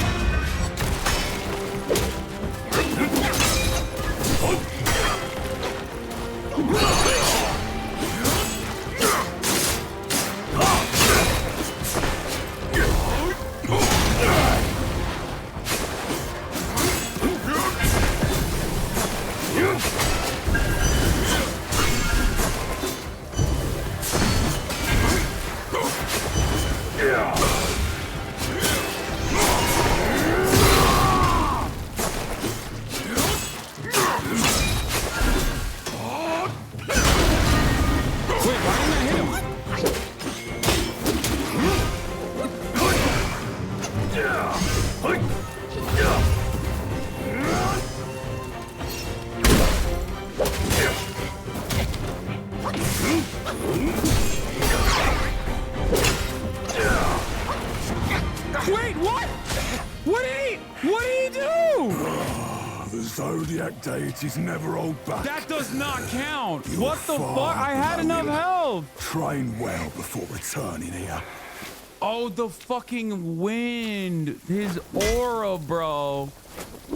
His aura. He farted on me and I got AoE'd. Fuck. Okay, one more. I gotta do it again. I was close. That was close. What's fair to the eye? Bitch ass hockey, bro. Bitch ass hockey user. Get the fuck out of here. That was close as fuck, by the way. Shit, that was close as fuck.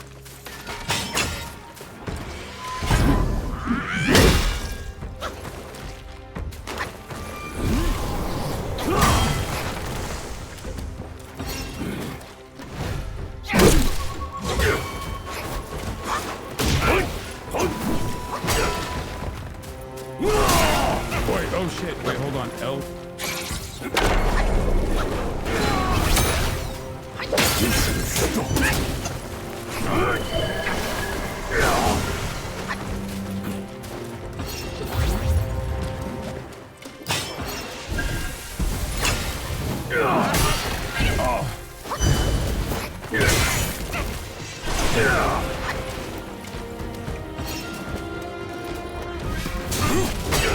Oh my god, I can't do anything. Wait, what?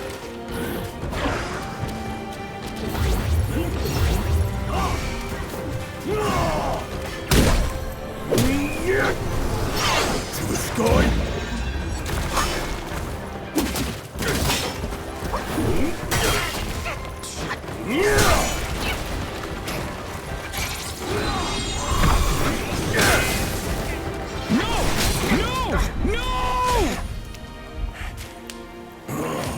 The Zodiac deities never hold back. That's the sound of my ass cheeks getting fucking clapped. Below him.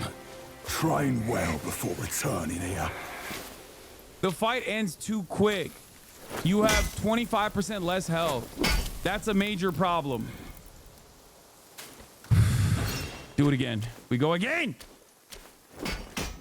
What rags and tatters. You made all the doubters rich? Okay, everybody needs to shut the fuck up before I quit and then beat this boss offline. I'm restless. Need to hang out with my fucking family.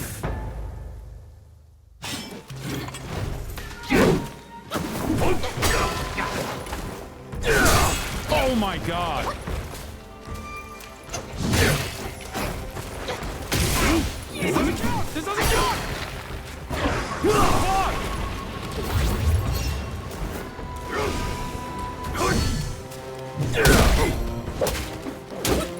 Into the leaves.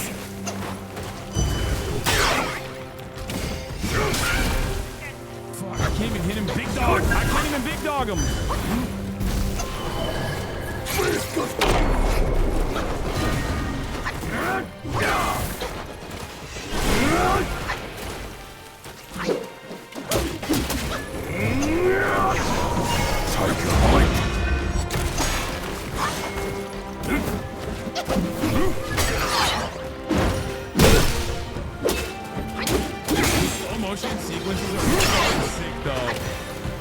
when you get to hit it.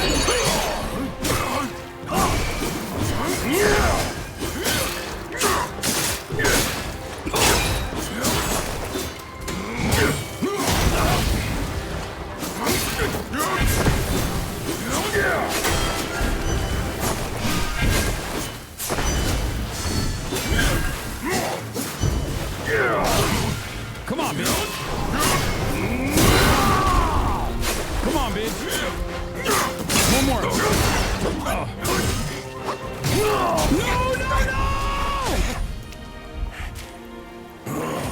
The Zodiac deities never hold back. Fucking Zodiac deities, bro. Far below him.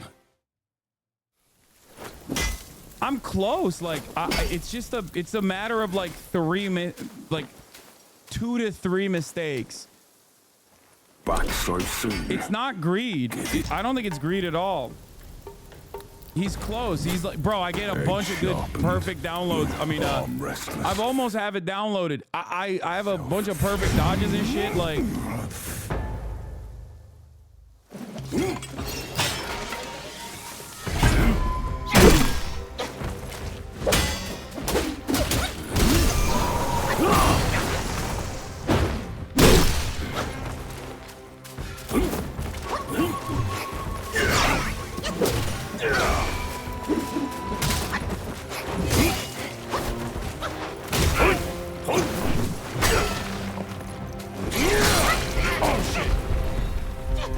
wait, what the fuck? Oh, I'm dead. I'm dead. I'm dead. I'm dead. I'm dead. Fuck! The Zodiac deities never hold back. You're far below him.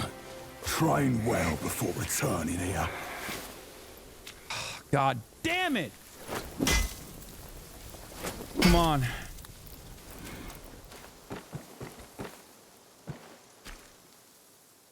What rags and tatters. No wonder you're at my door.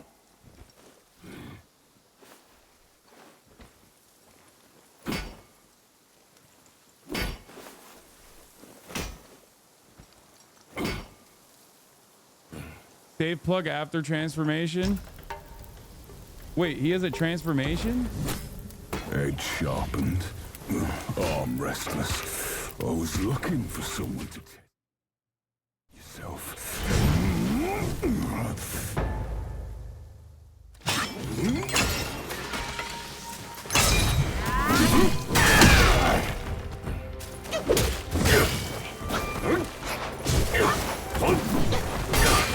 What the fuck? He's carrying me everywhere!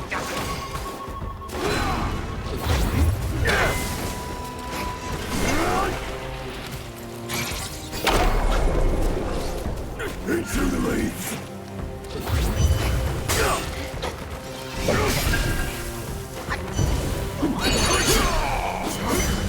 Come on.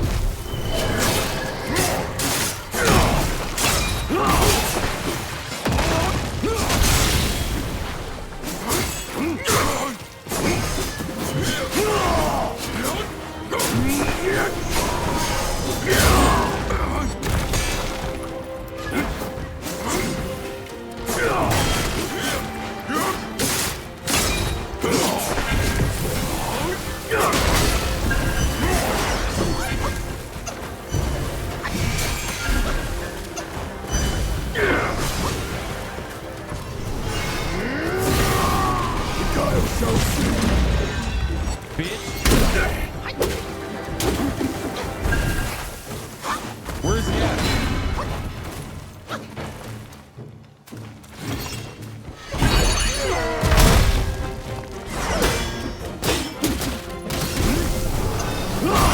Oh shit!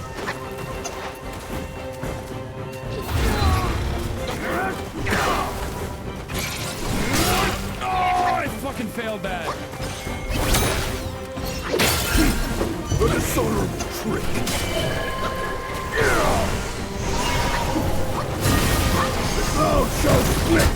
Wait, what? Dude, that is crazy. That is actually crazy. You're far I had below that. him. Train well before returning here. I don't understand. Sometimes I feel like it's 25%. Sometimes I feel like it's 40%. Am I crazy? Like,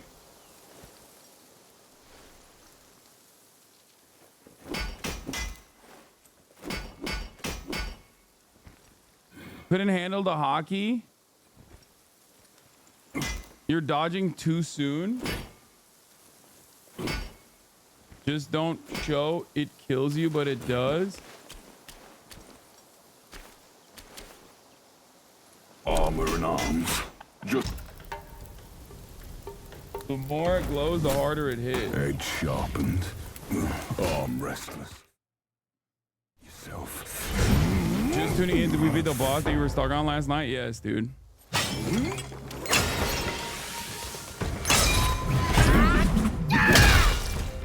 Dude, what the fuck?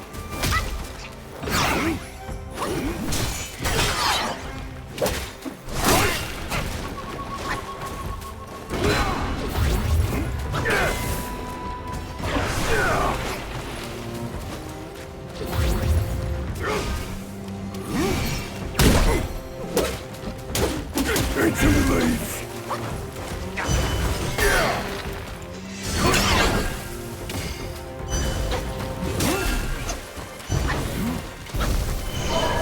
Split the shrouded sky. Wait, oh shit. I forgot that he does the second one.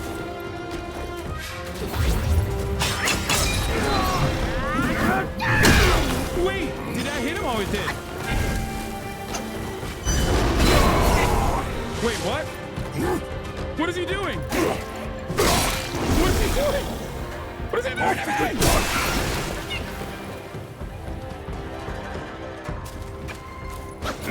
Ride with the gale.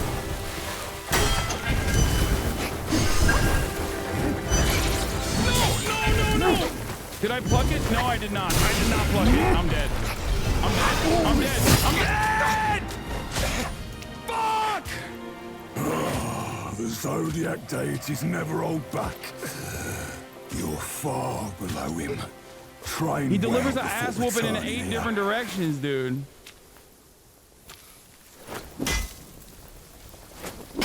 Doubter's eating tonight? Fuck you, man. I know. What's fair to the up? I have to beat this fucking bitch ass on camera. Edge sharpened. Arm restless. Yourself. Hurry before I die, Chad.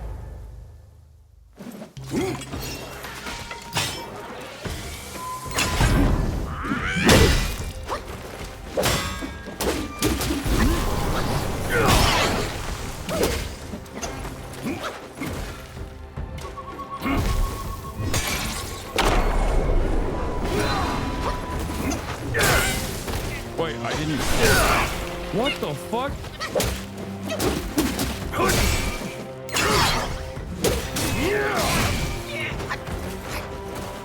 Into the leaves.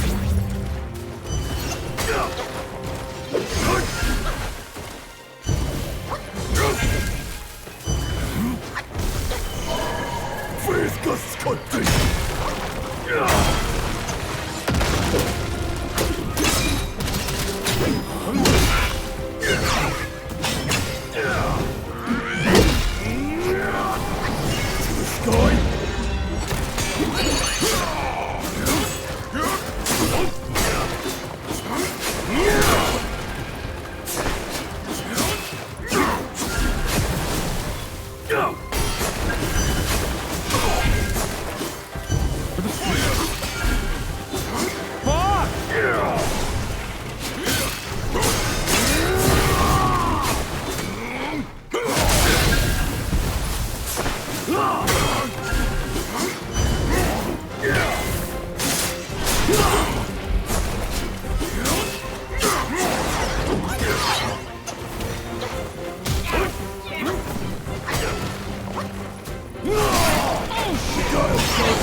fuck?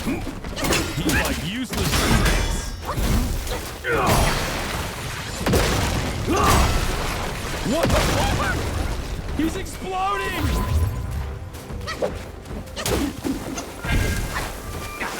No, don't do that again. Don't do that again. That's such bullshit, dude.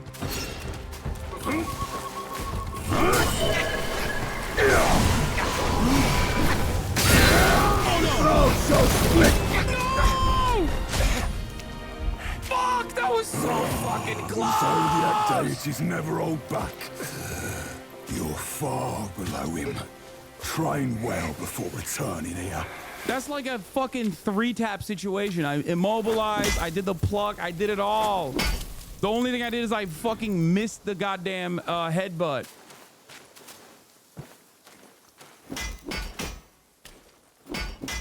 Back so soon. Give it. I downloaded his bitch ass too. It's like... Edge sharpened. Arm restless. I think my biggest problem is my heals. Like, I'm not healing enough. Mark me. This blade is cast from the best metal yourself. Infinite point glitch. Shut the fuck up, chatters. Don't say that.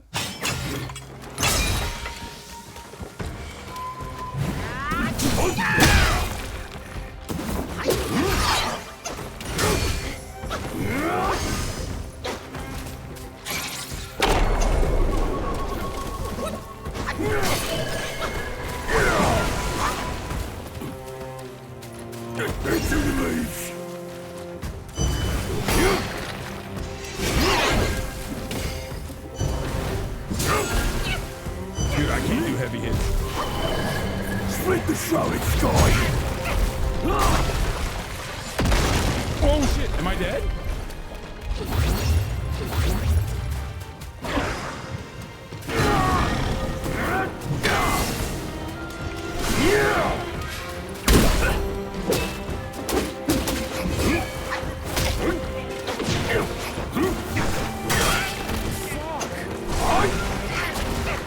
Dude, I can't even get up.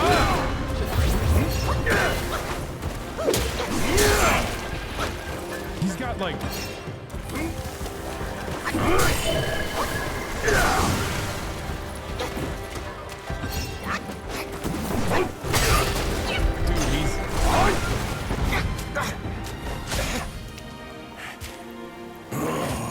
I'm done. Zodiac deities never hold back. No, I'm done. I'm done for the night. Fuck that.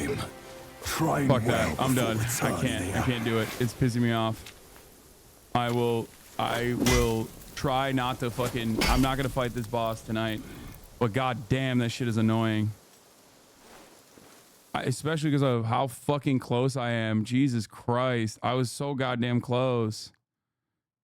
Like, I almost first tried him, and now, like, on my 11th try, I feel like I'm further away than before. Anyway.